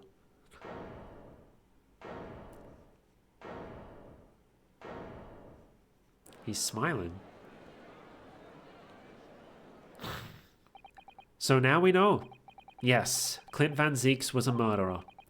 But somebody was directing him and naming his victims. His extortioner, Lord Male Strongheart. It was you! Lord Strongheart, a moment ago, you claimed that what the court has just heard could destroy justice in this country. But you weren't trying to protect justice at all. All you were trying to do was conceal the secret of your true nature and the countless lives you've sacrificed up till now.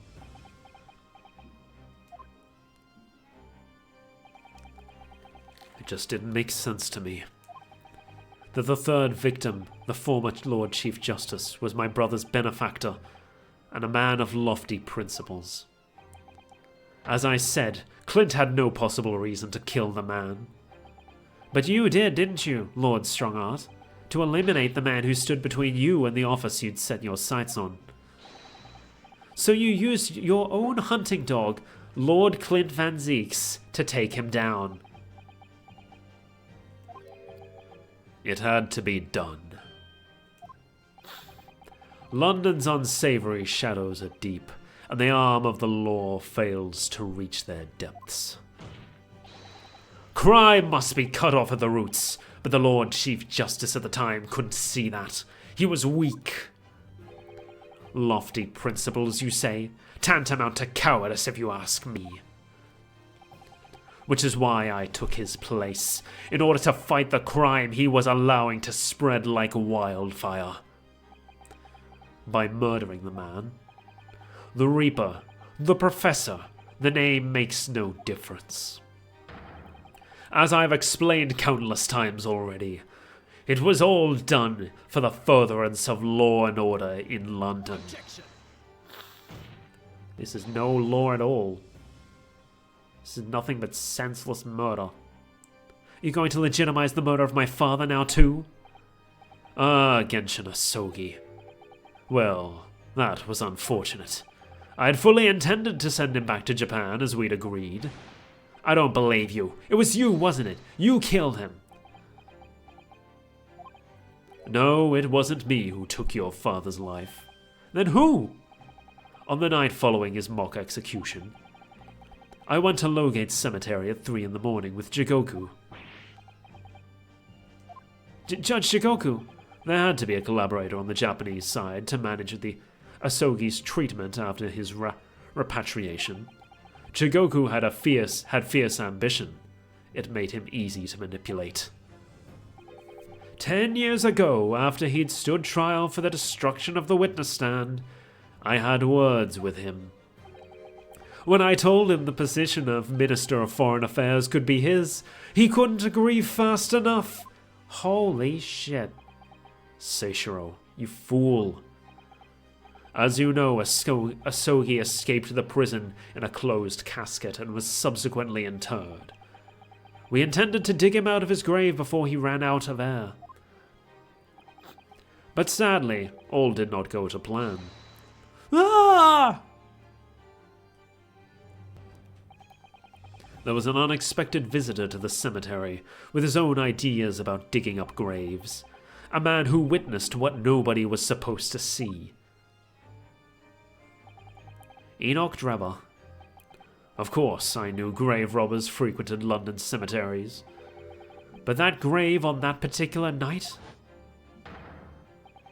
Blast, if people find out the convict wasn't really executed, the scandal will rock the very foundations of the Empire. Then what do we do? Shoot him, Mr. Jigoku. Shoot Asogi at once. He can't live now that this has happened. He has to go. What are you talking about? You had an agreement. You promised him he could return to Japan.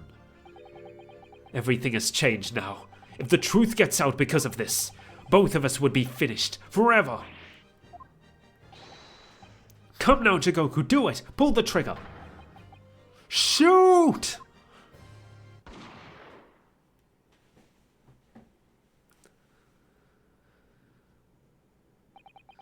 Jigoku shot Asogi from the shadows. The grave robber was so close the blood sprayed over his coat.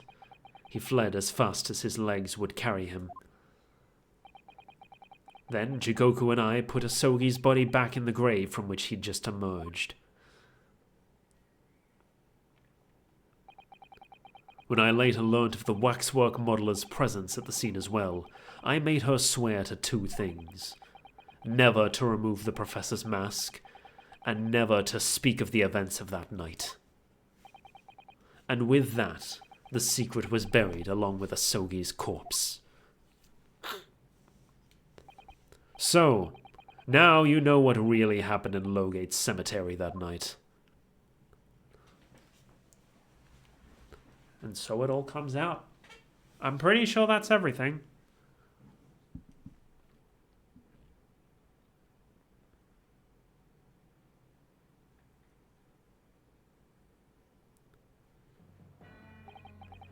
It was Jigoku, your Japanese acquaintance, who killed Asogi in the end, you see.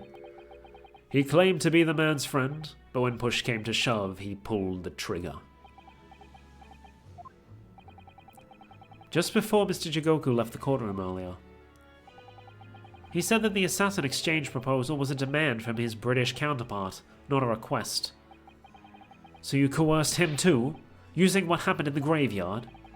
By that time, Jigoku was the Minister of Foreign Affairs, negotiating international treaties with Britain. You can imagine what would have happened if it came to light he'd murdered a compatriot 10 years earlier. He would have lost everything. I merely reminded him of that. How do you sleep at night? These past 10 years, I fought tirelessly with the darker recesses of London's criminal underworld, and I've used whatever means necessary to ensure that justice prevails and law and order reigns supreme. That couldn't be further from the truth. The fact is, you haven't fought crime at all. How dare you?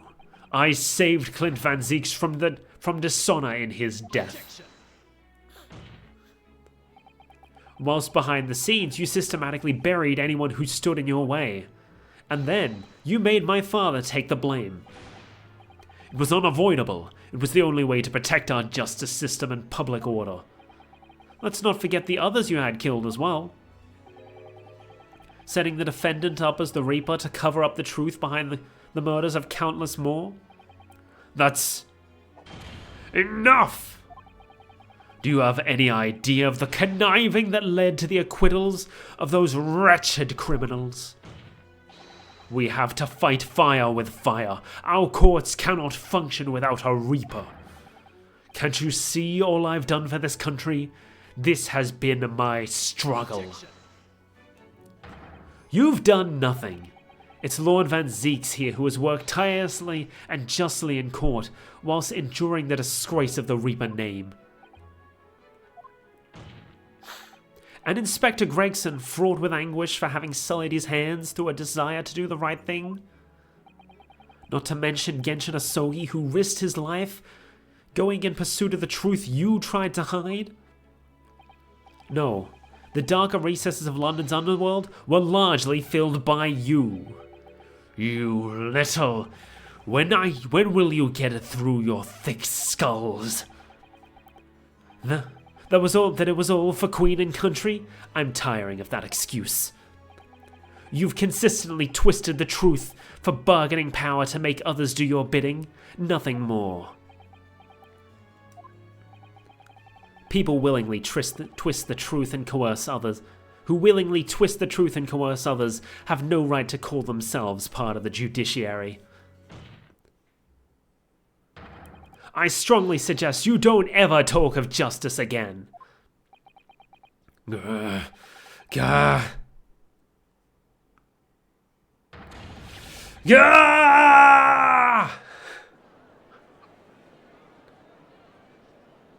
Does that? He gets his breakdown animation twice. Probably because it's a very small breakdown. Oh, never mind. Maybe there's more.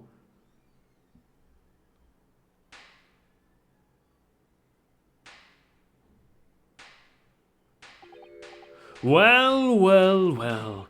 Dear me, my good fellows, dear me. A well-deserved round of applause, I think, for quite a marvelous performance. What are you talking about? Those delightfully grave expressions, that beautifully pronounced Queen's English. Really, our friends from the Far East are quite the picture of industriousness. You fraud, keep your mockery. Please don't misunderstand. It really is exactly as you've both said. What are you trying to say? I have occupied the darker recesses of London's underworld, and, how did you put it, done nothing? I confess it's a little embarrassing to have it pointed out quite so starkly, but yes, I really have done nothing, which means I can be indicted for nothing, no? What? It's true. Personally, I have committed no crime. I have merely been surrounded by fools who've acted very rashly indeed. Isn't directing someone to commit a crime in itself a crime? Is that not how it works? Hello? Huh. Okay. You can't get away with that. You've consistently preyed on people's weaknesses. And what? Threatened them? Are you sure it wasn't just bargaining?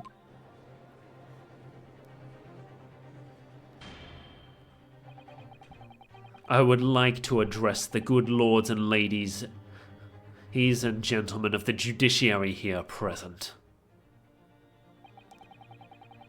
You know, or you all know of these darker recesses in our great capital, and deep down I believe you also know that to fight those who dwell there requires at least some of us to occupy the darkness ourselves.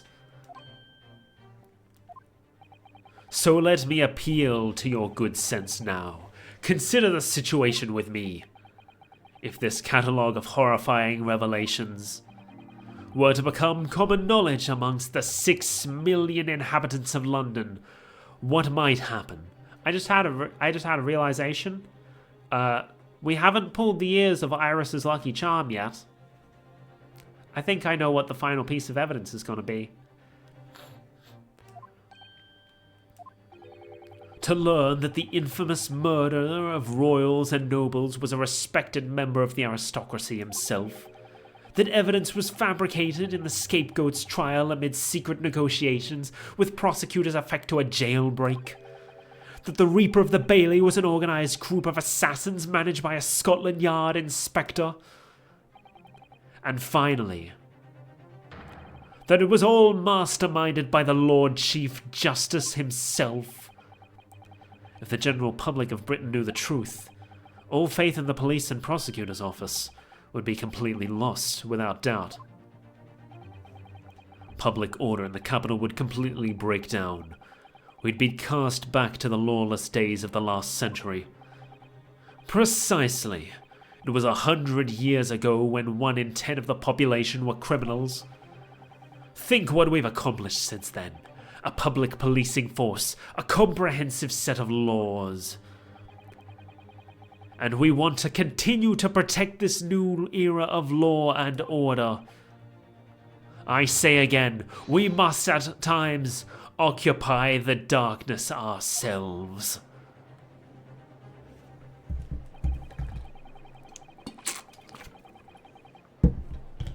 We have successfully identified and apprehended the man responsible for taking Inspector Gregson's life. That is all that was expected of this trial. All these other matters that have been discussed will be eliminated from the minutes of these proceedings in the interests of preserving law and order. And to protect Her Majesty the Queen, of course. Well, my lords, ladies and gentlemen, what say you? He has a point. The things Lord Strongheart has done are quite unforgivable. But on the other hand, isn't our duty to maintain law and order in the capital? Can't deny that the threat of the Reaper over the years has done wonders for the crime rate. And by fair means or foul, it's all thanks to Lord Strongheart. They're cheering for him? Are you hearing this? It's the will of the British judiciary?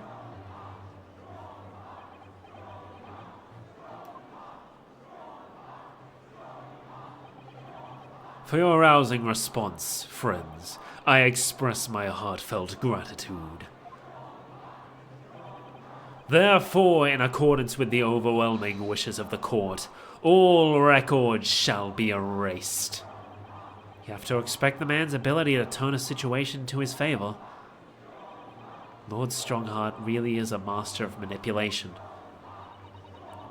You've conclusively proven his guilt, yet still he manages to evade justice. I just don't know what we can do. Ryunosuke. It looks like the trial really is going to come to an end now. I'm almost out of options, I think. There's really only one path left open to me. Use evidence.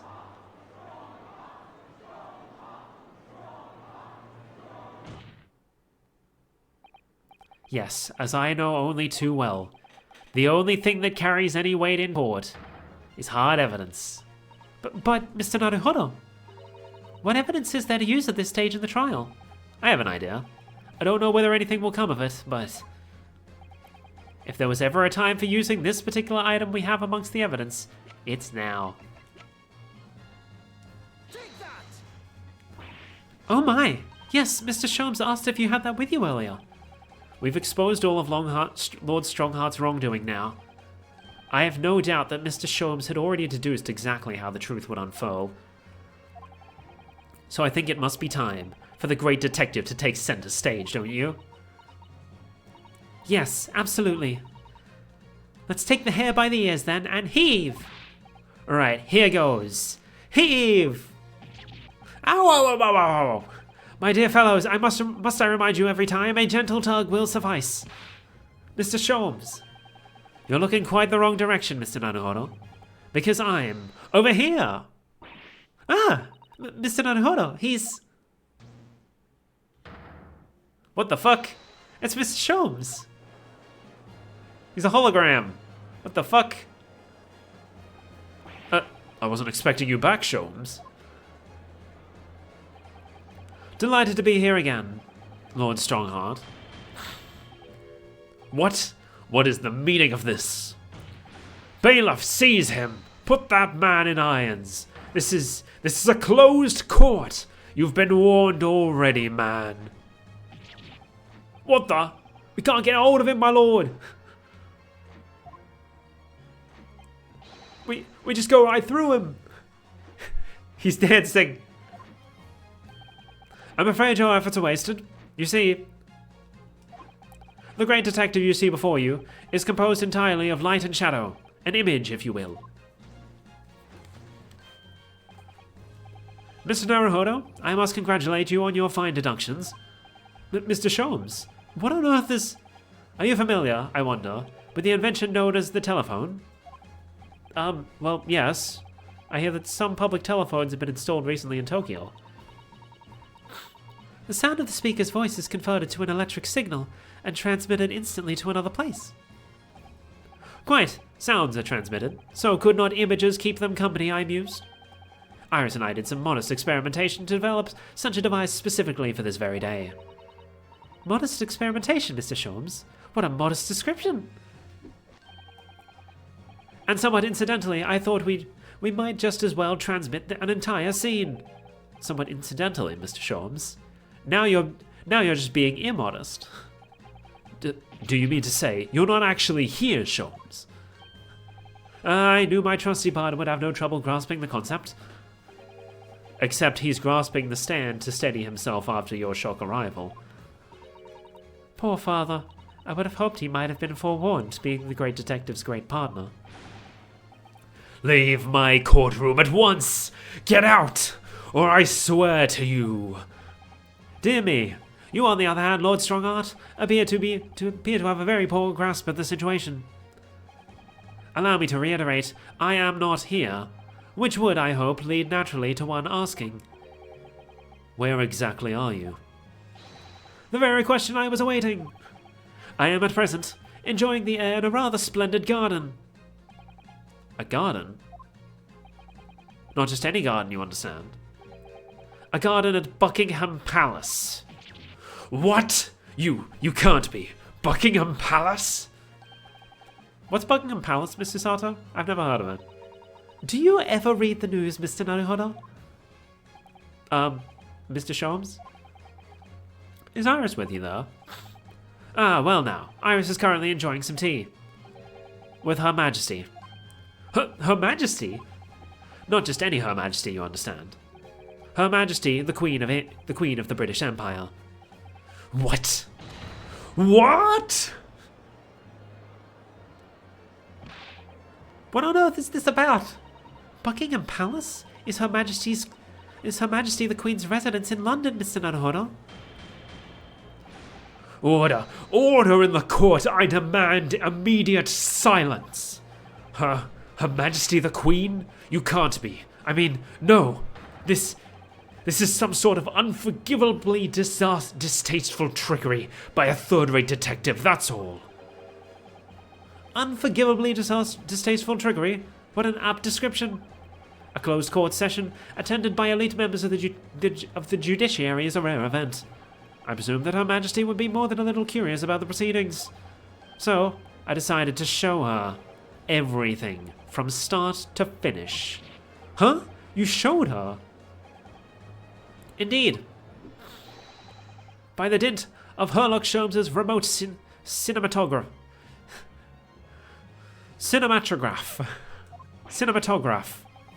You meddling. Is this some kind of nightmare? Just as I appear to be standing before you, regaling you with talk of my latest invention. No doubt you've inferred that the reverse is also true. You don't mean... Her Majesty has seen and heard every moment of the proceedings. I assumed there would be no objection, after all. Every trial in this country is conducted under the auspices of Her Majesty, as you know. You...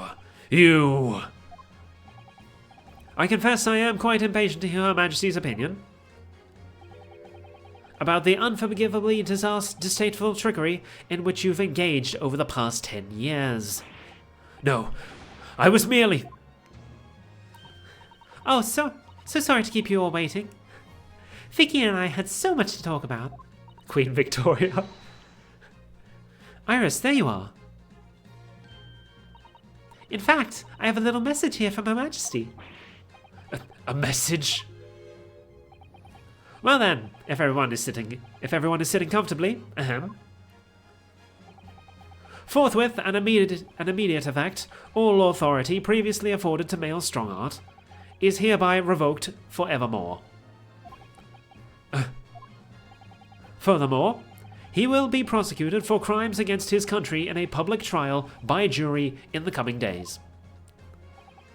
So, it seems that Her Majesty doesn't believe we need to fight fire with fire. Justice in this country needn't be administered from the shadows at all. Male strong art, the darkness you've fostered to conceal your despicable acts these last 10 years is a thing of the past now.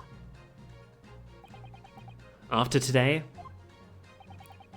your brand of law and order has no future, because no longer are you the Lord Chief Justice. In the eyes of the law and Her Majesty the Queen, you are nothing but a criminal. Actual breakdown time? It's saving. Adjourned! Adjourned! Adjourned! Adjourned! Adjourned! Court is adjourned!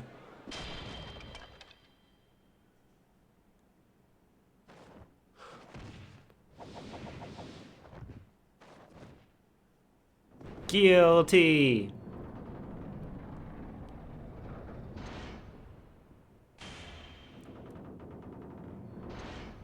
Well and truly guilty. Fire! Holy shit! Look out!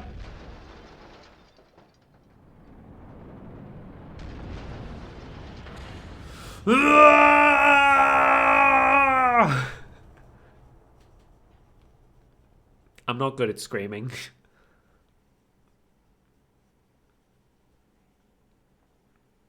Holy shit.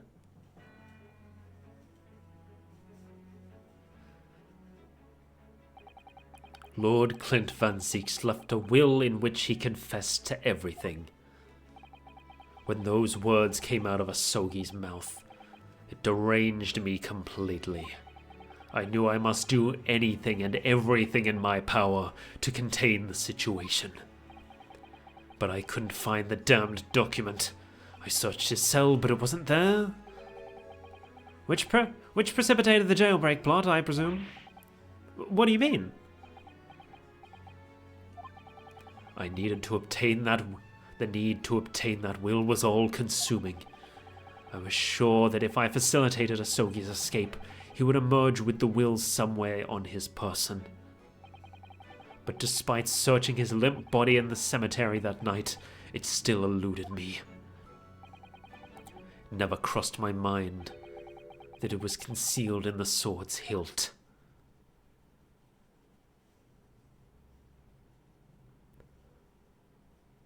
Who's going to declare Baroque innocent now? There's no one to judge the trial. What pains me now is that my brother left this world without a word to me. I'm sorry, Lord Van Zieks. In point of fact, I think perhaps that isn't the case. Sorry? How can that be? There is more to his last will and testament. What? All right, because we just stopped at to his to the guy. As I confront the prospect of my demise, I feel bitter regret for my younger brother. Baroque, you have always looked up to me, and now you follow in my footsteps to become a prosecutor. It is my fervent wish that my unspeakable deeds should not hinder your advancement. I ask not for understanding, for none could understand my depravity. I ask only for forgiveness.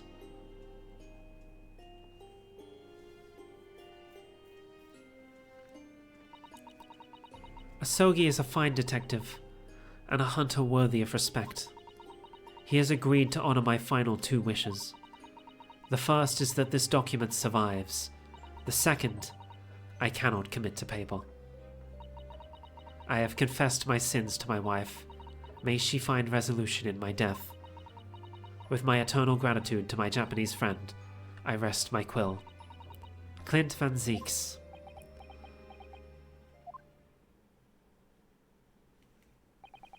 Clint.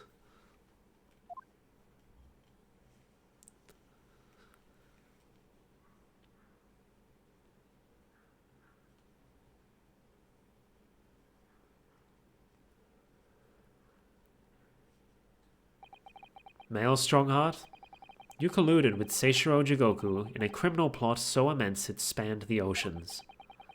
And you cold-heartedly murdered all those who knew the truth about what happened 10 years ago. But why did you set about that now, a whole decade later? To ascend to the very peak. These last 10 years made me realize being the Lord Chief Justice wasn't enough. Short of becoming Her Majesty's Attorney General, I could have no real power to effect the changes needed in this country.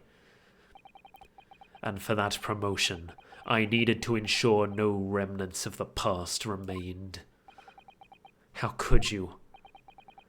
I like everything to run smoothly, in the exact manner I prescribe, like a well-oiled machine. And I was just a step away.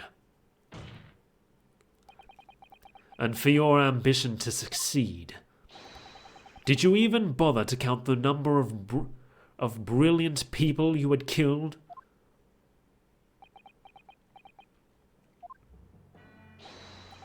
Ah, Mr. Reaper, are you not forgetting something? Such as? You've never much adopted your usual prosecutor-like demeaning in the proceedings now. Or you very much adopted your usual prosecutor-like demeanor in the proceedings now. But the reality of the situation is that you are the defendant in this trial. Ah. However, the presiding judge would appear to have fallen from the bench, as it were. May I suggest, therefore, that we entrust the final adjudication to an old friend? My lord. As a member of the judiciary, I have been following the proceedings from the gallery. And I must say, I shan't ever forget the extraordinary battle between good and evil that I witnessed here today. Back to the good old classic Ace Attorney gavel sound. The darkness that has blighted our land in these past 10 years has been dispelled, thanks in no small part to the efforts of a bright young star from the east. Defense Counsel Naruhodo.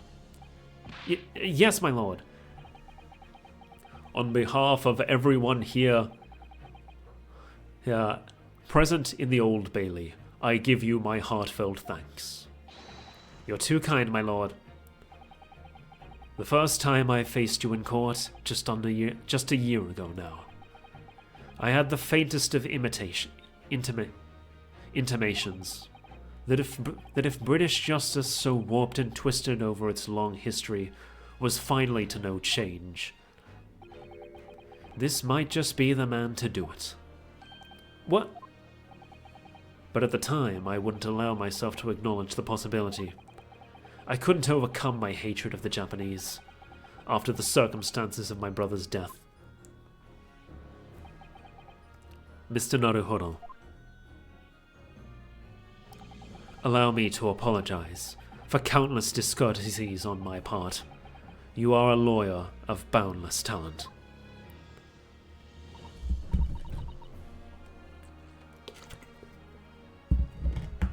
Oh, Lord Van Zeeks. When I first arrived in Great Britain, I was literally a nobody, certainly not a lawyer. The truth is, my fortunes have been entirely made by the miraculous people I've met. My best friend, Kazuma Asogi, who led me here to Britain in the first place. My loyal and ever-patient judicial assistant, Miss Susato, who helped me study to become a lawyer. The brilliant Lord Van Zeeks, who never failed to challenge his Nipponese rival. And not to mention, an exceptional master of logic and reasoning who showed me the true art of deduction, Mr. Sholmes. Saving the best for last, Mr. Naruhodo, what a relief. I'm well aware that without all these people's help and support, I wouldn't be where I am today. The truth is a guiding light that always leads to happiness. I've lived by that principle for a long time now, but it's actually not true. The truth can also cause great pain, sometimes even leave people on the brink of despair. And for that reason, there are those who feel the need to hide the truth, who do it instinctively even. But as soon as we allow our eyes to settle on something other than the truth, the darkness takes hold. And from there it grows until eventually it makes us blind to the guiding light of the truth altogether. So that's why it's my belief that we must all resolve never to avert our eyes from what is just and true. One last slap, so that we can continue to walk the straight and narrow path ahead.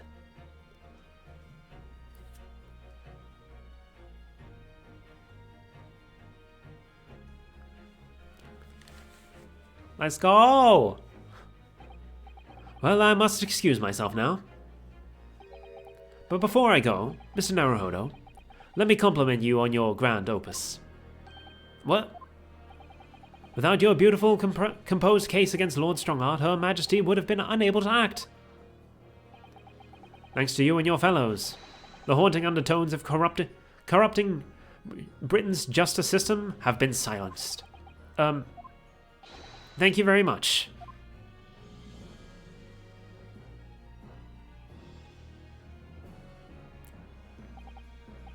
So, until our paths cross again somewhere. Well then, it would appear that this long trial has finally come to an end. My apologies for any anxiety caused, my lord. I'm quite sure we shall meet again here in the courtroom before long, Prosecutor Baroque Van Zeeks. In conclusion with these proceedings, I hereby declare the defendant Baroque Van Zeeks not guilty. Yay! Fireworks in the courtroom. Holy shit. That is all. Court is adjourned.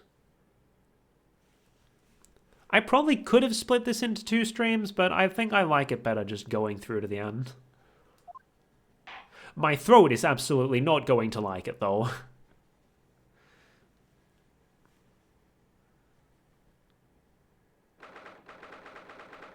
November, 4:21 p.m. The Old Bailey. Defendant's antechamber. It is now like 2 hours after I would normally end stream. I am hungry. But we're gonna continue through. It really is all over. But did I sacrifice too much? Mr. Naruhodo? I really must congratulate you. It was a truly splendid performance. Honestly, I couldn't be happier for you. Oh, thank you very much. But I really couldn't have done it without you at my side through it all, Miss Susato. Oh! Your kind words mean so much to me. It really was a very splendid show, that, Mr. Naruhodo. I'd have thought that you'd be smiling from ear to ear, but you look rather glum. Well, of course I'm delighted about the verdict, but in exposing the truth, I'm afraid I've caused my client a great deal of pain. I'm really not sure that's what a lawyer ought to be doing. Oh, well, in that case... I haven't stretched all stream. I'm quite sure that when you see Lord Van Zeek's smiling face, everything will seem much better. He's not going to be smiling.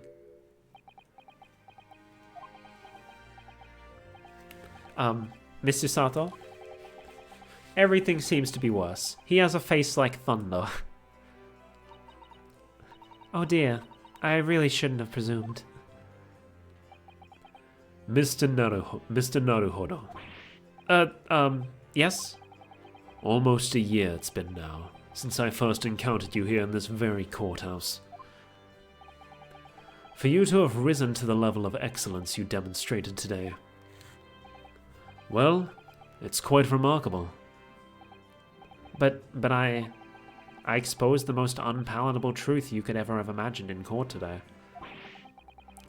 I really hope my microphone isn't picking up the sound of my stomach. It feels as though I've robbed you of something you held so very dear. He didn't say very, but shut up. What was it he said? To fight those who dwell in the darkness requires at least some of us to occupy the darkness ourselves. But that was just the feeble excuse of a coward. Only those with a steadfast eye for the truth have what it takes to fight the dark forces of crime.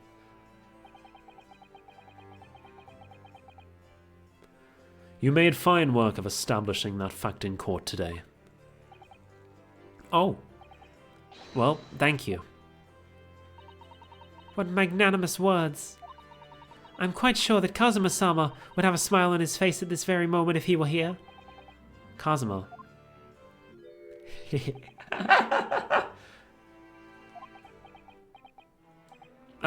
Miss Susato. There's another face like thunder here. Oh my, and he really was here. Lord Van Zeeks, allow me to congratulate you on your acquittal. Congratulate me, or curse me. You failed to bring down the Reaper. I owe you an apology. No, it is I who should apologize. Your father, Genshin. If I had been stronger, then perhaps... I made an unforgivable error of judgment. I can offer no excuse. And I can offer no forgiveness. That said, I suppose you fought for justice and the truth. For that, at least, I can't withhold respect. Your words mean more to me than you could know. I will hold them dear. Kazuma-sama. I must say, there's one thing that's still bothering me. What's that? Hold on. Allow me to save real quick, just in case it does one of those things where it's like, hey, what's this last thingamajigger? Because normally it doesn't allow you to have more than one attempt. What's that? The will that Lord Clint Van Zeeks wrote before his duel with my father.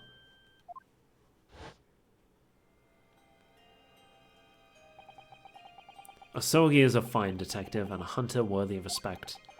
He has agreed to honor my final 2 wishes. The first is that this document survives. The second, I cannot commit to paper. I have confessed my sins to my wife. May she find resolution in my death. With my eternal gratitude to my Japanese friend, I rest my quill. Clint Van Zeeks. Oh, Clint Van Zeeks. What can the second of his final wishes have been? That your father agreed to honor, you mean? I think perhaps... Oh no. I think perhaps I might be able to shed some light on that. What? Father! It was 10 years ago, as you know. The day before the execution was scheduled. I went to the prison to say my farewells to Genshin.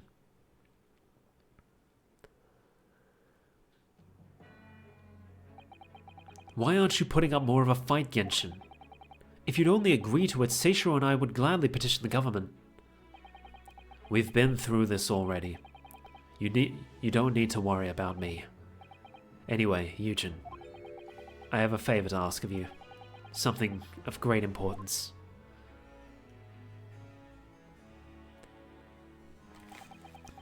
You're one of my greatest friends, Genshin. Whatever it is, consider it done. I'm going to tell you an address. I need you to go there at once, in secret, and telling no one. You should find a lady of the gentry hiding there. Iris.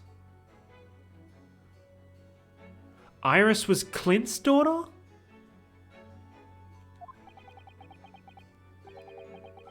She's not in a good way. And she's with child. The birth is imminent. As a medical man, I'd like you to attend to her. Please, you're her only hope. By any chance, is the child yours, Genshin? Don't be daft.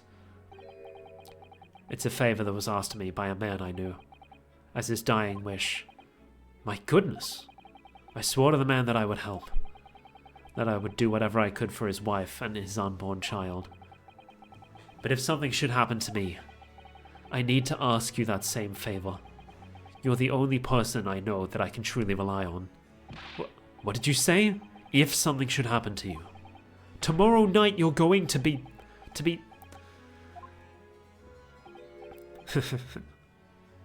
Oh, my phone's running out of battery. Jeez. You never know though, do you? What life will bring. Alright then. Tell me the address. I'll head there at once, with Seishiro and... No, not with him. Pardon? This is a favor I'm asking of you. And only you, Eugen. Right, I see. Very well then.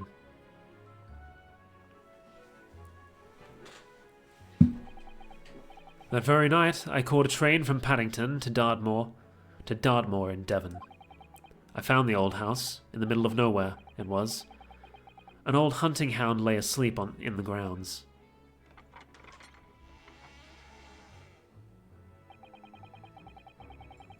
The poor woman was on the floor, in the back of a darkened room.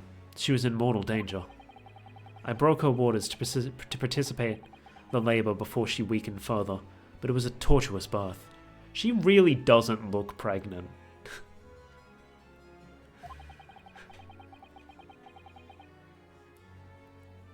Like, yeah, there's a bump, but it's barely a bump.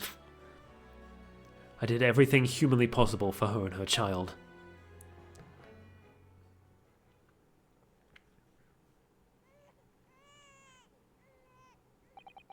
And in the end, I was lucky enough to welcome a new life to the world. But tragically, my efforts to save the mother's life were in vain. I held the healthy newborn girl in my arms and wept for longer than I care to remember.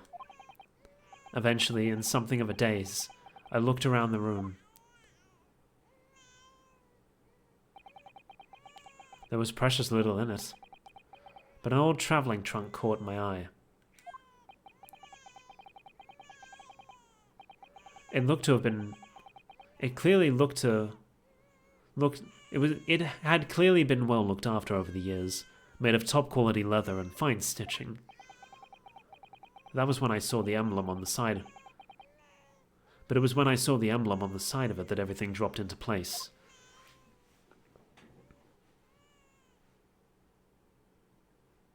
B for Baskerville. But Baskerville? You mean the woman was the wife of Lord Clint Van Zeeks? That's right. The newborn was his daughter. But that makes no sense. Why on earth wouldn't Clint have entrusted the child to my care in that case?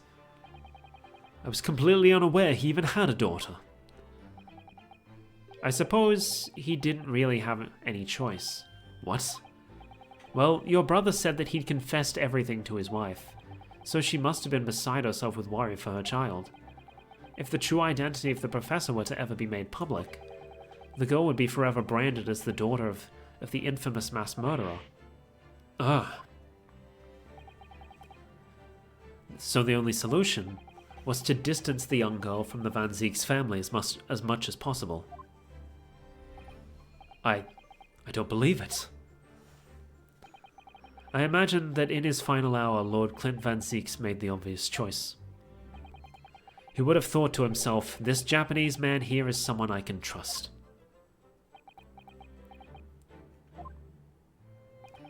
I honored my promise to Genshin, of course. However, only a month later, I was summoned back to Japan, and without disclosing the parentage of the child, I couldn't obtain permission to take her with me. Oh, how awful. I was completely at a loss. In the end, I had to ask my great friend. I asked him if he would be a father to her. That being Mr. Sholmes, I presume. Yes. He took one look into my eyes and agreed to it on the spot. Mr. Sholmes, he has a heart of gold. Really, all it can be said that I did for the child was to give her a name. Oh?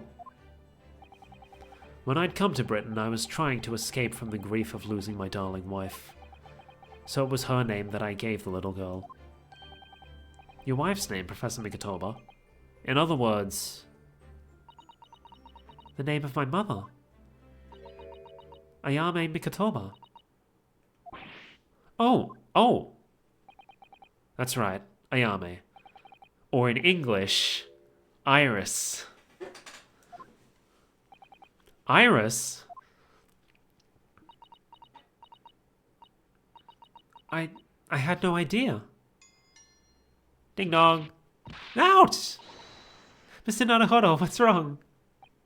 This little thing just pinched me on the behind through my trouser pocket. Hard. Ah, my dear fellows, can you hear me? Mr. Sholmes, is that you? Ding dong. Ah! Yes, we can hear you. You see what excessive tugging can do? Let that be a lesson to you. Mr. Sholmes, we weren't able to thank you properly before, but you were simply marvelous. Your checkmate move was a stroke of genius. Indeed it was, wasn't it? I surpassed myself, I feel. It had become apparent to me that to stop the Lord Chief Injustice would require such measures. Uno, Susie! Oh, Iris. Oh, I'm so pleased. What a wonderful outcome. Her Majesty Queen Vicky said she thought my special blend was delicious. Oh, I'm sure she did. After all, no one brews more delicious tea than you do, Iris.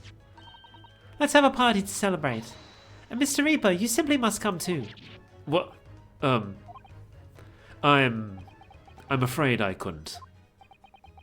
The Reaper of the Bailey, flustered by a 10-year-old girl. Again. No, really? Oh, pooh. But I give my word that I shall present myself at your residence in the near future to express my gratitude. Oh, how lovely. You've promised now, I won't let you forget. Bye for now then. Alright, Iris. Thank you for all your help earlier. Oh, that was nothing. Just come back home soon. Ding dong. Ouch! One final pinch goodbye, was it?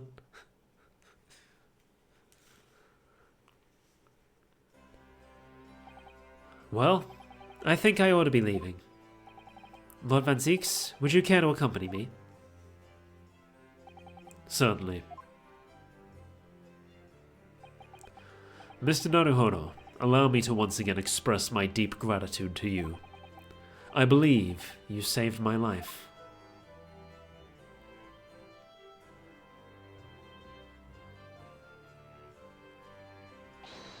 Wait, Lord Van Zieks. Yes? What are you intending to do now? Well, clearly, I shall have to resign from the prosecutor's office. Oh no! I intend to publicize the full truth about the professor case.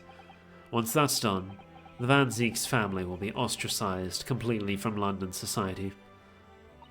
Surely not. So as soon as I am free from my employment, I shall leave the capital. Oh, I see. Don't be a fool. Are those the actions of a man once feared as the mighty Reaper of the Bailey? I beg your pardon.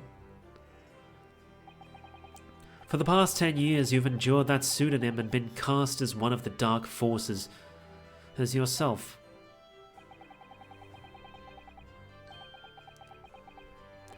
Now that you've finally been freed from that disrepute, your battle is just beginning, surely. Well, I certainly never expected to hear those words from your lips. I waited a very long time to come to London. Now I'm properly here, I intend to learn all I can. Anyway, goodbye for now, Ryunosuke Naruhodo. Kazuma Sogi. It seems as though he's really matured suddenly. He's not the only one who's matured, Mr. Naruhodo. Well, I think we should make our way back to Baker Street. We must help Iris with tonight's dinner. We must.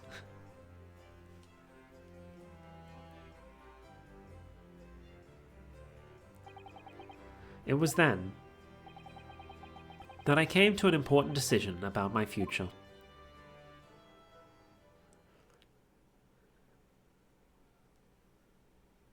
The same dinner as last night.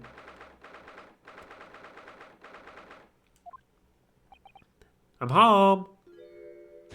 Ah! About time you got here. We've been waiting ages, Ono. What are you doing with that colourful piece of history? It's a party, innit? It's gotta go off with a bang. I mean, fireworks ideally. But when you ain't got fire, smoke's the next best thing, ain't it? There's a girl on Fresno Street who could have helped you with that, I think. Right. I'll remember that. You don't have to reload that thing every time I speak. You really must hear this. It's quite the most extraordinary thing. I assure you, it will defy your expectations. Take down every detail, Mikotoba. Ah, the world-famous great detective, regaling his partner with the tale of his adventure. A sight to behold. Would you care to hazard a guess? Where do you suppose the fiendish runaway had concealed himself? Would you believe? Inside the trunk I found abandoned in his cabin. I would believe it, yes. I say, Mikitoba, I detect not a hint of surprise. I wonder why that is. Maybe because I was there at the scene as well, Sholmes?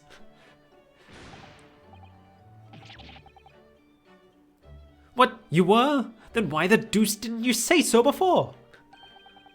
Not quite the sight I was expecting to behold, but still. It's hard not to feel privileged to see it. Hello, Mr. Sholmes, Professor Mikitoba. I'm finally back from the Bailey. And not a moment too soon.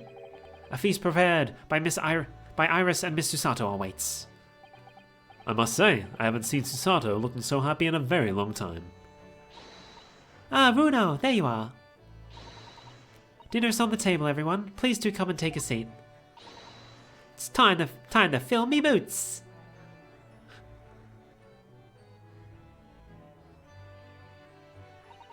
Goodness, is that really true, Gina? Yep, I'm losing me copper's cobbler and going back to what I know best. It's a diver's life, mate. You really leaving the police force? Oh, I dropped frames at some point. Oh well. You're really leaving the police force? But why, Ginny? Well, the boss ain't around no more, so... Oh. And anyway, no matter how hard I try, that Reaper ain't never gonna accept a diver turn dick, is he? Dick means detective, by the way. God damn it. I'm so immature. Well, people can change, you know? Ah yes, that reminds me. Rather thoughtfully, he offered to relieve the bailiff of his now defunct piece of evidence. Eh? It's the inspector's pocket watch, and the crown has been reattached. That watch was his pride and joy, a symbol of his great achievements at Scotland Yard. For 10 years without fail, it measured every second of the man's remarkable career. But now, it's stopped.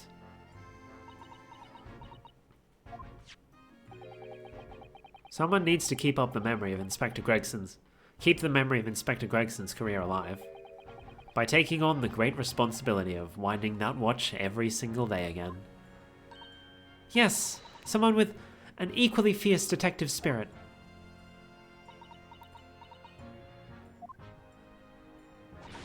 It's gotta be me. There ain't no one else. Quite right.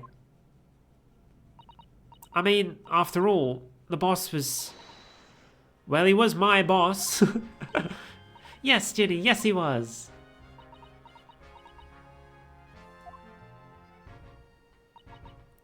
Oh yeah, and I made you a promise and all, didn't I, Iris?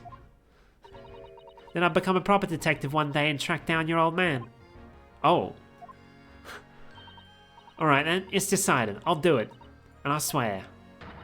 I'll find your dad and bring him in kicking and screaming.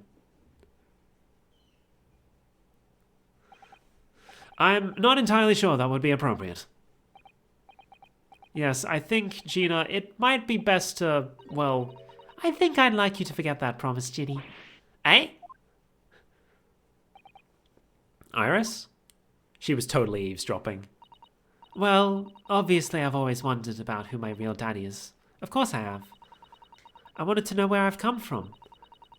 I thought it might tell me something about myself. But I've caused a lot of trouble trying to find out. For so many people. Hurley, Runo, Professor Mickey. Oh no, not at all, my dear. Really, you owe me you owe no apology to anyone. Well, anyway, I've decided to give up on it. Because I finally realized my daddy is the greatest in the world. I don't think it matters what his name is or where he's from. Don't you agree? Hurley? So she wasn't eavesdropping, okay. With every word, Iris. Thank you, Hurley. Thank you, Daddy.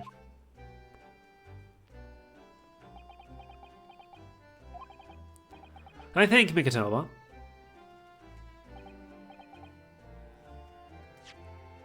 Okay, yeah, he did. Yes, Sholmes?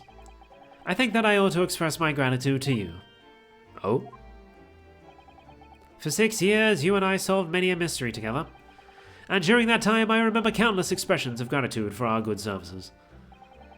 But a moment ago, I heard the most pleasing expression of gratitude of them all. And I should never have experienced it, were it not for you. You old softy Sholmes.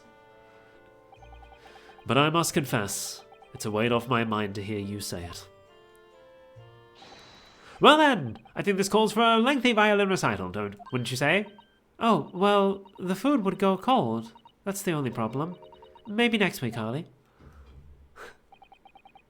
Are you sure a week is long enough, Iris?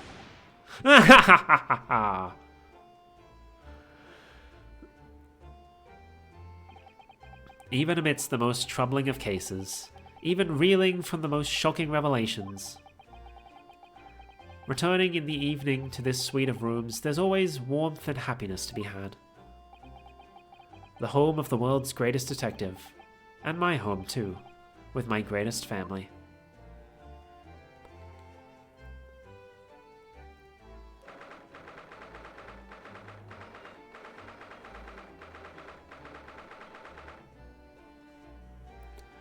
"4th November, Naruhodo's legal consultancy. This attic room has been my home and office for almost a year now.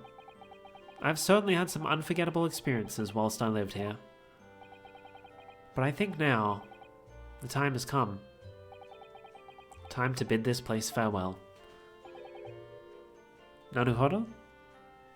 Oh, Naruhodo. Oh, Professor. Are you alone? I didn't hear any sound from Susato's room. Yes, Susato went out after dinner. She took a carriage. Something about an important matter she needed to take care of. Ah, I see. I wanted to thank you for what you did earlier. Oh? With Iris, I mean. When the subject of her father came up. Lord Clint Van Zeeks. I made up my mind many years ago to never tell her who her real father was. That's what was agreed with Genshin, after all. Lord Clint Van Zeeks' final wish before he died, you mean? Yes. I've had to take some rather drastic steps at times to protect that secret, you know. Calling Susato back to Japan 6 months ago, for example. That's why? When I read Soseki-san's report about his final days in London, my heart nearly stopped. You'd stumbled across the crux of that terrible case. The dog's collar. The description of the Baskerville insignia left me no doubt. Baskerville. If you'd decided to investigate that insignia, sooner or later you'd have made the connection to Van Zeeks. And to make... My groceries are almost here! And to make matters worse, Susato-san knew of the unpublished story as well. The story that Iris had written based on my notes from the time. I should have split this into 2 streams, but it's too late now. We're too deep into it. At some point, I may need to quickly BRB to get my groceries from the front door, but we'll cross that road when we get to it. The story Iris had written based on my notes from the time. Ah yes, the Hound of the Baskervilles. Exactly. It was a work of fiction, but based on the grim reality of a huge beast of a dog being used as a murder weapon. A dog with the Baskerville family emblem around its neck. Armed with those 2 clues, I feared you and Susato might arrive at the truth.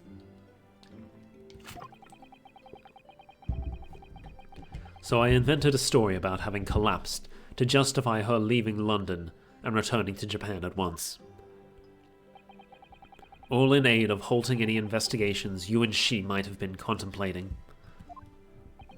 I see.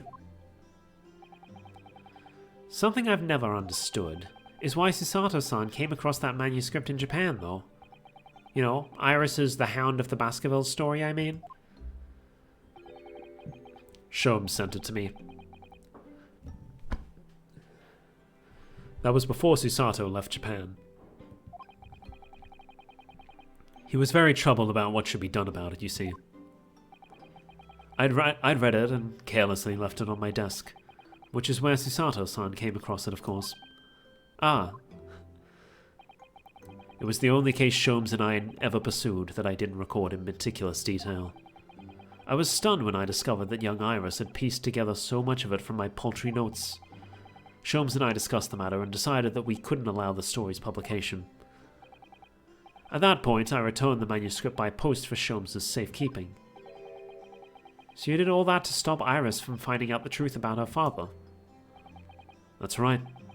Because Sholmes had told me how astute she'd become. However, having witnessed the events in court today, I must say my opinion has somewhat shifted. Oh? I think at some point in the future, the time will come for Iris to know the truth. And when it does, well, I believe it will be for the best. I think so too. Actually, Professor, I wanted to talk to you about something too.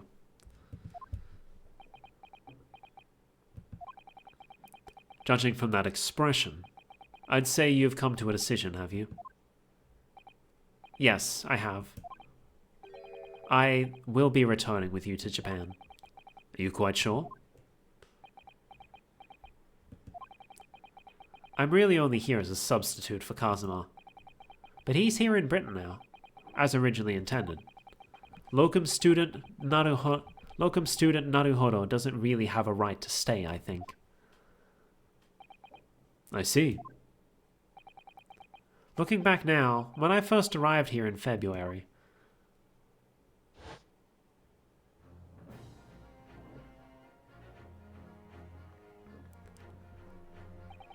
my becoming a lawyer just seemed to be the way things turned out. With Kazuma, Susato-san, and Mr. Sholmes all gently pushing me in that direction.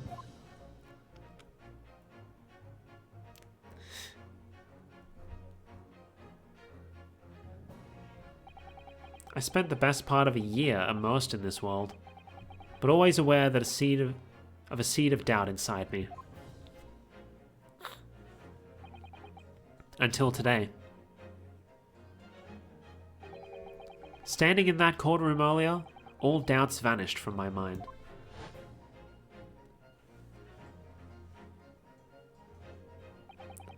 I was totally focused. I was sure of my belief in my client, and I was sure I could see the trial through. At the end of it, I finally realized, no one else chose this path for me. I chose it myself.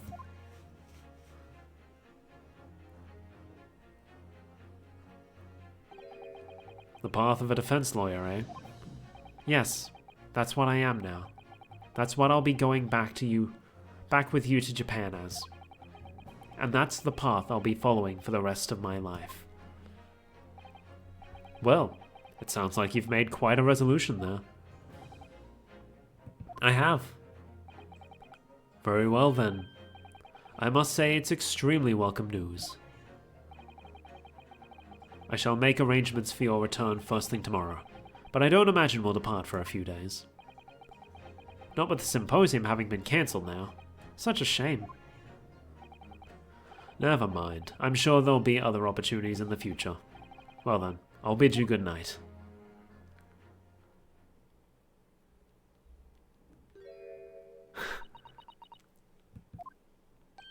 Susato-san.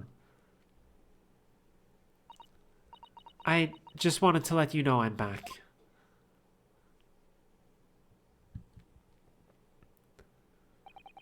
Did you hear what your father and I were discussing? I'm sorry, I did, yes. I couldn't help but... Oh, how much did you hear?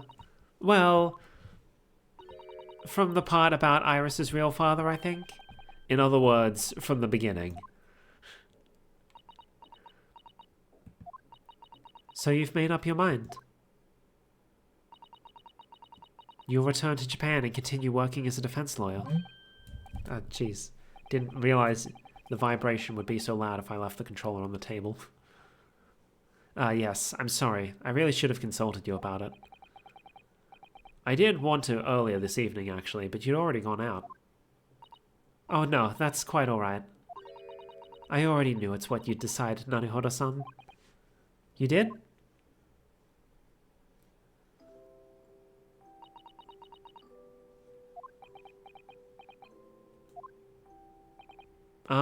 Susato-san. Ah, yes?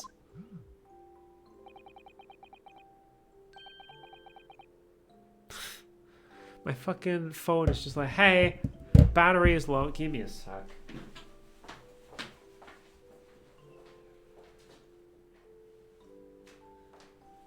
Let me plug it in some manner of speaking. Just so it stops complaining. There, you're plugged in now. Are you happy? I suppose this means it has to be farewell soon. Oh, that was... heckin' thing. That was supposed to be Ryunosuke. I suppose. You'll be a great help to Kazuma going forward. I mean, I know he's a brilliant lawyer, but he's new to the British courtroom. He'll certainly benefit greatly having a brilliant judicial assistant at his side. I'll do my very best. I wish I could say it, but I just can't. I can't ask her to come with me. After all, she was always supposed to be coming to Britain as Kazuma's assistant.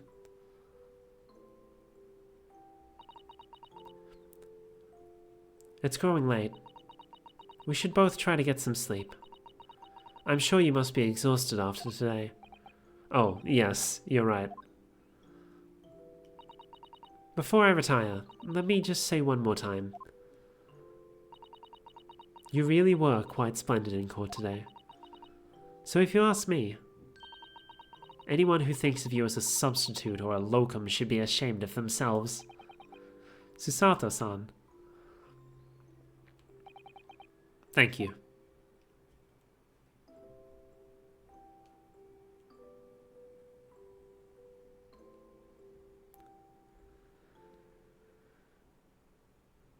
How much more is there?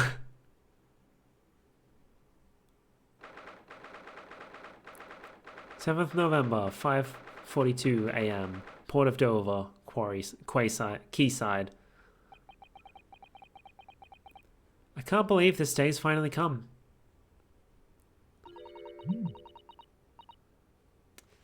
Can people stop messaging me? I'm in the middle of something. You're really leaving then, Runo? I'm afraid so, Iris. Thank you so much for everything. I don't know what I'd do without your wonderful cooking and delicious tea.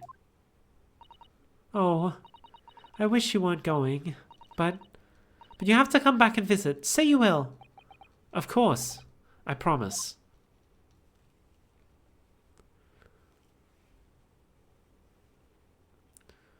Well, it was a brief reunion, but it was a pleasure to pursue a case with you again after so long. For a while, at least, it felt like old times. Yes, I suppose on reflection, there's something to be said for it. Having a little fun once in a while. I'll just go and say goodbye to the professor as well, I think. Right, Iris, you do that.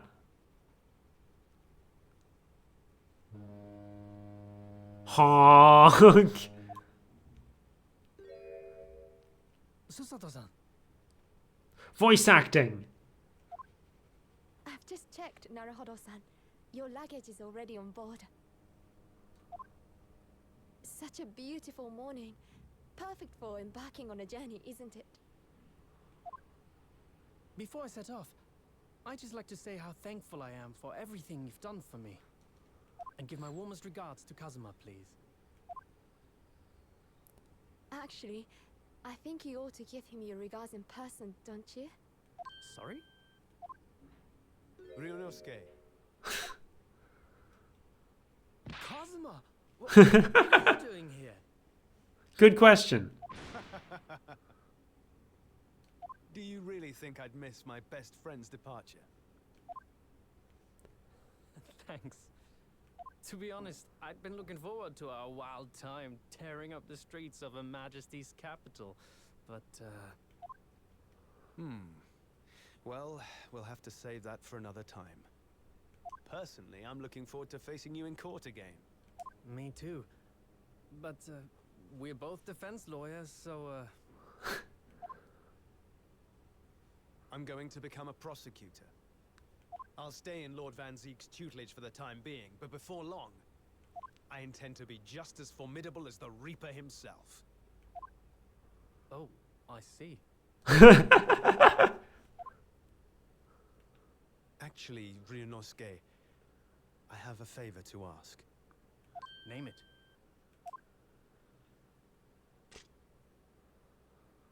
I'd like you to take care of this for me for a while.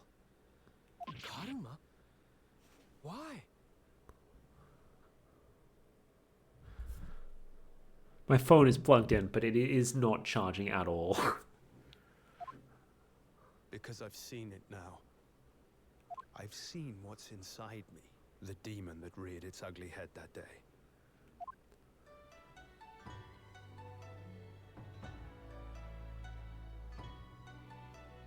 It was only for the briefest of moments. The last time I came face to face with that inspector, but it was unmistakable. I wanted to kill him. I've always known there are demons that live inside people. And now I know there is one in me. The fact that it very nearly consumed me is something I'll carry with me until the end of my days. While I devote my life to fighting those whose demons have got the better of them. As a prosecutor. So, that's what you've resolved to do, is it? Until I'm ready to face the demon within me. To slay it once and for all. I leave this in your care. If you'll take it. Of course I will. Ah, shit. Okay, I will be right back.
Okay, my groceries are here. Give me 1 second to put away the stuff that needs to go in the fridge and or freezer, and then we'll finish this off.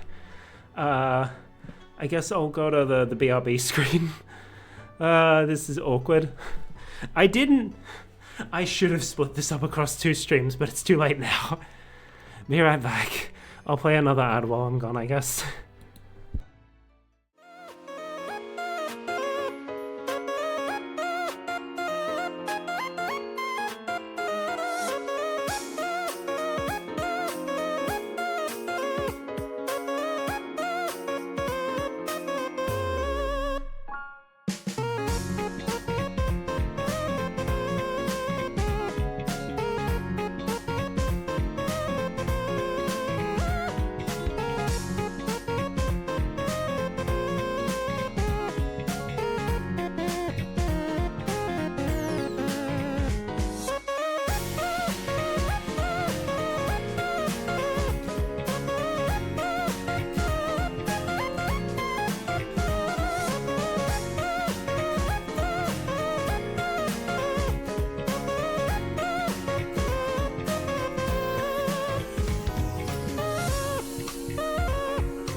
My groceries.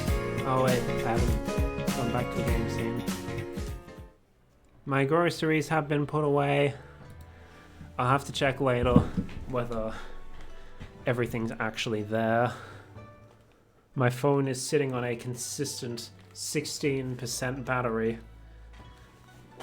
Let's continue with this ending.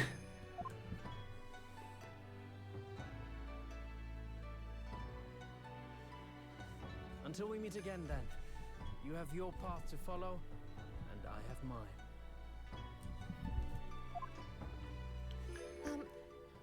Naruhodo-san?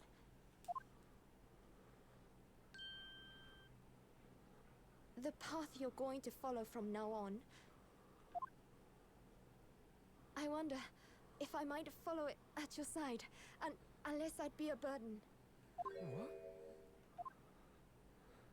I mean, I would very much like you to come with me. But aren't you? So predictable, Ryunosuke. I am? Honestly, you never change at all. But that's what I like about you. You mean you knew about this? It was the evening after Lord Van Zeek's trial came to an end. She came to see me at the prosecutor's office. Really? Or when I had that conversation with Professor Mikotoba? So it's supposed to be pronounced Mikotoba and not So, Mikotoba? you go with Ryunosuke back to Japan. Yes. I know it's unfair of me to follow my own interests like this. Coming here especially to tell me. You're a stickler for etiquette, aren't you? Well, what are his feelings? We've never discussed it, of course, and Naruhodo-san has made no such suggestion. I worry that perhaps I'd be a burden to him. He's just as much of a stickler for etiquette as you are. He'd never say anything before he was asked. But I'd feel happy knowing you were with him. Look out for him on my behalf, will you? Of course.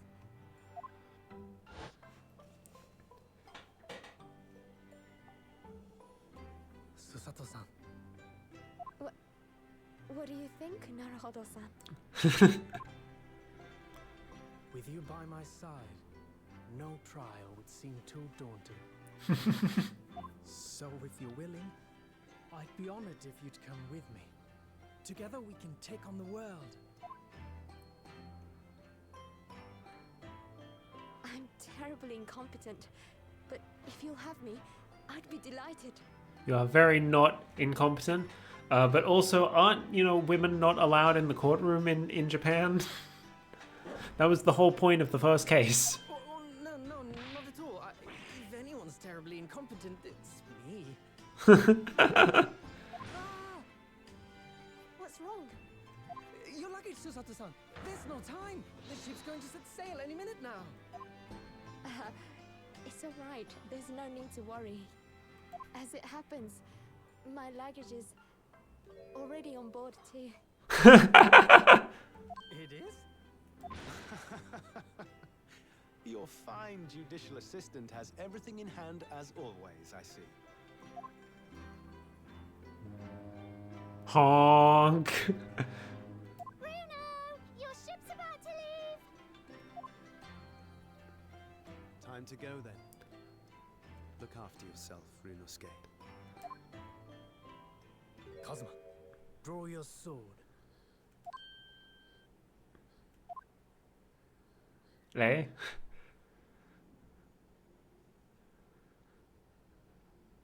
What's all this then?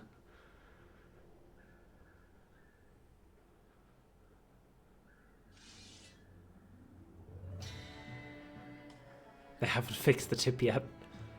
One day, when our paths cross, once more, we'll fight a duel of words across the courtroom. A day I eagerly await as a lawyer. I've been waiting to hear you say that. partner.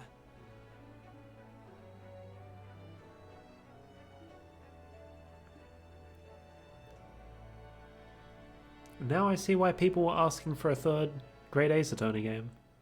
I was here thinking like, oh, Don't forget me then, Kazuma.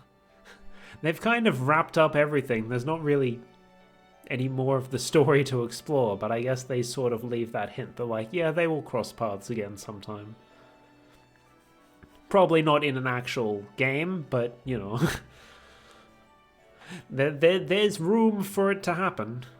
As if I could, Ryunosuke. And Mr. Sholmes, thank you so much.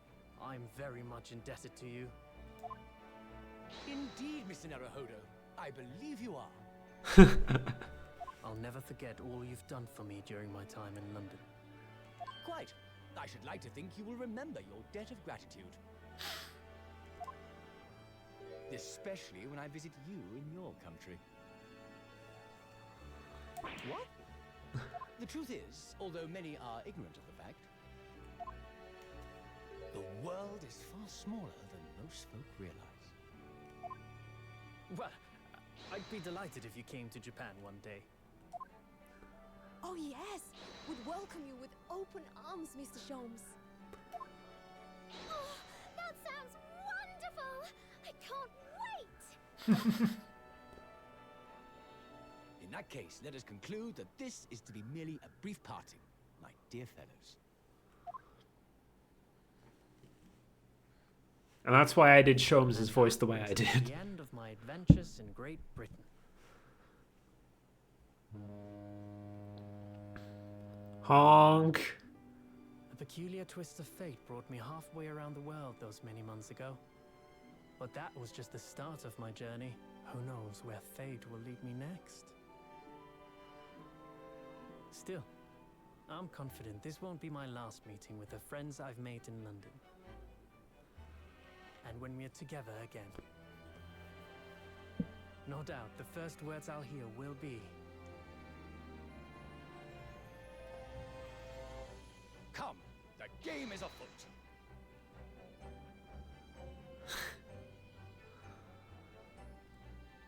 The ship, with our friends from the east, sailed steadily towards the distant horizon. But Sholmes' face was alight with joy. The times may change, but a steadfast friendship will remain true, Wilson. We have but to gently close our eyes, and we are with our companions once more. Aww. So, I do just that. And when I do, I can hear his strong, familiar voice ring out. Objection? Objection! Gonna end with an objection. Again, Bruno. The Great Ace Attorney. We did it! I should have split this up into 2 streams. This was way too long. Shu Takumi! Oh, we're gonna see all the characters now, aren't we? They always do that. I've been thoroughly inundated with inquiries about my remote cinematography since that day. But I'm no purveyor of electrical goods, and what of the promised court's secrecy? Anyway, I decided an absence from London is in order, a sojourn to the Empire of Japan, perhaps. I understand that wardrobe class incurs no charge whatsoever. Why did the text go so fast? What the fuck? I gave a little note to Hurley the other day. It just said, "Thank you for everything, Daddy." But it made Hurley cry. And I gave him some lotion I invented as well, to dye his hair red safely. But he said that might make him cry too, so he'd rather not use it.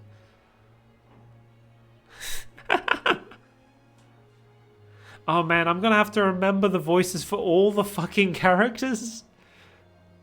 Oh no. In those days when I was known as the Reaper, I felt your presence at my side. Once unable to bear the burden of that grim pseudonym, I even retired from the courtroom. Despite everything, I still wear your prosecutor's badge with pride. But the darkness that once beset me is no more, as you too are no more. In the words of a young foreign friend of mine, I must stride forward toward a brighter future. This was fucking great. I can't give my thoughts because they're all talking. The boss left a note for me, you know. And I can read every letter now. A to Z, the whole lot. It's cleared a load of stuff up. The boss was trying to protect me, see? And that's exactly what me and Chief Inspector Toby here are gonna keep doing for Londoners. I only wish I could have said how grateful and blah blah blah. God damn it. I couldn't read it fast enough.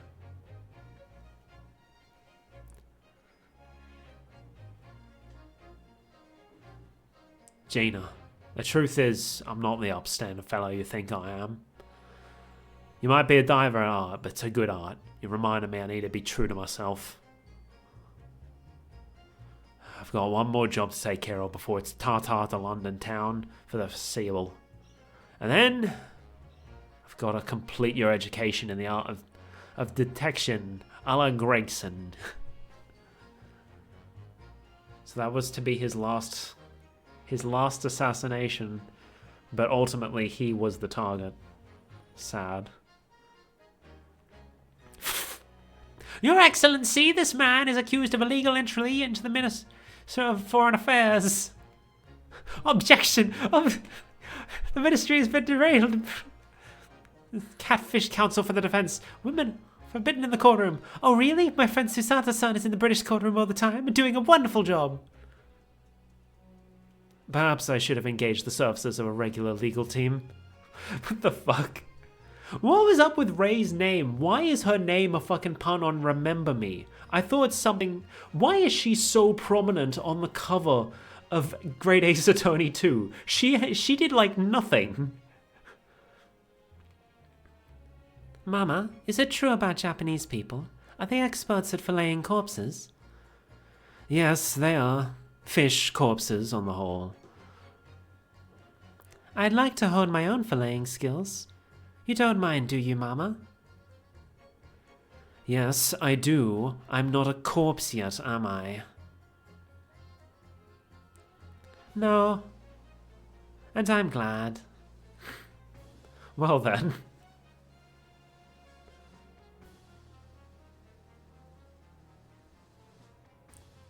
I'll save my thoughts until we're finished talking.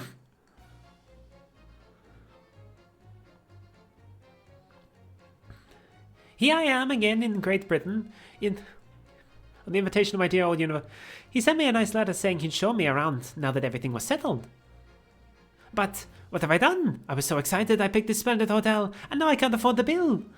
Oh, Baroque, come to my rescue again, please. I wish I could just vanish into thin air sometimes. Okay.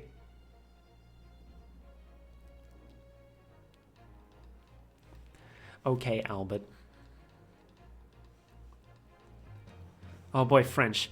When I went to make the waxwork impression of the killer in the cemetery, I realized what had happened. But even in the witness stand in the highest court of the land, I could never speak of it. The Lord Chief Justice and I had struck a bargain, you see.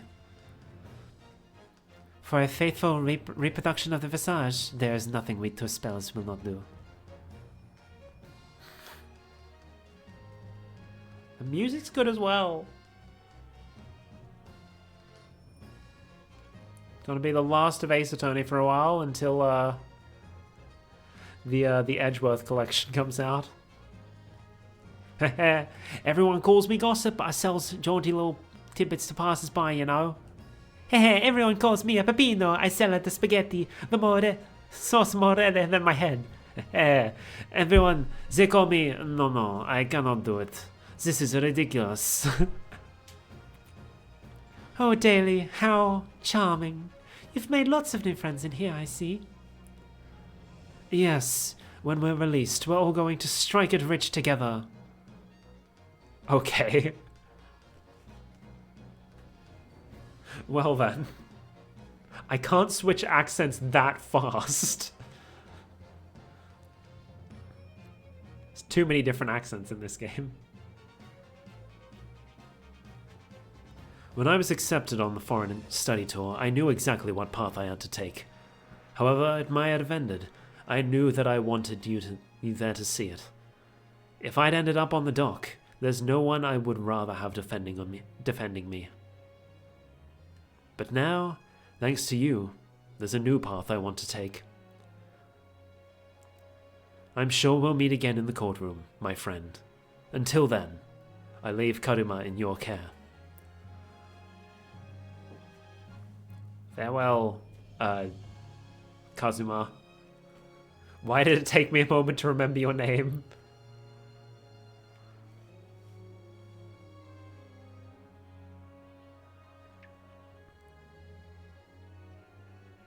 Back on the ship. I've made some tea, Naruhodo-san. It's important that you rest whilst you can. Once we arrive in Japan, you shall be busy establishing your new office. I'm so delighted to be accompanying you. After all, your talents have been recognized by a great detective. Because you really are the greatest of lawyers. A great ace attorney, some might say. Fucking hell. Had to end with one last fucking pun, huh? Amazing. Oh, man. Oh, he's filled in the other thing. The other eye. Oh, the cat's still there. Very nice.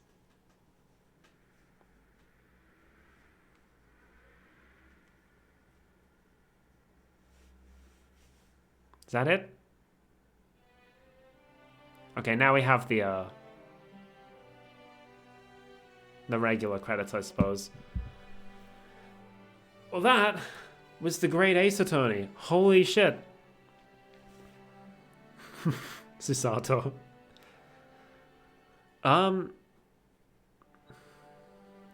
will say, fucking cats.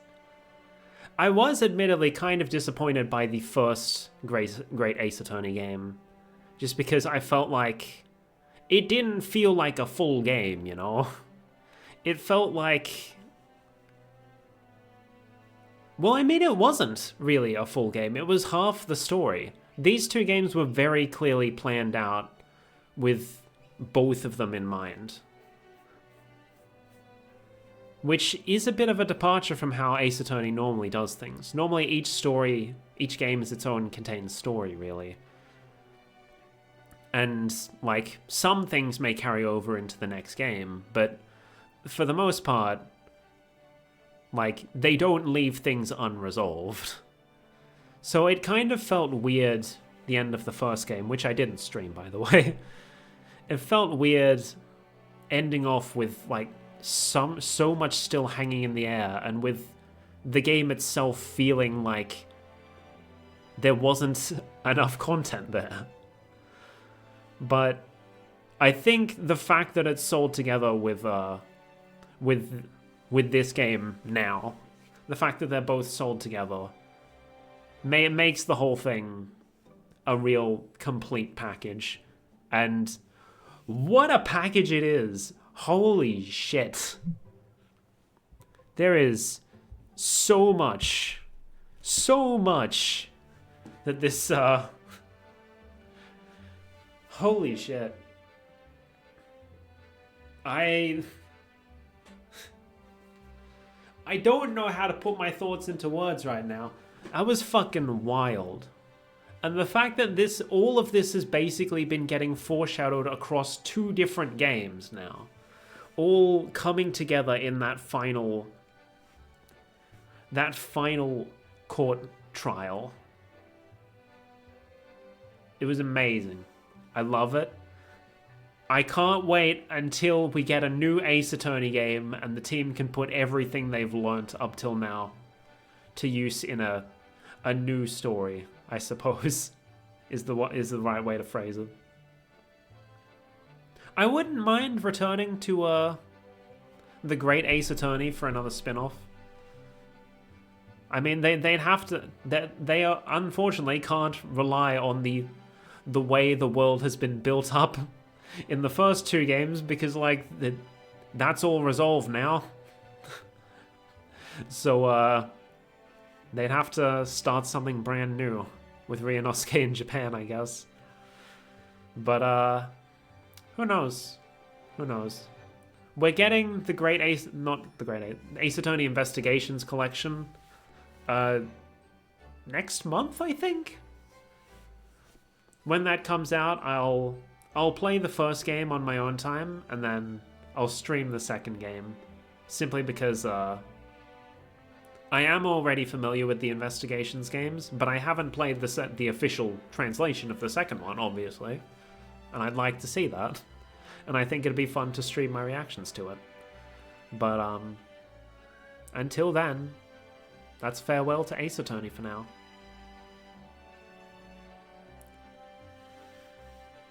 Holy shit, I need food.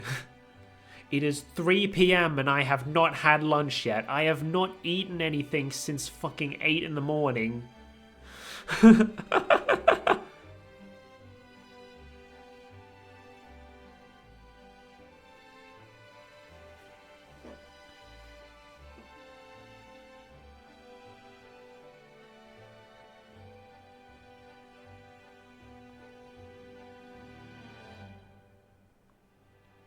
The end, presumably.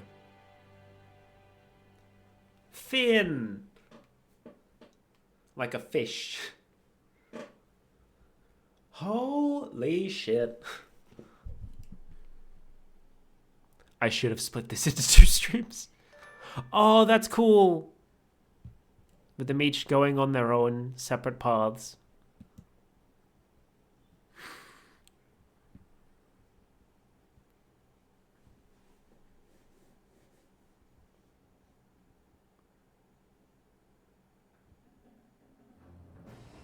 There we go. The game is completed, and I need food. Holy shit. What's the button to sleep mode? Chat scene. Holy shit. We're done. Bye. Okay, so I guess tomorrow we'll start on Famicom Detective Club. And I can split that across 3 streams instead of 2, so I don't have to rush as much. Oh man. Oh man, I don't think... Yeah, I have no viewers that I could raid with. And I don't think... Yeah, I have no one online right now that I would normally raid. So we're just gonna end off. Not that there's anyone here to particularly care about that, but yeah. I am going to go have a very late lunch. Oh wait, I should put my shoes back on because I need to go. Oh wait, no, my phone needs to charge before I can go spin a Pokestop. Maybe I'll have to do that after lunch. Or maybe the GPS will be nice and glitch out. We'll see. Anyway, I'm gonna go have lunch, upload this this stream VOD, and I'll see you all tomorrow for Famicom Detective Club. The girl who stands behind. Oh man, I finally finished another game this year. Thanks for watching. Otsukame. Bye bye and scene.